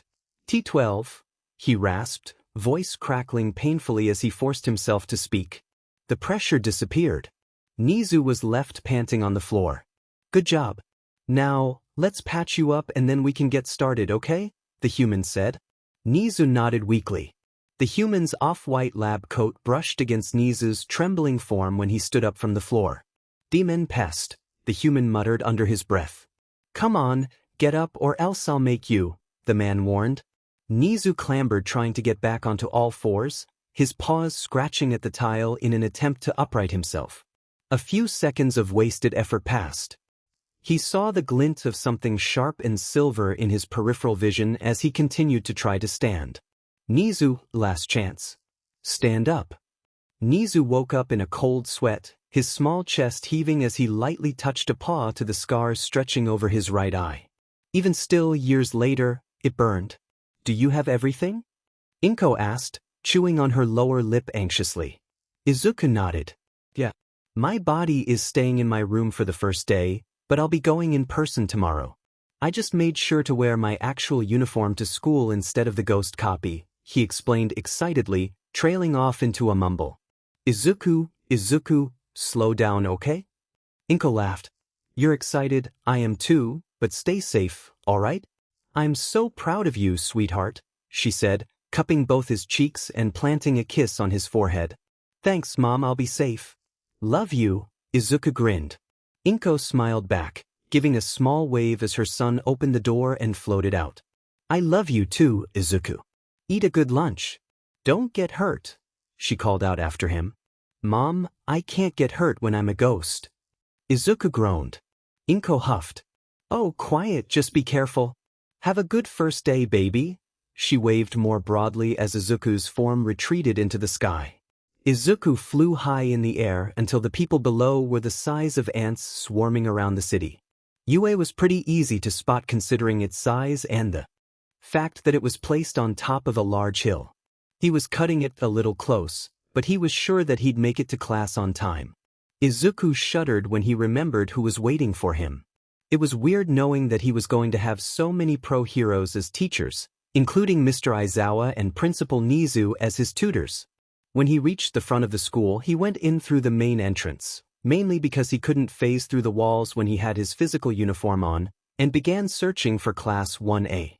From what he heard, there were 2 hero course classes with around 20 kids per class. 5 of those students in total, including himself, got in through recommendation, while the other 35 passed via the main entrance exam. When he finally found his classroom, he stopped in front of it and gulped. The wooden door was colossally sized with 1A plastered on the front in big red lettering. Was there a giant in there, or were all the classroom doors just this large? This was his chance to make a real friend. He hadn't made a friend in years, but really, how hard could it be? He turned the knob and opened the door, immediately bombarded with noise. The room was a cacophony of shouts and shrill laughter, making Izuku want to turn right around and not come back. That was until he heard a familiar voice. No surprise there. You gotta stick up your butt or what? Kaken snickered, making a point by slouching further into his chair and scuffing his shoes along the surface of his desk. An indigo-haired boy, who was rather tall and well-built, stood in front of Kaken, scolding him for disrespecting such a prestigious institute by tarnishing its property. He made an odd chopping motion with his arm as he raised his voice at the blonde. Izuku winced. That would do more harm than good with someone like Kaken, unfortunately. He glanced around the rowdy room, finding very few seats were still available. He cursed himself for arriving so late on the first day, consequently banished to the seat behind Kaken of all places. As Izuku floated past, Kaken's gruff demeanor quickly vanished. He sat straight up and turned around to look at Izuku with wide eyes. Deku, he grimaced. Kaken, Izuku sighed in return, setting down his backpack. The hell are you? You weren't at the entrance exam. How are you here, nerd? Kaken growled, his eyes narrowing suspiciously. Izuku frowned. He figured he would have to have this conversation sooner or later, so he might as well get it out of the way. Recommendation, he replied. Oh, a recommendation student, I see, the indigo-haired boy piped up. He approached Izuku's desk and held out a stiff hand. Tenya Ida. The pleasure is mine, he barked ceremoniously. Izuku looked him up and down cautiously before firmly shaking his hand. Izuku Midoriya, nice to meet you too. Which pro-hero recommended you to UA? Ida asked, his hand falling back to his side. Izuku. Who had anyways? He guessed he was a bit of a special case, considering he took a different exam and was given his results in person by Nizu himself. I guess you could say it was Principal Nizu? Ida's mouth gaped slightly before he snapped out of it himself. Well, that's unexpected. My apologies if that was rude of me. I hope we can become good friends, Midoriya, he nodded. Yeah, sure. Izuku agreed, smiling nervously. His first day was already going better than he'd hoped. Ida walked off, leaving Izuku and Kaken alone in their seats. The blonde glared at him, finally turning his head away with a scowl engraved on his face. Izuku raised an eyebrow. It was an unusual reaction from him, but on the other hand, Kaken seemed to be ignoring Izuku lately. They haven't spoken since a few months ago, when he found out that Izuku was Phantasm. Izuku sat in waiting, lost in thought. Shocked murmurs suddenly rippled throughout the room, everyone's eyes trained on the yellow thing lying on the floor in the doorway. What is that? Is that a sleeping bag? When did that even get there, dude? A gruff, recognizable voice addressed the room, and Izuku was quickly hit with realization. If you're just here to make friends, I suggest you get it over with and leave. The class mumbled uncomfortably as the sleeping bag rose up from the floor. Izuku grimaced, reminded of a vampire rising from its coffin. Welcome to UA's hero course, Mr. Aizawa grunted. It took you all 7 whole seconds to shut up. That's not going to work, time is precious, he ranted, unceremoniously peeling the sleeping bag off of him and stepping out. What the? A bright yellow-haired boy said, clearly confused. Mr. Aizawa shot the kid a knowing look. Rational students should understand what I mean. I'm Shoyuda Aizawa, your homeroom teacher, he explained flatly, surveying the room with his tired gaze. Surprised gasps swept throughout the room. Now, let's get to the point. Put on your P uniforms and head outside, Mr. Aizawa instructed. His voice was more monotone than usual. Maybe he hadn't slept well the night before, or maybe he was exaggerating his personality in an attempt to scare the class with a persona. Either way, the students hastily clambered out of the room to change and get outside onto the field. Once everyone had arrived, Mr. Aizawa explained what they'd be doing today. A quirk assessment test, everyone repeated. A brown-haired girl with rosy cheeks stepped forward, looking concerned. But then we'll miss orientation. Mr. Aizawa had his back turned to them. If you actually want to make the big leagues, you can't waste time on pointless formalities. At UA, we aren't tethered to tradition, so that means I get to run my class however I see fit. Understand? Everyone nodded, albeit in a slightly uncertain manner. Good, now listen up. You've all taken standardized testing before, but you've never been able to use your quirks in physical exams. The world still likes to pretend that we're all created equal. In doing so, society is holding back those with the most power and keeping them from excelling in the real world by reaching their full potential, he explained. Izuku winced slightly at his wording. It felt a bit harsh, to say the least, but he wasn't exactly wrong. Izuku used to be a part of one of the minorities that were the reason for these limitations being implemented. It wasn't his fault, of course, but there was a reason that participation trophies existed. It's stupid, Mr. Aizawa huffed. One day, the Ministry of Education will learn, but for now, we'll settle for this. He turned to face Kaken, a mildly disapproving glint in his eye. Bakugo, you managed to score the most points in the entrance exam. What was your farthest distance thrown with a softball in middle school? Kaken paused for a moment, his hands shoved in his pockets like they always were. 67 meters, I think. All right, now try doing it with your quirk, Mr. Aizawa said, tossing him a softball. Just stay in the designated spot, anything else goes. Now hurry up. You asked for it, Kaken grinned. A few moments later, he planted his right foot firmly on the ground and exploded the ball into the air. Die! He yelled. It was sent flying into the sky with a trail of flame following its path, finally dropping down far away. The small device Mr. Aizawa was holding beeped when the total distance was calculated. 705.2, not bad. All of you will need to know your maximum capabilities. It's the most rational way of figuring out your potential as a pro. 700 meters? That's insane, the same yellow-haired boy from earlier said. A pink alien-looking girl clapped her hands together excitedly. I want to go, that looks like fun. Heck yeah, this is awesome. Using our quirks as much as we want. A black-haired boy with atypical elbows added. Mr. Aizawa stared at them, his expression blank as his eyes bore into the group. It looks fun, huh? You only have 3 years here to become a hero. Do you think it's all going to be games and playtime? He asked. For the first time today, Mr. Aizawa broke into a smile. Still creepy, by the way. Idiots. Today, you'll compete in 8 physical tests to gauge your potential. Whoever comes in last has none, and will be expelled immediately as a result. Alarm overtook the hero group, gasps and murmurs rippling through the students. What would happen if Izuku got last?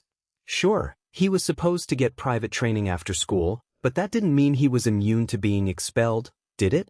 Izuku knew better than anyone that their homeroom teacher wasn't joking, not after hearing his stories during patrol together about last year's class being expelled as a whole. It was unlikely that he'd get last, but he couldn't risk underestimating anyone. Everyone else was here for a reason. They had passed the entrance exam one way or another. All that mattered to Mr. Aizawa now was trimming the fat, even if there wasn't much left to begin with. Like I said, I get to decide how this class is run, Mr. Aizawa said, his grin growing wider to complement his sharp gaze as it scrutinized them. If that's a problem, pack it up and get a move on. Understand? Wait. You can't send one of us home. We just got here, the brunette girl with pink cheeks complained. Even if it wasn't the first day, that's just unfair. Izuku agreed that it was unfair, but that didn't mean it was unnecessary. Becoming a pro hero meant laborious training and dozens of adversities that would need to be overcome. It's impossible to count on villains and disasters to play fair. Practically echoing Izuku's own thoughts, Aizawa returned her logic. Huh, and you think natural disasters are? Or power-hungry villains?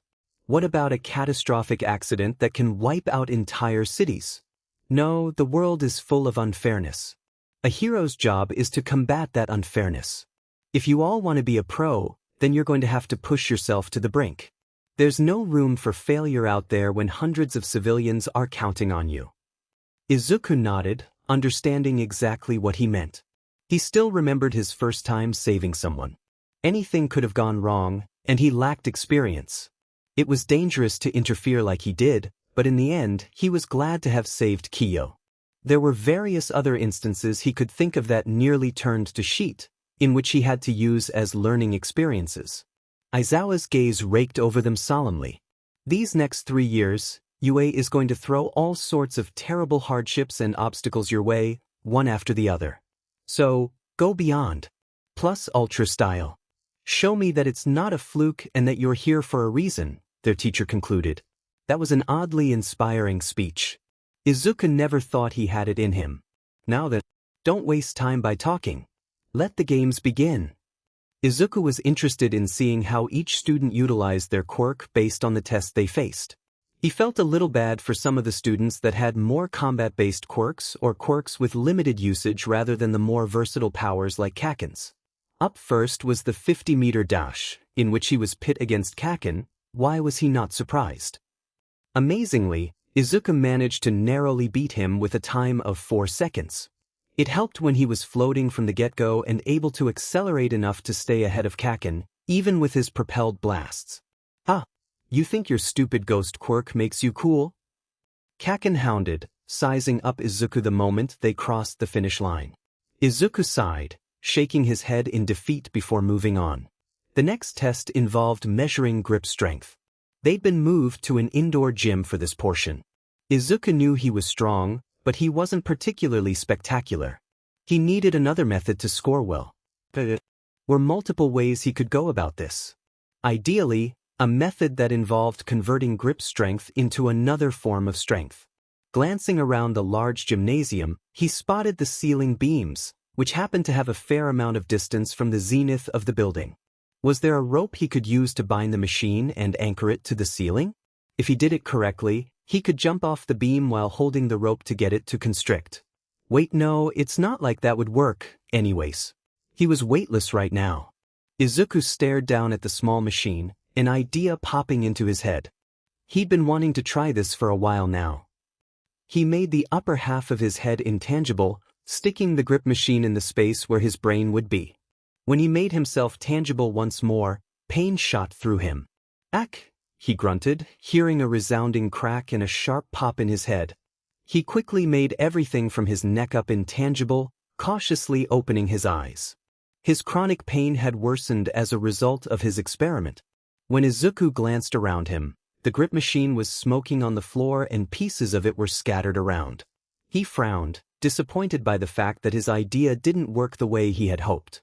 He bent down to pick up the primary component, the portion with the screen and mechanical grip measure, which had seemed to stay intact despite bearing the brunt of the force. Flipping it over to examine the screen, Izuku's eyes nearly bugged out of his head. The measure read 1,238.29 kilograms, and Izuku was sure his jaw was on the floor. That was really FING cool, but he wasn't sure he would be doing that again anytime soon. At least, not with his head. Mr. Aizawa raised an eyebrow and looked at him questioningly upon seeing the poor state that the machine was in, his shock only growing when he recorded the number listed on it. Jesus Christ, kid. I'm going to need an explanation for this later. Izuku nodded sheepishly, stopping immediately after realizing that made his splitting headache worse. It would take some time before the pain would become less centralized in his skull and instead dissipate throughout his body. It seemed like he was the last one to finish this test, so they moved on to the next one right after. The third test, the standing long jump, pretty much went the same as the first. Izuku just flew over the pit of sand like a few others managed to before him. The fourth test was repeated side steps. Izuku didn't score especially well on this due to the constant directional changes in his flight, which was a little difficult to carry out. Hey, at least he did better than he would have if he were in his human body. Although the repetitive movement was shaking him up a bit, his chronic pain was a consistent reminder during this test. Test 5 consisted of the ball throw, which they'd seen Kaken do earlier. Izuku tried to think of any loopholes, but could find none due to having to stay within the bounds of a drawn circle on the ground. It would have been pretty funny if he had his actual body with him, though. He'd just leave his real body in the ring and then fly away with the ball, eventually dropping it off somewhere. Technically, he wouldn't have left the circle. However, he couldn't do that now, so he ended up scoring about the same as he would without a quirk. The next 2 tests, the seated toe touches and curl-up, were also just decent. There weren't many ways he could circumvent natural measurements of flexibility or core strength, But he thanked himself for all the training and field experience he had that still made it an above-average score. The final test was just a long-distance run, which Izuku just flew once again to receive a high score. At the end of each test, Izuku found Kaken glaring at him. It was annoying to say the least. He understood that maybe Kaken was struggling with Izuku's success, but he couldn't really see why that was when Kaken was doing just as well if not better than him in many of the tests. Besides, if he was that sad at Izuku for getting a quirk, he should really be blaming himself. Izuku only took his advice, after all. Izuku shook his head, a dry smirk on his face. When he turned his head, he caught a flash of bright yellow hair disappearing around the corner of a building. Why did it look so familiar? Izuku frowned. That wasn't suspicious at all. The entire class stood outside in the spring humidity, all chattering nervously as they awaited the final results. "All right, time to give you your results," Mr. Aizawa announced flatly. "I've ranked you all from best to worst. I'm sure you all have a decent idea of where you stand by now. I'll just pull up the list. There's no point in going over each score individually." A holographic screen materialized before them, showing their names by order in which they ranked. Izuku exhaled in relief when he realized he wasn't last. In fact, he was actually fourth. A tall girl named Momo Yaoyorozu took first place, with Shudo Todoroki and Kaken in second and third place, respectively. Izuku placed his palm over his chest, feeling his heart rate slow now that he knew he was safe. Although, thinking about it, who came in last place? His eyes scanned the ranks, stopping when saw Minor Mineta in last place. An abrupt wail resounded toward the front of the crowd. No, this can't be it. I can't be in last place." Mineta cried. "Oh, shut up. No one's going home, I lied about it," Mr. Aizawa scoffed, a look of mild disgust on his face as he stared down at a snotty Mineta. "Oh, thank God," the short boy whined, collapsing onto the dirt floor. Mr. Aizawa smiled again, his eyes uncomfortably wide. "That was just a rational deception to make sure you gave it your all on the tests," he exclaimed, his tone eerily cheerful. Everyone yelled and groaned, a mixture of relief and irritation in their voices. Izuku gave Mr. Aizawa a doubtful look from the back of the crowd, meeting his gaze with a raised brow. Mr. Aizawa only shrugged, a sly smirk on his lips. "Oh yeah, well, it was totally obvious," Denki Kaminari said. "I would have told you all sooner, but I figured that would mess with Mr. Aizawa's flow, you know?" He shrugged, feigning confidence. Izuku shot an amused look in his direction. "Right, sure you knew." Izuku chuckled. Kaminari sputtered in embarrassment. "Of course I did. Come on, man," he whined. "That was pretty nerve-wracking, huh?" Hiatus Zero laughed nearby, turning around to the kid behind him. "Nah, I'm always down for a challenge," Eijiro Kirishima replied. Mr. Aizawa turned around and started walking back toward the building, waving at them lazily. "Anyways, that's it, we're done for the day. Make sure to pick up a syllabus from the classroom," he sighed. "Read it over before tomorrow morning. Things are going to be tougher when your actual training begins tomorrow. Make sure you're all prepared." Mr. Aizawa paused before he went out of earshot. "And Midoriya, see me after class." "Why, sir?" he exclaimed, stiffening immediately. He hoped it wasn't anything serious. Perhaps it was about the grip test? Jesus, why was he so nervous? They've been on friendly terms for months now, but he supposed Eraserhead wasn't just Eraserhead anymore, he was Mr. Aizawa. "Deku," a gruff voice said behind him. Izuku turned to see Kaken scowling at him. "Listen to me. Just because you have a stupid quirk now doesn't make you any better than me, got it? I don't know how you even got it in the first place, but it better not be evil or some shit. I can still destroy you whenever I want," he growled, stabbing an accusatory finger into Izuku's chest. Izuku frowned. "I just took your advice and jumped, Kaken. Oh, and thanks for that, by the way. I never would have figured out my quirk if it weren't for you," Izuku said, smiling wryly. His comment was very obviously backhanded, but someone desperately needed to knock some sense into him. If that someone ended up being Izuku, so be it. Izuku spun around and walked away instead of waiting for a response, headed back to the locker rooms with everyone else to get changed. The bell rang, signifying the end of the school day. Izuku hung back after class, staying behind like Mr. Aizawa requested. Midoriya, care to explain how you broke an industrial strength machine meant to withstand hundreds of kilograms? Even Shoji didn't break it, and he got the next highest score. Although, I suppose he didn't get close to the same measurement you did, Mr. Aizawa huffed, crossing his arms over his chest. Izuku flushed, feeling sheepish now that he was being confronted for it. Well, I was trying out a new idea. And it worked, just not the way I had expected it to. His teacher's eyebrow raised, prompting Izuku to elaborate further. You gotta give me more than that, kid. Izuku nodded thoughtfully, trying to find the best way to explain. I made my head intangible, put the machine where my head would go, and then made it tangible while it was still inside. I initially theorized that it had something to do with a sudden collision of molecules creating a pressured force, but it could also be that my soul, when tangible, might take form as condensed energy in order to interact with things. Being surrounded by that energy on all sides was like being extremely deep underwater, causing it to sorta implode. I think it's possible that there was even a small chemical reaction, assuming it wasn't the mechanical parts that made it spark after it. Jesus Christ, that's enough. I don't have the bandwidth for this right now. Are you at least okay? It looked like you were in pain, Mr. Aizawa grunted. Oh no, I'm fine. I had a bit of a headache afterward, but I'm already feeling better, Izuku insisted. The hero eyed him suspiciously. If you say so, problem child. Just let me know next time if you get injured. Yes, sir.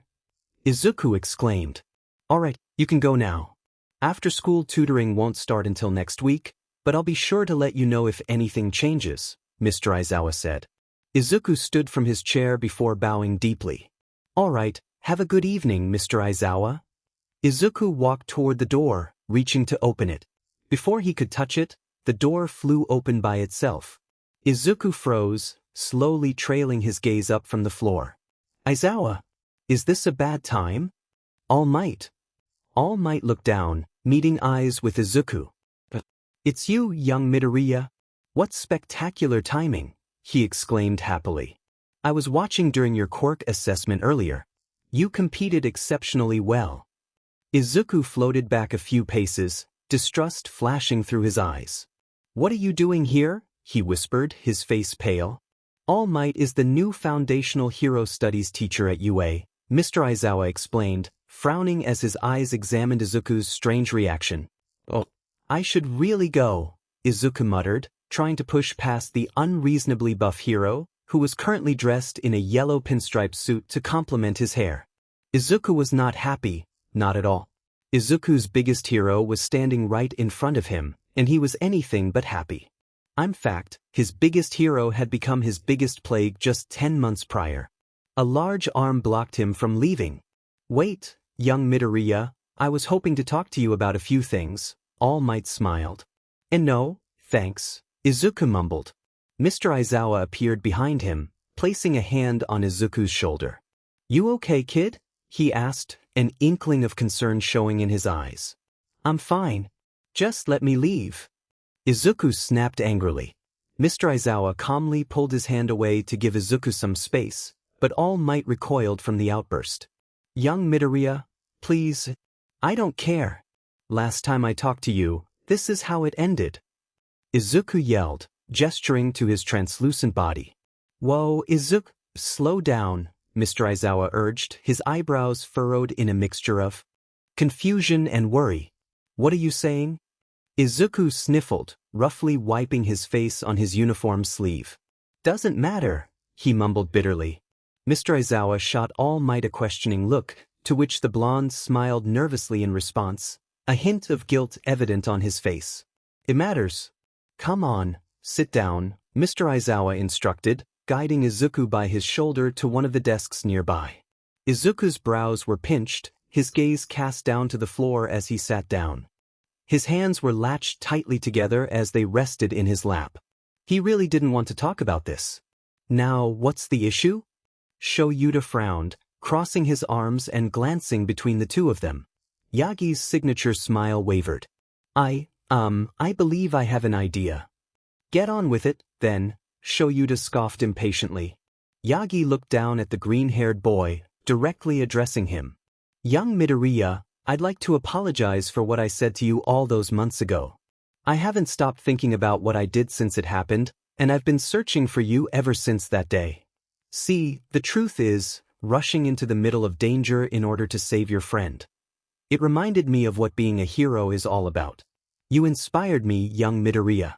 Please forgive my cruel words. I was being careless, and I truly believe you can still be a hero with or without a quirk. You already have the heart of one, he finished. Shoota's eye twitched. He told Izuku what? Izuku, still looking down, began to snicker wryly. His shoulders shook as he laughed. Young Midoriya? Yagi questioned nervously. You think I'll just forgive you like that?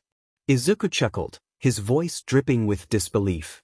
He snapped his fingers on that in order to accentuate his point. Yagi frowned. You must understand that I... Stop, Izuku demanded. Yagi fell silent at once. Izuku was looking up at him now, his eyes wide and of a searing intensity. Do you realize that, if you had just said yes, you can be a hero, then I would still be quirkless? I'm confused. Is it a good thing that I said no, then? Yagi questioned, his tone fluctuating in confusion. Izuku grimaced, rage infiltrating his glare. Do you want to know how I got my quirk, All Might? The color drained from the number one hero's face. I jumped off a roof with the intention of dying, Izuku said. Shoota's heart caught in his throat, his blood running ice cold. He knew about the one time in the woods, but had he actually succeeded once before that? Izuku, Shoyuta whispered. Did you actually die? Izuku asked. No, technically no, it was a grave injury and I surely would have bled out without my quirk to heal my wounds. But I was close enough to death that I had to manifest my quirk to live. Yagi's hand was hovering over his mouth, his eyes widened in horror. Why, young Midoriya, I am so sorry, I had no idea you would dash, he gulped, taking a shaking breath. That you would do that. No one ever does, do they? Izuku scoffed. He slowly rose from his chair, jabbing a finger against Yagi's chest. I want this to be a learning experience for you. Never assume things about someone's life, good or bad. I was desperately trying to hang on, and that ended up being my second to last straw. I just needed something to grapple onto, Izuku grimaced, his voice cracking with emotion. Shoota's breath hitched at the vulnerability slipping through the edges of his kid's voice. What was he supposed to do in this situation? Shoyuta had been trained on the basics for hero protocol, especially for the aftermath of traumatic events, but it wasn't like he was a therapist. This was beyond him. He needed to tell Nizu. They could set him up with Inui a bit sooner than they initially planned, right? Young Midoriya, you're right, I'm truly sorry. I would do anything to prove it to you and earn your forgiveness. Please, if you would sit back down and listen to me for a few minutes, I also have a very important proposal and I would like you to hear me out, the blonde hero coaxed. Izuku raised an eyebrow skeptically. If you want to be forgiven, work for it, he grunted, pushing past him and beelining for the door. Wait, did you want another quirk? Yagi blurted. Izuku froze in the doorway, mirroring Shoota's own reaction. A quirk? What the hell was he talking about? Yagi fidgeted. I'm looking for a student successor to inherit my quirk. This is really important. I even talked to Nizu, and he agreed that it could be a good idea. Find someone else, Izuku spat, slamming the door shut behind him. What did you even say to him? Shoyuta fumed, glaring at Yagi. And what the hell are you talking about, giving him a quirk? That's impossible. Yagi raises his hands placatingly, which only served to anger Shoyuta further, as now his hand is wrapped around his scarf. It was months ago I saved him from a villain and he asked me if he could still be a hero without a quirk, but my time was growing limited, so I had to leave before I deflated. Villain? What in the world did you say to him right after a villain attack? Shoyuta pressed, beginning to seethe. His eyes glowed a crimson hue, causing his bangs and scarf to levitate around him as his stare burned straight through the blonde hero. Yagi deflated in a puff of smoke, unable to retain his flexed form without the extra surge of power from One for All flowing through him. He sputtered up blood. "Aizawa, please," he rasped, holding the back of his hand to his leaking mouth. "Tell me." Shoyuta shouted, taking a sharp step forward. I told him he couldn't be a hero without a quirk. It was a hasty response. I regret it every day. After the second attack, when he rushed in to save his friend, he inspired me. It was a reminder of my failures and why I became a hero to begin with, Yagi explained, his bony figure trembling slightly. A drop of blood from his mouth splattered to the floor. Shuda's gaze followed the bead of red to the tile, watching as it shattered into smaller pieces. He relaxed, guilt flashing briefly through his eyes, and took a step back while he deactivated his quirk. He heaved a long sigh, slowly moving to sit in the chair that Izuku sat in not even a minute earlier. Shoyuta sat there in silence for a long minute, his head in his hands. "Did you tell him that he couldn't be a hero because of a stupid time limit, or did you tell him that because you actually believed it?" he finally asked. "Honestly? Well, I've been trying to find him for months to apologize for my mistakes and offer him the role of my successor," All Might replied seriously. Shoyuta raised an eyebrow and crossed his arms. "How? And you said he did something during a villain attack to prompt this change of heart?" "Well, I didn't know his name at the time, but after he left the scene of the sludge villain attack, I attempted to follow him. Unfortunately, he got away before I could find him. I've been searching ever since. As for the villain attack, I had run out of time just beforehand, right after I had told young Midoriya he couldn't be a hero and bolted to hide my second form. I became another bystander to the sludge villain attack on young Bakugo. That was when young Midoriya ran in to save him, even while quirkless." Yagi trailed off, a subtle smile on his lips as he remembered the rest. Shuda's eyes narrowed. "It's not just your skinny form you were trying to keep secret, was it? How do you intend on giving him another quirk?" "Ah, right that." Yagi chuckled nervously, searching for a viable excuse. He seemed to give up pretty quickly when he found none. "There's no use in lying to you, I suppose. My quirk is called One for All, and it has been passed down since the dawn of meta powers. I am the 8th user to inherit it, but as you know, I am growing weaker," he admitted solemnly. Shoyuta nodded slowly, prompting Yagi to continue. "The quirk was created to destroy a powerful villain known as All for One, and I was severely injured in a fight against him 5 years ago. I lost my stomach and a lung, and I no longer have the same capacity I had in my prime, hence the time limit," Yagi finished. Shoyuta sat there, blinking. "And you intended to pass that power onto Midoriya?" "If he accepts, then yes," Yagi confessed sheepishly. "How does that transfer work? Are there side effects?" Shoyuta pressed, his mind swirling with questions. If this quirk was literally made to destroy a centuries-old villain, does that mean the responsibility is passed on to him, too? Even if he doesn't accept, someone else will be sought out, likely one of Shuda's students. He needs to know before that happens. Why would he wait 5 years to find a successor? Yagi's eyes widened, seeming a bit overwhelmed. To transfer my quirk, the new user would have to swallow some of my DNA. Say, a strand of hair. As for side effects, he chewed on the inside of his cheek anxiously. It varies from person to person. When I first received it, it only took a bit of training before I naturally got the hang of it. However, to use it properly, your body would need to be physically prepared. And you think a teenager is the best choice for this? Shoyuta huffed irritably. Jesus Christ, Yug. Why did you wait 5 years to start looking for a successor when you knew you were only getting weaker? Aizawa, I admit I may have waited too long, but late is better than never, right?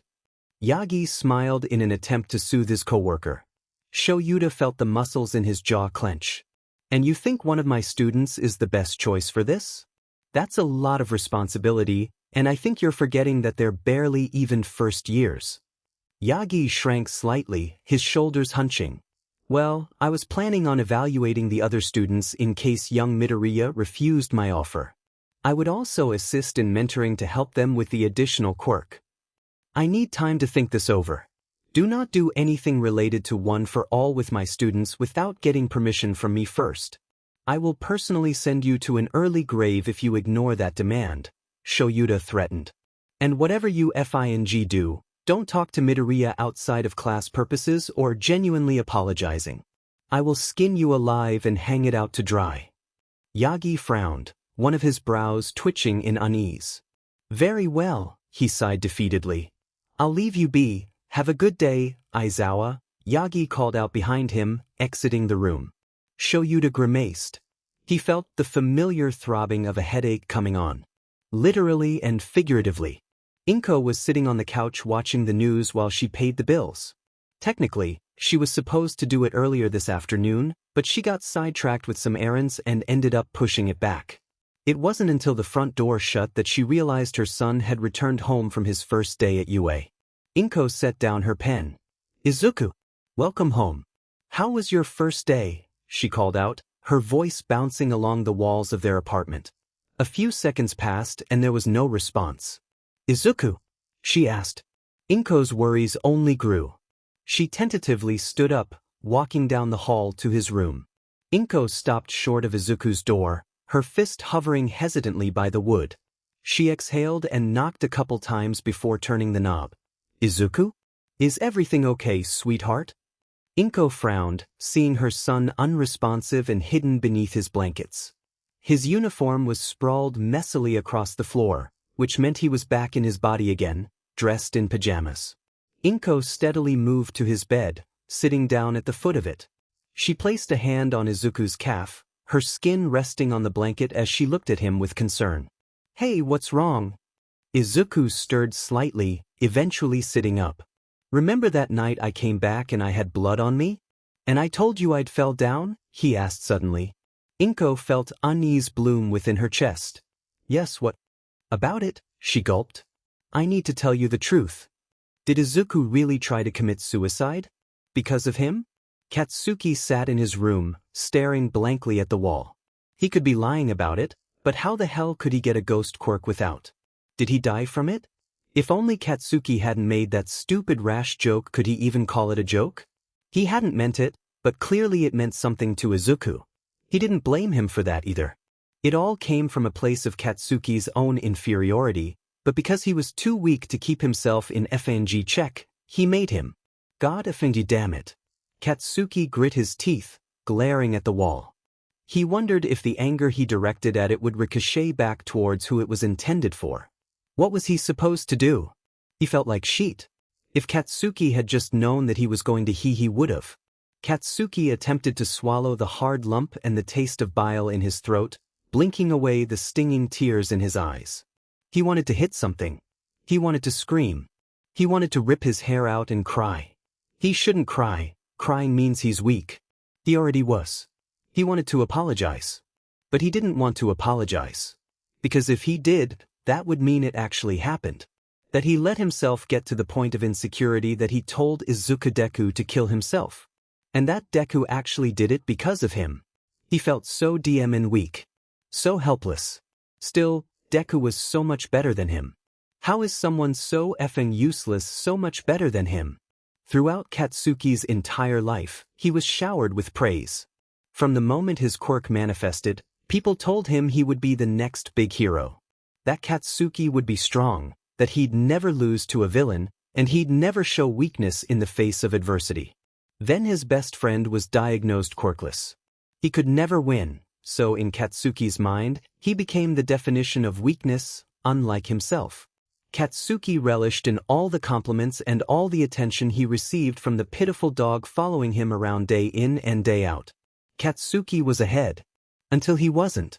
Deku, just a quirkless weakling, had still felt the need to save Katsuki, someone so far ahead of him, when he fell into that stupid river. That hand reaching out to him. Those bright green eyes, shining with concern. Deku was looking down on him. Suddenly, Katsuki felt light years behind.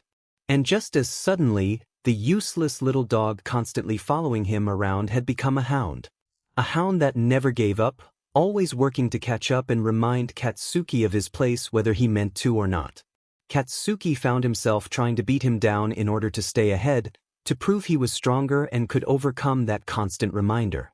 He had to win. Because heroes were strong. Because heroes win. And yet, somehow it still led to this. Katsuki might have won, but he wasn't a hero. He was no one's hero. Maybe there were other ways to be a hero. Izuku walked into class, yawning when he jumped at a shrill, bubbly voice addressing him from his left. "Hi, you're Deku, right? Weren't you a ghost yesterday? I'm Ochako Uraraka, by the way," she exclaimed. Looking at her, it was the same short-haired brunette girl from yesterday talking about the apprehension test being unfair. "Oh, hi," Izuku stuttered, slightly surprised at the fact that someone had willingly approached him. It's actually Izuku Midoriya, nice to meet you." "And yeah, that was part of my quirk." Uraraka pumped her fists in front of her body, smiling brightly. "Wow, I've never seen a quirk like that before. Ida told me you were a recommended student." "What's it like?" she asked. "You just have to take a different entrance exam a couple weeks early. It was pretty interesting, I guess." There was an interview portion included in the written portion of the test, too, Izuku explained, recounting his experiences with a small smile. Another voice interjected from behind them, although a lot more soft-spoken and professional. "I don't recall seeing you at the entrance exam." Izuku turned to see Momo Yaoyorozu, the tall girl with a spiky black ponytail who had gotten first place in the quirk apprehension test. She was a recommendation student, too? Izuku shifted on his feet. "Oh right, I took mine on a different day." "Interesting. I've never heard of that before. Who recommended you?" Yaoyorozu asked, raising an eyebrow. She was clearly skeptical of Izuku, but she was still hiding it in an effort to be polite and find out more information before assuming things. Izuku smiled weakly. "It's kind of hard to explain, but I guess you could say Principal Niza did?" "The principal? Wow, Midoriya, that's amazing." Uraraka chimed in. "Principal Nizu." Yaoyorozu trailed off thoughtfully, seeming slightly doubtful of his sincerity. She seemed to brush it off rather quickly, though. "Ah, well, it's wonderful to meet you. I am Momo Yaoyorozu," she smiled, holding out her hand. Izuku shook it, feeling a bit embarrassed knowing that she probably didn't believe him. "Izuku Midoriya, nice to meet you too." Unlike the day before, Class 1A began their core class curriculum. Many of them were disappointed, under the assumption that there would be more hero-related courses rather than things like mathematics and social studies. Izuku had pretty much expected to have regular high school classes, so he came out, mostly, unscathed in all his class PRDS. At one point during lunch, Izuku even got to meet Pro Hero Lunch Rush. It was so cool knowing that all the faculty at UA were all heroes. The food was delicious too. Unfortunately, Izuku's good day came to an abrupt end during his next class. Hero training. Now, the class itself wasn't so bad, he was actually very excited. It was the teacher that made him dread it. "I am here," a booming voice proclaimed, followed by a familiar red, blue, and yellow hero popping in through the doorway. Coming through the door like a hero. Great, it was All Might.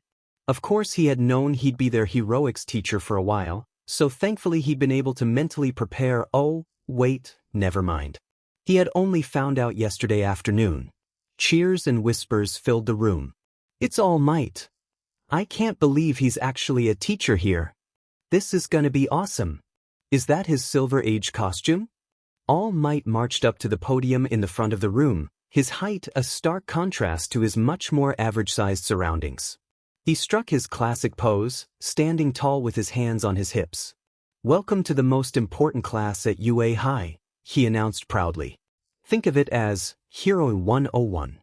Here, you will learn the basics of being a pro. And that means to fight in the name of good.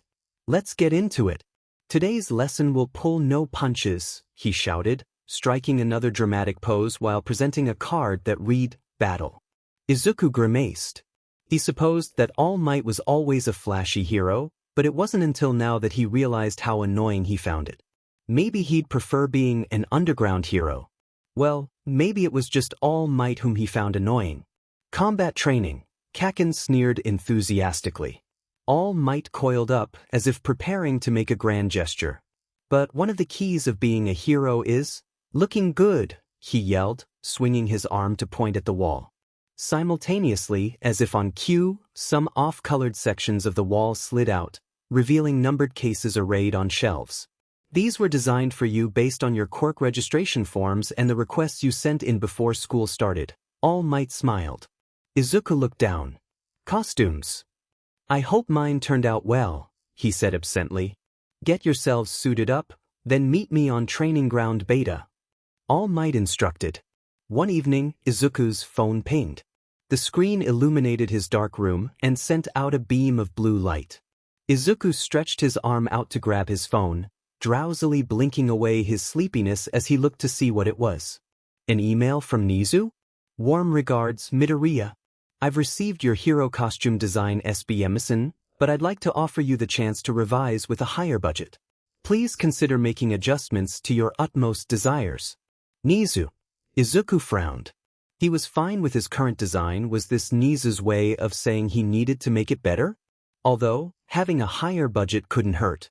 The costumes would be made by an exclusive clothing company designated by the school, using each student's quirk registration form, which Nizu insisted on submitting for him, and their own costume designs. It had to include some rather specific measurements to get the desired outcome, but they would be state-of-the-art once completed. He scribbled down some new ideas, taking his quirk and its weaknesses into account. The color palette was simple, remaining similar to his prior design. Primarily black, to prioritize stealth, with silver and green accents. Silver gas mask, doubling as a mouthguard, green electronic shades, black helmet, silver reinforced boots and gloves, a black back holster for his new swords, and a black and green bodysuit that goes all the way to his neck. He couldn't risk leaving any skin exposed under the circumstance that his body was found while he was in the ghost or spirit plane. A lot of the pieces relied on newer technology, but he hoped that it would suffice. He sent in the revisions about an hour later, happy with the final results. Izuku received no response, so he could only assume that Nizu was satisfied. Once everyone was dressed in their new costume, they found themselves navigating a cold tunnel, its only light source being the faraway entrance to Training Ground Beta. As soon as they stepped into the light, Izuku realized All Might had been waiting for them amidst the mock city backdrop.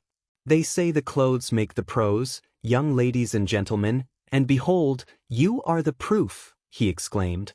Take this to heart. From now on, you are all heroes in training. Izuku grimaced. He had always dreamed of hearing those words, but hearing it from All Might left a bitter taste in his mouth. Was he expected to be like him? He could be better. Izuku's goal wasn't just to save lives through hero work, but also to save lives through inspiration. He would succeed where All Might failed. This is getting me all revved up. You all look so cool. All Might grinned, glancing at each student. His attention lingered on Izuku for a split second longer than the rest, and Izuku stared right back. All Might coughed briefly. Now, shall we get started, you bunch of newbies? Izuku gave a curt nod, everyone around him giving small whoops and grunts of agreement. Uraraka, standing nearby, turned when she saw Izuku in her peripheral vision. She broke into a smile. Midoriya. Wow, your costume. It looks so professional. Uraraka. I like yours too, Izuku said. It was a nice fit, plus, it seemed to suit her cheerful personality. It reminded Izuku of an astronaut in some ways, with the big space-like boots, helmet, and eccentric utilities. Thanks. I probably should have been a bit more specific with the measurements, though. It's a bit tight and so it's not exactly my style, she sighed. Izuku nodded. Yeah, I'm sure you'll have chances to get it adjusted at some point, he reassured. All Might's voice rang out, catching everyone's attention.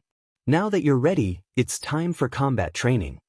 From the front of the crowd, Ida raised his arm. His costume was interesting. Very clean, white, and knight-like. Sir, this is the fake city from our entrance exam. Will we be conducting urban battles once more? Not quite. All Might replied, holding up 2 fingers. I'm going to move you 2 steps ahead. Most of the villain fights you see on the news take place outside. However, statistically speaking, run-ins with more sinister evildoers take place indoors. Well, he was right about that. Izuku thought back to a few months ago when he disbanded a small underground quirk trafficking ring. It was likely only one piece of a more elaborate puzzle, but it was already worth it to see those innocent people getting returned to their families. It made his heart bloom with pride knowing he had saved them. Think about it, All Might continued. Backroom deals, home invasions, secret underground lairs. Truly intelligent criminals stay hidden within the shadows. For this training exercise, you'll be split into teams of good and bad guys and fight 2-on-2 indoor battles. Tsuyu Azui, the frog quirk girl, spoke up. Isn't this a bit advanced for our first heroics lesson? Ribbit. The best training is what you get on the battlefield. All Might asserted, curling his hand into a fist. But remember, you can't just punch a robot this time. You're dealing with actual people now.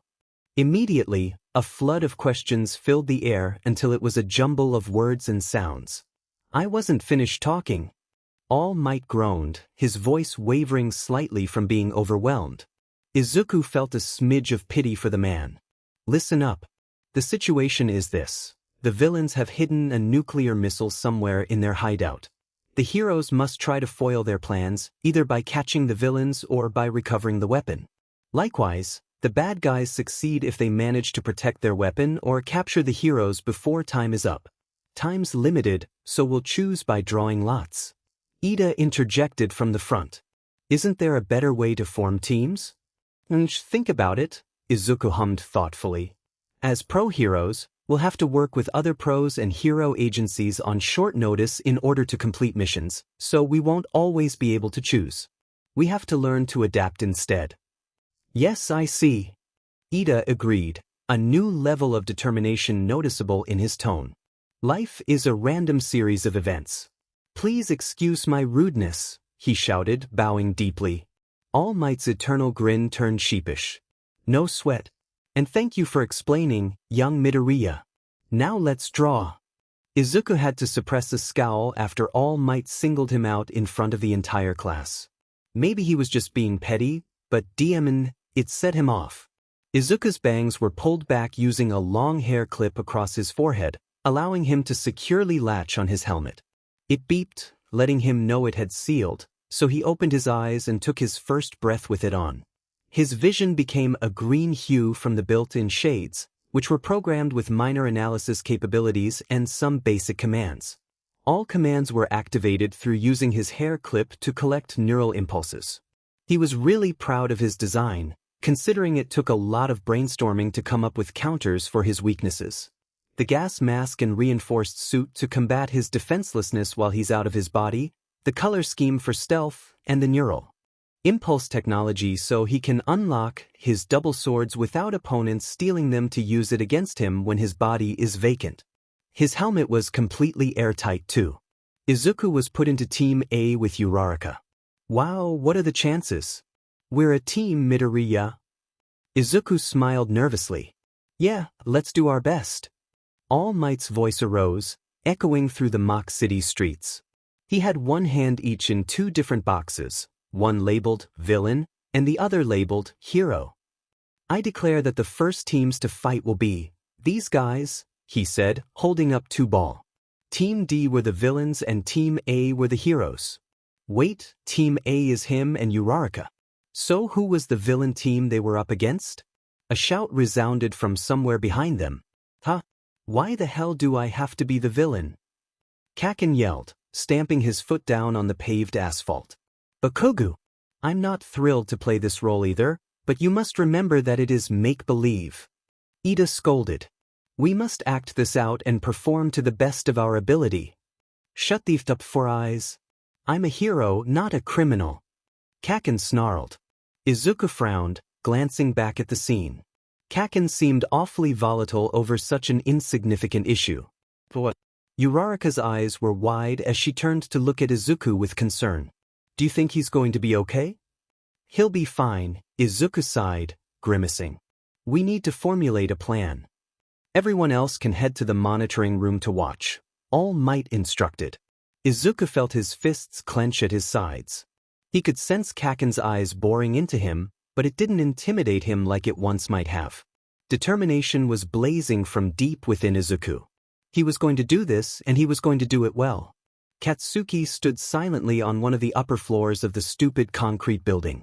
He was seething. Why the hell was he part of the villain group? He should be a hero. Screw Four Eyes to... That whiny beach has had a stick up his butt since the entrance exam, and he was not about to let him get in the way of his hero training. Maybe if he wanted to be a villain so bad, Katsuki would treat him like one. He shook his head, expelling that thought. That would be going too far, wouldn't it? Fucking idiot, Katsuki mumbled to himself, shame burning on his skin. Four Eyes turned to look at him. Did you say something, Bakugo?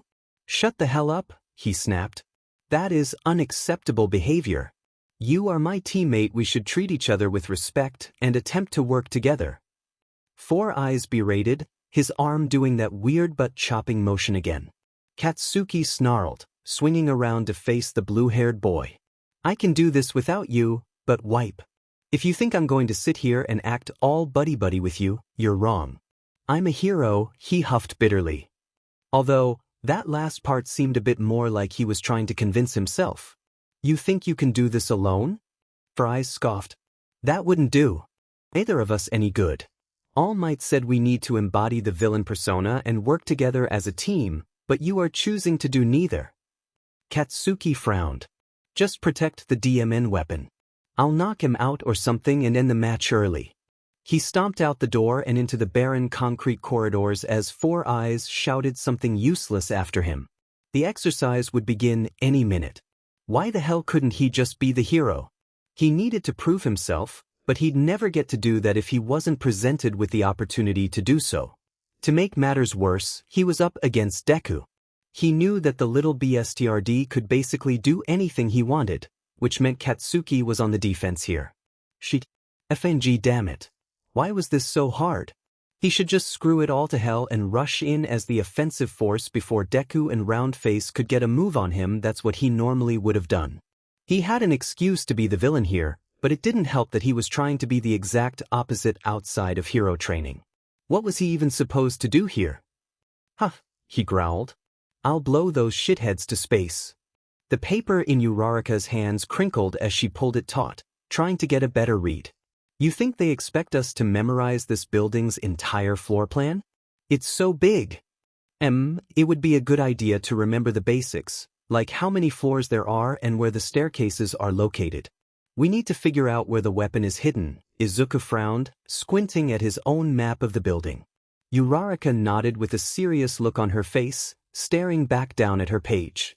There was a short pause before Uraraka decided to change the topic to fill the silence. Even though she was supposed to be focused on her paper, they had less than 5 minutes to prepare. You know, All Might's just as cool in person as he is on television, she said. Izuku froze. Yeah. I'm also glad he's not threatening us with some kind of punishment like Mr. Aizawa, she continued. That's, sure. Izuku grimaced, his tone laced with exasperation as he tried to steer the conversation away from All Might. So, when the timer sounds, do you think you could levitate my body to the rooftop across the street? That way it stays safe and I can still use my quirk to scout out the interior. What do you think? Uraraka nodded thoughtfully. Then after you scope things out, we can come up with a plan to capture them or the weapon? Yeah. My guess is that Kaken will take the offensive and come right for us, and because he's not a great team player, Ida will probably be busy guarding the weapon, Izuku said. Uraraka frowned. Oh right, Bakugo. He's the one that's extra mean to you. It's not about that, it's just. He honestly has some amazing skills. Ever since we were children, he's always been ahead of the game and working extremely hard. At one point I actually had the chance to get him rejected from UA, but I didn't accept the offer. Rejected? Why did you decline if what he did was that bad? Uraraka gasped, her brows furrowed. Izuku looked down at the pavement. He's an a-hole, sure, but he genuinely has so much potential. It would be a waste for him to work so hard all his life just for nothing, all because of me. He could be a great hero, he just has some growing to do. I think that UA is the place to do that. Izuku glanced back up, his gaze fixed on the building. I have no idea what this match will be like, but I'm going to do my best. We're going to win today. Uraraka looked a little confused for a moment before her expression shifted into one of strong resolve. So it's a fated battle between rivals? Oh no, I didn't mean to involve you in an unnecessary fight, Izuku rushed, waving his hands in front of him frantically. Uraraka cut in. Are you kidding? We're a team. Let's win this, she exclaimed. From a speaker, All Might's voice crackled to life. All right, let the indoor combat training commence. Uraraka shot Izuku a look, giving him a curt nod before she touched him to activate her quirk. Once his body was across the street and on the roof, he sat down and entered the ghost plane. Uraraka, I'm here, Izuku announced, floating on her right side. Uraraka gave him a thumbs up. All right, go scope things out. Good luck, Midoriya. Izuku nodded before phasing through the walls of the target building. He quickly got a look at each floor, taking note of where Kaken and Ito were, along with the weapon. His theory had been correct, as Kaken was alone on the third floor and Ito was upstairs guarding the fake bomb. If they really wanted to win, they should have sent Ida to the lower floors.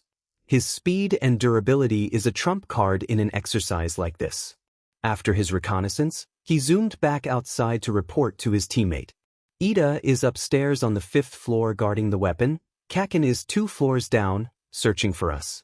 I can take care of Kaken, but I think your quirk would be suited for capturing the weapon or incapacitating Ida. Just try to touch one or the other, and be careful of Ida's speed, he explained.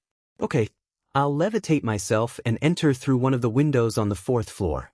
Be careful, Midoriya, she cheered, waving at him briefly before she started glowing a faint pink and floated upward.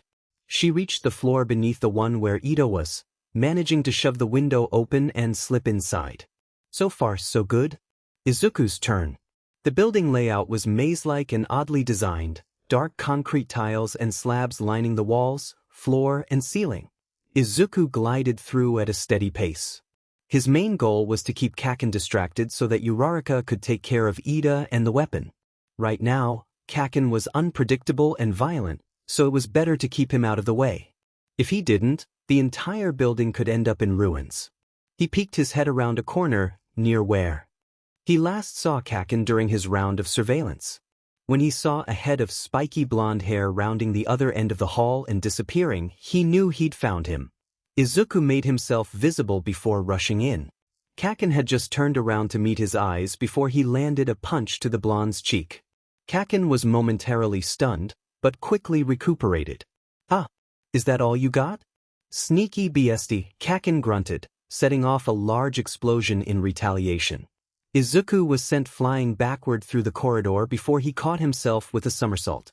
As soon as he upright himself by flying, another fist was aimed for Izuku. He narrowly dodged the gauntlet that hovered where his head would have been. Not at all. Izuku shouted. Within a split second, he grabbed Kaken's arm and flipped him. Izuku pulled out his capture tape. Izuku grinned as he listened to the air get knocked out of his opponent's lungs. He used the tape to bind his ankles, managing to get about 2 full rotations wrapped around before he was interrupted. Still laying flat on his back, Kaken set off explosions from both his palms, propelling himself across the concrete floor and to the other end of the hall. He picked himself back up with a scowl, tearing off the tape in one swift motion. Motherfucker! I'll kill you, Deku! Kaken yelled.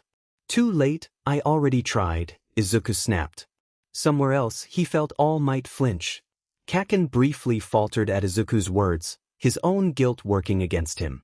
Izuku used that pause to disappear, reappearing a second later right behind Kaken.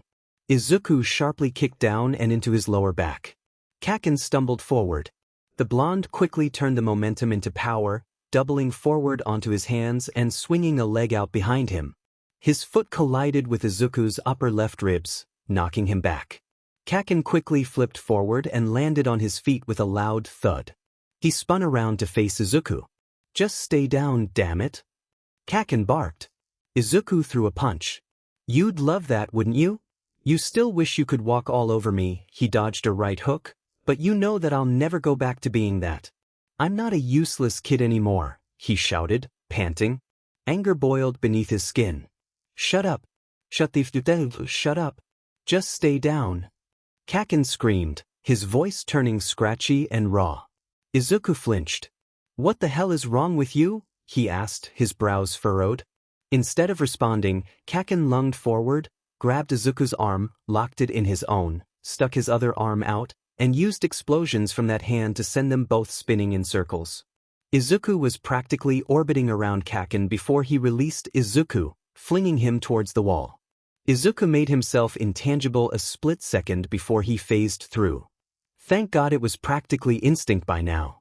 Izuku took a moment to recollect himself, exhaling shakily. He pressed the button on the communicator in his ear. Uraraka's status. Update? He knows I'm here. I'm doing my best to get a hit in, she replied, her voice crackling through the earpiece. Izuku's brows furrowed. He needed to get closer so he would be available to assist her, but Kaken would definitely follow him if he went upstairs. He either needed to incapacitate him as soon as possible, trick Kaken, or rely on Uraraka to deal with Ida alone. Sheet, he mumbled. They didn't have much time left. Izuku heard stomping nearby. He hastily phased through the ceiling, entering the 4th floor. Maybe he could trick Kaken into staying on the 3rd floor looking for him while he went up to help Uraraka? That plan didn't last long, however. Less than 2 minutes later, he and Kaken had returned to fighting in the middle of the 4th floor, directly beneath where Uraraka and Ida were. Katsuki was growing frustrated. Deku was relentless. It's like spraying a cockroach and watching it continue to squirm, not giving up, not dying, but fighting back. He'd always been better than Deku. In everything Katsuki did, he had always learned it faster, he had always done it better, he was always stronger, and he would always win. But now, here they were years later.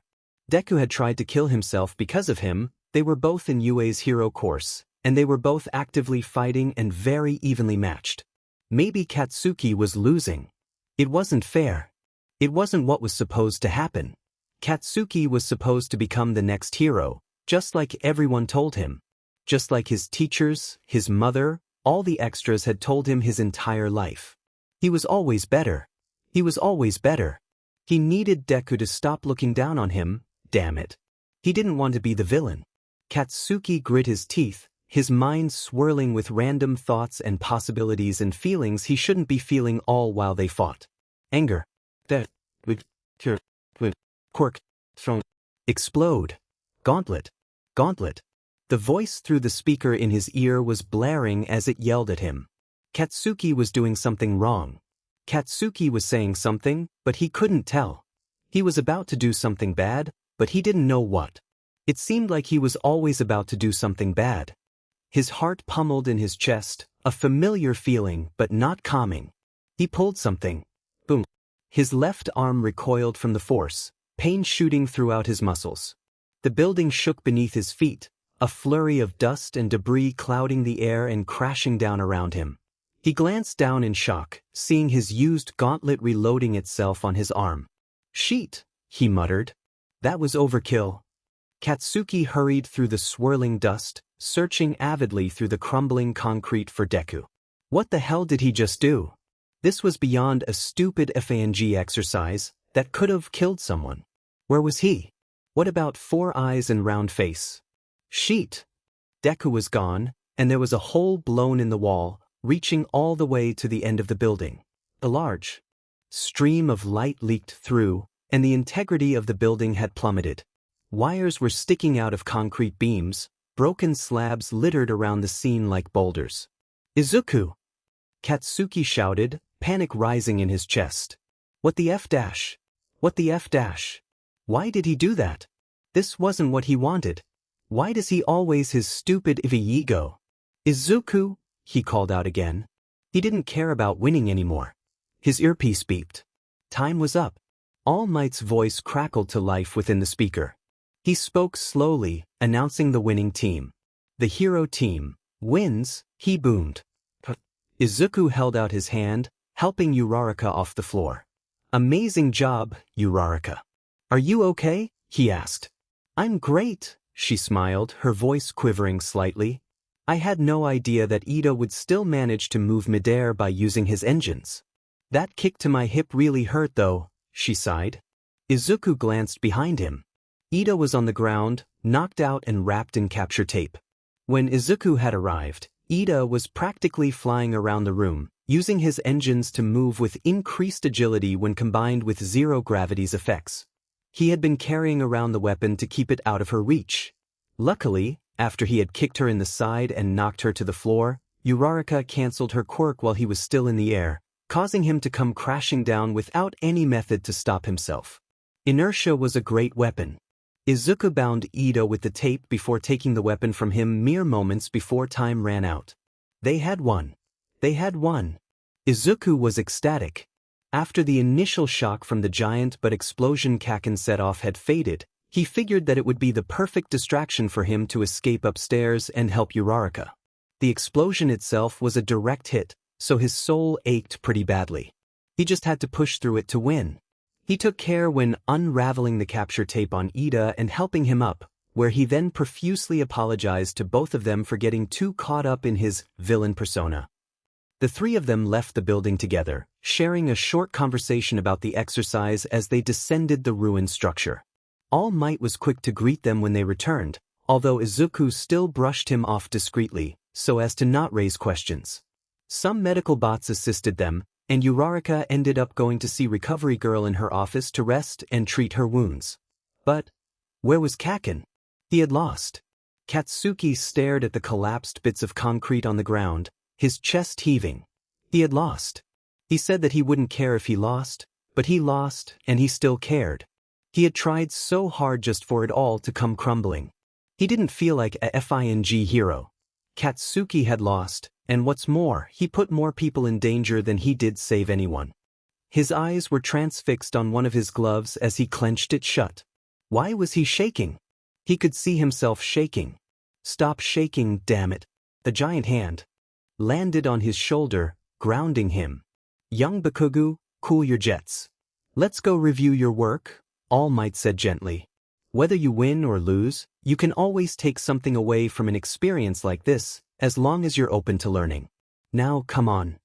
The post-match analysis was brief, mostly focusing on the recklessness exuded and that Ida and Izuku were the ones to make the least amount of mistakes and fulfill their roles as either hero or villain.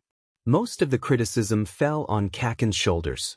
Izuku wasn't exactly surprised by this, but Kaken seemed shaken up.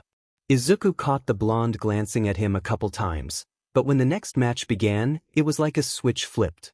Kaken ignored Izuku's existence from that point onward, his eyes either glued to the screens displaying the other matches or on the floor. Izuku frowned, finally exhaling and releasing all the tension that was still trapped in his body. He was unharmed, but there was still a lot he needed to think about after their match, and a lot of things to learn for future reference. Izuku didn't even think to use his swords. He honestly wasn't sure whether they would be allowed, but after Kaken's gauntlet explosion, he'll be sure to use them later. As he watched the matches that followed, Izuku took a moment for himself. He was a hero in training at UA High School, his dream school. He had just won a training match against Kaken. He would be getting mentored personally by Mr. Aizawa and Principal Nizu for what would likely be the rest of his time at UA High, and he had finally made some real friends. Izuku had no idea what the future had in store for him, but he had a feeling that it wouldn't be so bad. In fact, things were going great. Izuku was able to smile again after all. Not too long ago, Izuku decided to lay Phantasm to rest, mostly so he wouldn't be an inconvenience to others. But he wasn't fooling anyone. He desperately itched to fly, roam, and chase that ever-unreachable need for justice. He was terrible at denying himself what was already such a short-lived experience. Besides, he knew exactly how to stay out of the way and not get caught. Mr. Aizawa, or in this context, he was still Eraserhead, generally followed a schedule when he patrolled. Izuku knew this schedule by heart after such prolonged exposure to it. He knew where Eraserhead would be and on what day, and by the hour. Avoiding him wasn't too hard. He was only one man. And one man's routine was another man's freedom. Izuku felt bad about lying, of course, but he couldn't tell anyone that he was still going out. He even managed to limit the time he spent being visible while fighting as a precaution. He wasn't going to risk having his actions or witness accounts being traced back to him like last time. Phantasm was a guilty pleasure, his first taste of freedom. Maybe he wasn't ready to give that up quite yet. Izuku surveyed the ground from the sky. He was currently following a lead given to him by a hired villain he had knocked out not long ago. Apparently, there was an up-and-coming organized crime group that had been looking for thugs and criminals to hire for cheap en masse. For what? He didn't know. It was upsetting to find out that it had been happening in the time that Izuku was gone, which is why he was only just now hearing of it. The battle trial had been earlier that day, and it had gotten Izuku thinking about his skills as well as his inadequacies. Hence, why he decided to come back out as Phantasm for the first time in a couple weeks. He wanted to do something. Izuku froze when he spotted a flash of movement down below, near an abandoned building. That looks like the place that the thug told him about. It's an abandoned building located in the Kamino ward of Yokohama City with a plain exterior and lavish interior bar hidden inside. Well, he still needed to confirm the bar part, but the rest of it fit the description. He slipped inside, phasing through the ceiling and entering a dimly lit room with brick walls, warm lighting, and dark wood accents. The bar. This was definitely the place, then. It looked to be pretty empty. Nobody was here. The shelves on the wall behind the counter were lined with bottles of wine, liquor, and sake. So then what did he see moving outside? It didn't look like much of a base, either. Was Izuku lied to? No, it wouldn't make sense for an abandoned building to be so clean and maintained on the interior unless they had something to hide. Okay, he should at least sniff around a bit. Izuku peeked his head through a purple curtain, located in the doorway on the left wall behind the counter. Nothing there, either. Who are you? Someone asked. Izuku spun around defensively, caught off guard. He wasn't visible, nobody should be able to see him. Izuku paused. Whatever it was had a humanoid figure. But it didn't look human. Its body looked like it was made of dark purple smoke, protruding from its sleeves and the neck of its oddly nice suit. And a silver neck brace? Without moving so much as its hand to set down the glass on the counter with a clink, it spoke again. I said, who are you? How can you see me? Izuku asked instead. The creature picked up another glass. I can't. Izuku grimaced. Then how? That is irrelevant. Who are you and what do you want? It pressed. Somehow, their voice managed to be both smooth and intimidating at the same time. The glass cup squeaked as the cloud cleaned it with a rag. Izuku crossed his arms, floating above the cloud's head and to his other side without a word. It sighed. I see. Well then, I am Kurogyri. It is a pleasure to meet you, so long as you don't cause any issues for me, he said. Are you willing to share your name yet? Phantasm, Izuku grunted. Kurogyri flickered momentarily. The vigilante. It would only be a matter of time, I suppose. People like you come here every so often. Kurogyri was met with silence. I suggest that you do not come back, Phantasm, he said grimly. Why? Izuku pressed. Kurogyri stopped moving. A new age will soon be restored, and terror will reign. I assure you that SBMSN will be your only option if you wish to live. Izuku grimaced. This guy sounded like a lunatic, but it looked like he was being completely serious. What power does he have? I'm suicidal, Izuku deadpanned. Well, on occasion. But you get what I mean. Kurogyri hummed in amusement, resuming his work. I would say that you're suited to join us, but your alignment is too pure. You wish to be a hero, correct? I've seen your work. Maybe that's not a good thing. When did Izuku get so popular? Can't say for sure, Izuku scoffed. Who is this? What's being planned? Kurogyri's bright yellow eyes narrowed into thin slits. A secret, I'm afraid. Thank you for stopping by, but it seems it's time for you to go, he said ominously. What? Izuku began to question, but quickly cut himself off when he heard a door slam shut and footsteps descend the stairs. A raspy voice spoke out. Who are you talking to, idiot? No one, master, Kurogyri replied. Coming down the stairway, Izuku could see a younger man with shaggy, pale blue hair in a casual outfit. He looked kind of crusty. Don't bullshit me, the man whined. Kurogyri didn't respond, only sliding a drink towards him. NPC, the man muttered under his breath. despite his begrudging attitude, he still sat down and accepted the drink. Izuku just stayed floating there with a puzzled look on his face. What did he even walk into? Kurogiri made a very vague threat, but there were no other signs of danger besides that. However, they may be worth revisiting at some point, just to make sure they aren't any trouble. He also needed to figure out how Kurogiri knew he was there. Is there another factor of his quirk he didn't know about? Was it part of Kurogiri's quirk? Stifling a frustrated huff, Izuku took his leave. Izuku sat on a remote rooftop on the outskirts of Mizudafu, staring up at the stars. Nostalgia washed over him like a wave of calm. He had missed this. "Wanna tell me what you've been up to?" An irritated voice grumbled from behind Izuku. Izuku disappeared on instinct and shot to his feet. He spun around for the second time that night, his eyes landing on Eraserhead. "Yeah, nice try, kid. It's a bit too late for that," the man scoffed. Izuku frowned in defeat, revealing himself once more. "How did you know?" he asked. "Detective Tsukachi still works at the same station, kid. Just because you switched phone numbers doesn't mean it's not going to be obvious who's turning in criminals. You didn't even try to change your M.O, Eraserhead smirked. "Knock him out and turn him in." "Who could that be?" Izuku averted his gaze, turning red with embarrassment. He got too excited over getting to go back out that he didn't even think the rest through. "Sorry," he mumbled, fidgeting with his fingers. Eraserhead's smirk faded into a grimace. "You know you shouldn't be out here. You're a hero in training. It's not a good look if we have to keep wiping your record, and Nizu can only do so much," he sighed. "I know," Izuku muttered reluctantly, scuffing his foot on the ground to distract himself from the burning shame he felt on his skin. Eraserhead nodded, turning around. "All right, then let's get you back home." "Wait, what?" Izuku protested. Eraserhead snapped his head back to look at Izuku with a raised brow. "What? I don't want to go home. I still have patrolling to do," Izuku argued.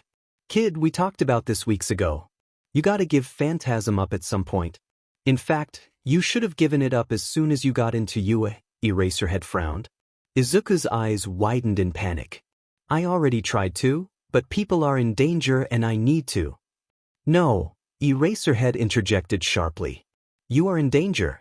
You're risking your life every time you come out here as Phantasm. I can't even get hurt." Izuku argued. Why was this so hard for him to understand? If he couldn't save these people, who would? Half the time, heroes weren't even at the scene when Izuku found a criminal. Besides, it's not like Izuku can get killed in a fight or something. Eraserhead pinched the bridge of his nose, growing irritated. "There are other ways to get hurt or killed, kid. You could end up witnessing a murder, you could get captured with the use of someone else's quirk, you could give away your identity, you could still get hurt." Izuku grimaced.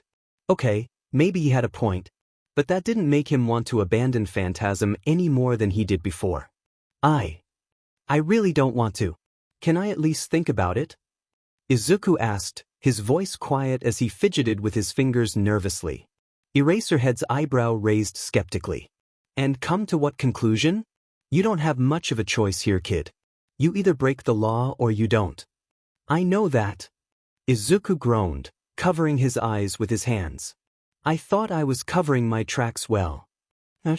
Eraserhead hummed sarcastically with a slight eye roll. "Real well. It's not like I've known you for months or anything," he snorted.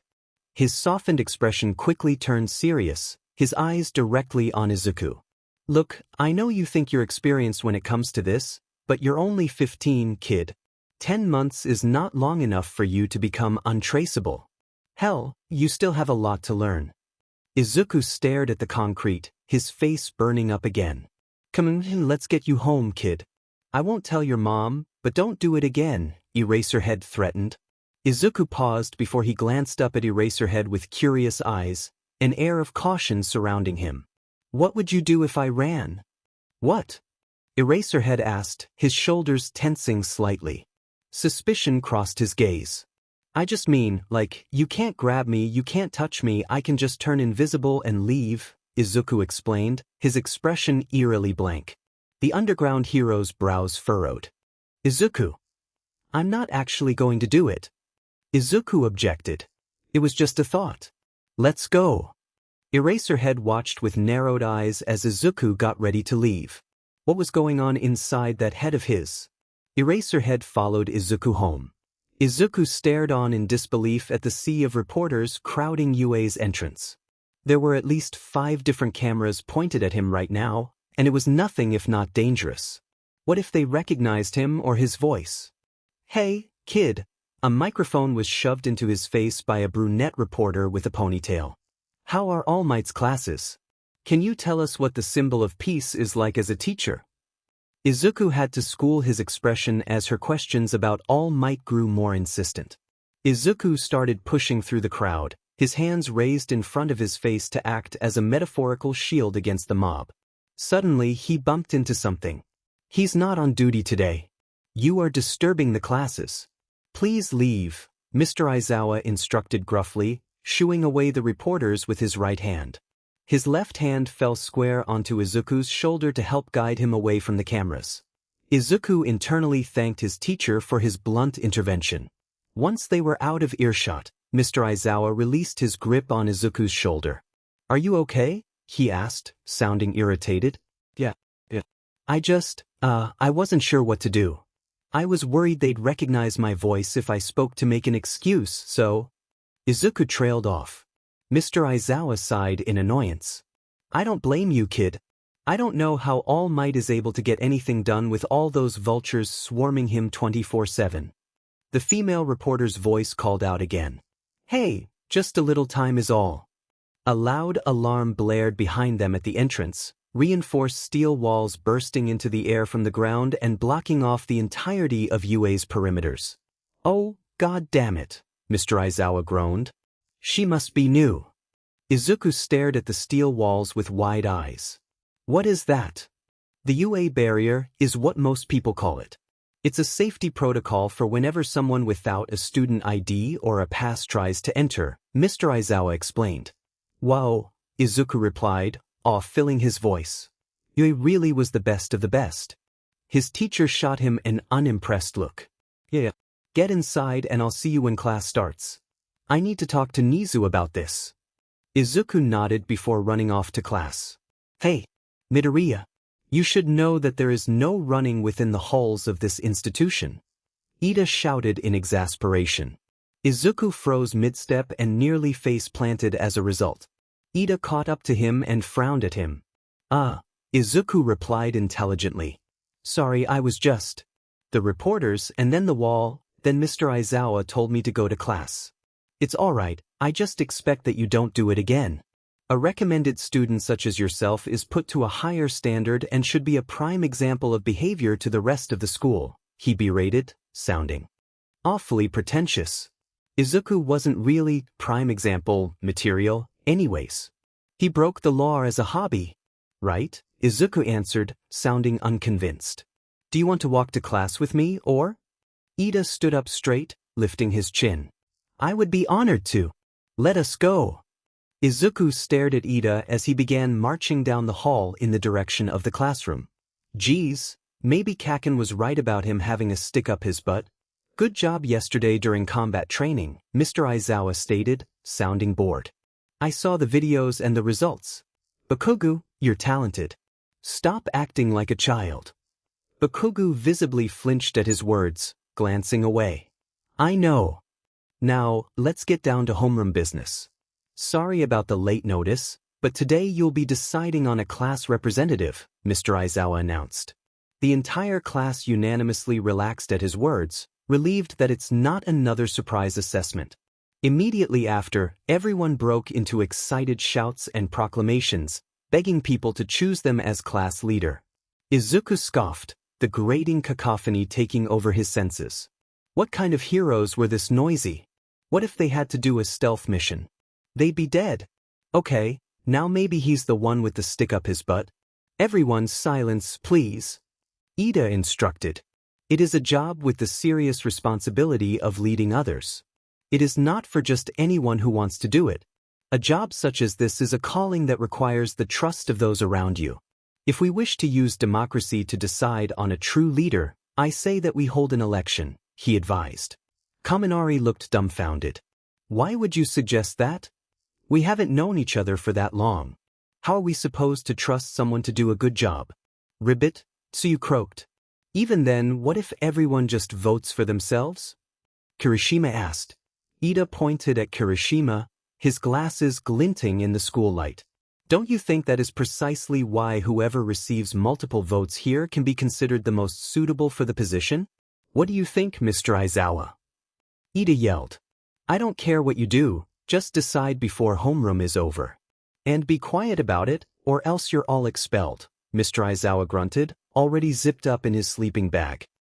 Yes, sir. Ida replied, his voice quieter than before.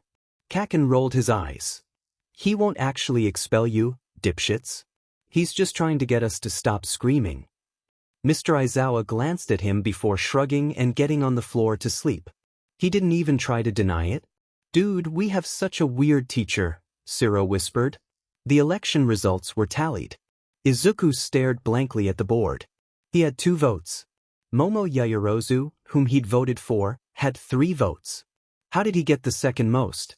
Izuku stood in the front next to Yaoyorozu, trying to hide the fact that his hands were shaking.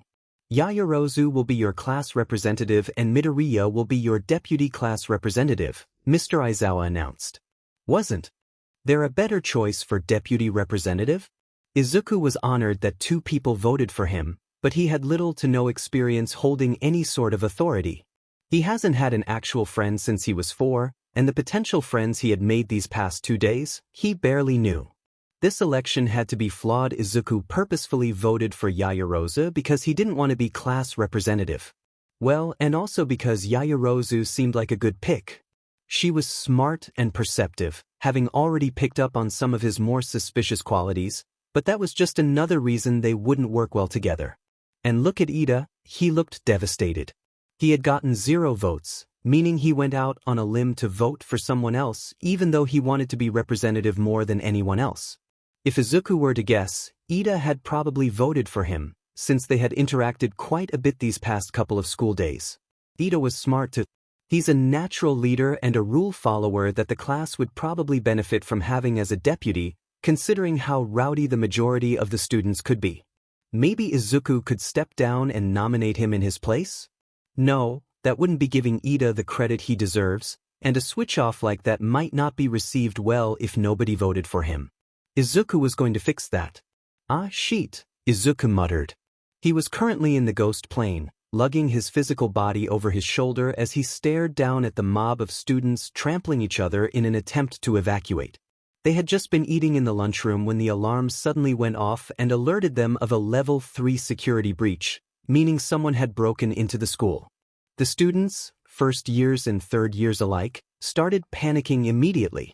Izuku floated to the window, searching outside for the cause of the breach. He zeroed in on the same crowd of reporters as this morning, all swarming the entrance. The press? Really? That couldn't be right. Izuku bore witness just this morning to UA's security system. No regular reporter could get past that. Surely there was another reason? A scream of pain echoed through the halls and broke his train of thought, bringing him back to the situation at hand. That's right, the heroes could handle any intruders, but he needed to help de-escalate the situation and lower the number of casualties. A stampede like this had likely already caused more damage than the intruder themselves. As he surveyed the sea of students pushing and trying to shove past each other, an idea came through his mind. Everyone was too hysterical to listen while wrestling the crowd, but if he could get someone with a loud voice and commanding presence up in the air with him, they could get everyone's attention and reassure them. And Izuku knew exactly who to choose. Ida was easy enough to pick out, thanks to his bulkiness and height. Izuku flew down, careful to hover enough over the crowd that his unconscious body wouldn't get knocked into it and get trampled as a result. Ida, it's just the press. Izuku shouted. It may be a lie, but it was the best explanation he could give at the moment. Ida looked around before his eyes finally landed on Izuku. Midoriya. The press? He asked. Yeah. I need you to do something for me. Izuku replied, struggling to keep his voice raised while in the ghost plane. Ida nodded in determination. Just tell me what to do and I'll do it. Izuku smiled. Everyone, it's okay. The crowd froze, their attention drawn to the booming voice located above the exit. It's just the media. There is nothing to panic about. Everything is okay, Ida announced. Izuku was holding Ida up by his arms. It was a lot of weight, considering that he was already carrying his own body, but the strain was worth it. Maybe he just needed to update his training regimen. This is UA, he continued. Let us act in a way befitting the best of the best. Izuku grinned, realizing that his plan was working. Two birds with one stone, huh? Now that everyone had calmed down, the hallway was filled with indistinct conversation. Look, the police are here, someone pointed out, sirens resounding from outside. Everyone breathed a sigh of relief. Although, Izuku would probably talk to Nizu about revising student evacuation protocols. This had been a complete mess. Alright, it's time for us to decide on the class officers, Yaoyorozu announced, standing next to Izuku behind the podium. Izuku gently tapped her, still a little nervous. Actually, do you mind if I say something? Izuku asked. Oh, go ahead, Yaoyorozu permitted, sounding slightly surprised. Izuku gave her an appreciative nod before turning to the class. I really appreciate the position I was given as deputy representative, but I believe there is someone more suitable than I am, he said. The class murmured in confusion, looking around curiously. I think Tenya Ida would fit the role better than me, Izuku finished. Ida perked up, his eyes wide. What? Hey, now that you say it, he did a good job of getting everyone to calm down earlier. That was a good plan, Kirishima complimented. Totally, dude. Kaminari agreed. Ida stood up, frowning. I couldn't take that from you, Midoriya. Besides, that plan wasn't even mine. I think Midoriya's right. If it weren't for Ida, people would probably have had way more injuries, Uraraka added. Yaoyorozu nodded thoughtfully. I find myself agreeing. I was quite disappointed in myself for not taking initiative earlier, but I believe the class would benefit from having Ida take on a higher position. I certainly wouldn't mind the help. Ida looked shocked, glancing around the room as people shared their support one by one. Finally, with a glimmer of hope in his eye, Ida turned to Izuku. Are you really okay with this? Izuku nodded, a small smile on his lips. I am. Get up here, Izuku said, jerking his head towards the podium as he stepped away. When they switched off, Izuku quickly squeezed Ida's shoulder. It was a really good plan, he said facetiously. Ida gave him a knowing smirk in response before taking his place next to Yaoyorozu as deputy representative, standing tall and proud. Izuku sat back down, pleased that his idea worked out so smoothly and without much suspicion. Ida stood up front, glancing around the class. Midoriya has nominated me for this job, and I humbly accept. I will do my best to assist Yaoyorozu as she guides this class. Please know that I will be pushing each and every one of you to your full potential and carrying out the duties as deputy representative to the best of my abilities. We are UA students, so let's live up to it, he finished. Although the obligatory speech wasn't planned, everyone received it well, cheers filling the room. Izuku joined in. Alright, now that that's over, on to class. Today's training will be a little different, Mr. Aizawa said. There will be 3 instructors supervising. Me, All Might, and another faculty member. An uneasy chill crept down Izuku's spine. 3 pro heroes? Was this because of the break-in earlier? It was eventually announced after the entire ordeal that it had just been the media, but Izuku couldn't shake off what he'd seen earlier. After the students had all been ushered back to class to wait for further instruction and after swapping class positions with Ida, Izuku put his head down on the desk and snuck out through the spirit plane to look for Mr. Aizawa. He stumbled across something he wasn't supposed to. The front entrance was completely decayed, reduced to a pile of dust. Nizu stood in front of it with a few other teachers, sharing his insight on the situation. I believe this wasn't the media. This was a show of power. A villain has successfully broken into UA, if only temporarily. And if that didn't send Izuku spiraling, he didn't know what would. The fact that the entrance was fully obliterated meant it had to do with a strong quirk one they didn't have much information on. If it was a villain, Izuku could only hope for the opposite, then they weren't any ordinary villain. They most likely had a reason to do what they did. And it wasn't good. Izuku snapped out of his trance, returning his attention to the front of the class. Mr. Aizawa was staring at him, his eyebrow raised warily. He cleared his throat and looked away, continuing his explanation. This will be a rescue exercise. You'll be working with simulations of shipwrecks, natural disasters, stuff like that. Rescue, huh? Sounds like a workout, Kaminari noted. Izuku's eyes narrowed. Where would this be taking place? Did UA have a separate facility for rescue training? Was it even safe to leave the main building? Wow, real hero work, huh? I'm so excited. Kirishima laughed, leaning forward over his desk to talk to Kaminari. Tsuyu piped up excitedly. I'll finally get a chance to show off how well I work in the water. Ribbit. I'm not finished yet, Mr. Aizawa snapped. What you wear is up to you. I know you're excited about costumes, but keep in mind that most of you haven't gotten used to them. They might limit your abilities, he warned, pressing a button on a remote that opened the shelves on the wall. The class nodded in tandem, although most of his warning went in one ear and out the other. This special training will be at an off-campus facility, so we'll be taking a bus to get there. That's all, get ready, he finished plainly, turning away to leave the room. Off-campus? Off-campus? As everyone scrambled to the opposite wall to get their costumes, Izuku walked straight to Mr. Aizawa, pushing past a few people to get to him. Before he left through the doorway, Izuku grabbed his wrist.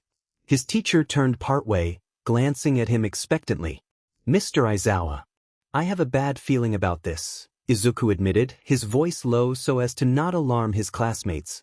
Mr. Aizawa frowned slightly before schooling his expression back to neutral. I know, problem child. It'll be fine. Listen to me. Izuku hissed. Yesterday, when I went out on patrol, I stumbled across a lead. It wasn't good, some sort of criminal organization that wants to revolutionize society. That, combined with the villain break-in this morning, I don't think leaving campus is a good idea. Mr. Aizawa's eyes narrowed. How did you know about the break-in? Izuku snorted incredulously, his grip on Mr. Aizawa's wrist tightening. That's what you're focusing on? Not the potential danger I just warned you about. The man sighed in exasperation. Let go of my wrist. There will be 3 pro heroes actively watching over everyone, including All Might. It's going to be fine, Midoriya. Izuku begrudgingly released his grip. All Might is getting weaker. I thought you already knew this, he argued. Can't we just postpone it? I'll convince Niza myself. Midoriya. This conversation is over. We're going and that's final, Mr. Aizawa deadpanned.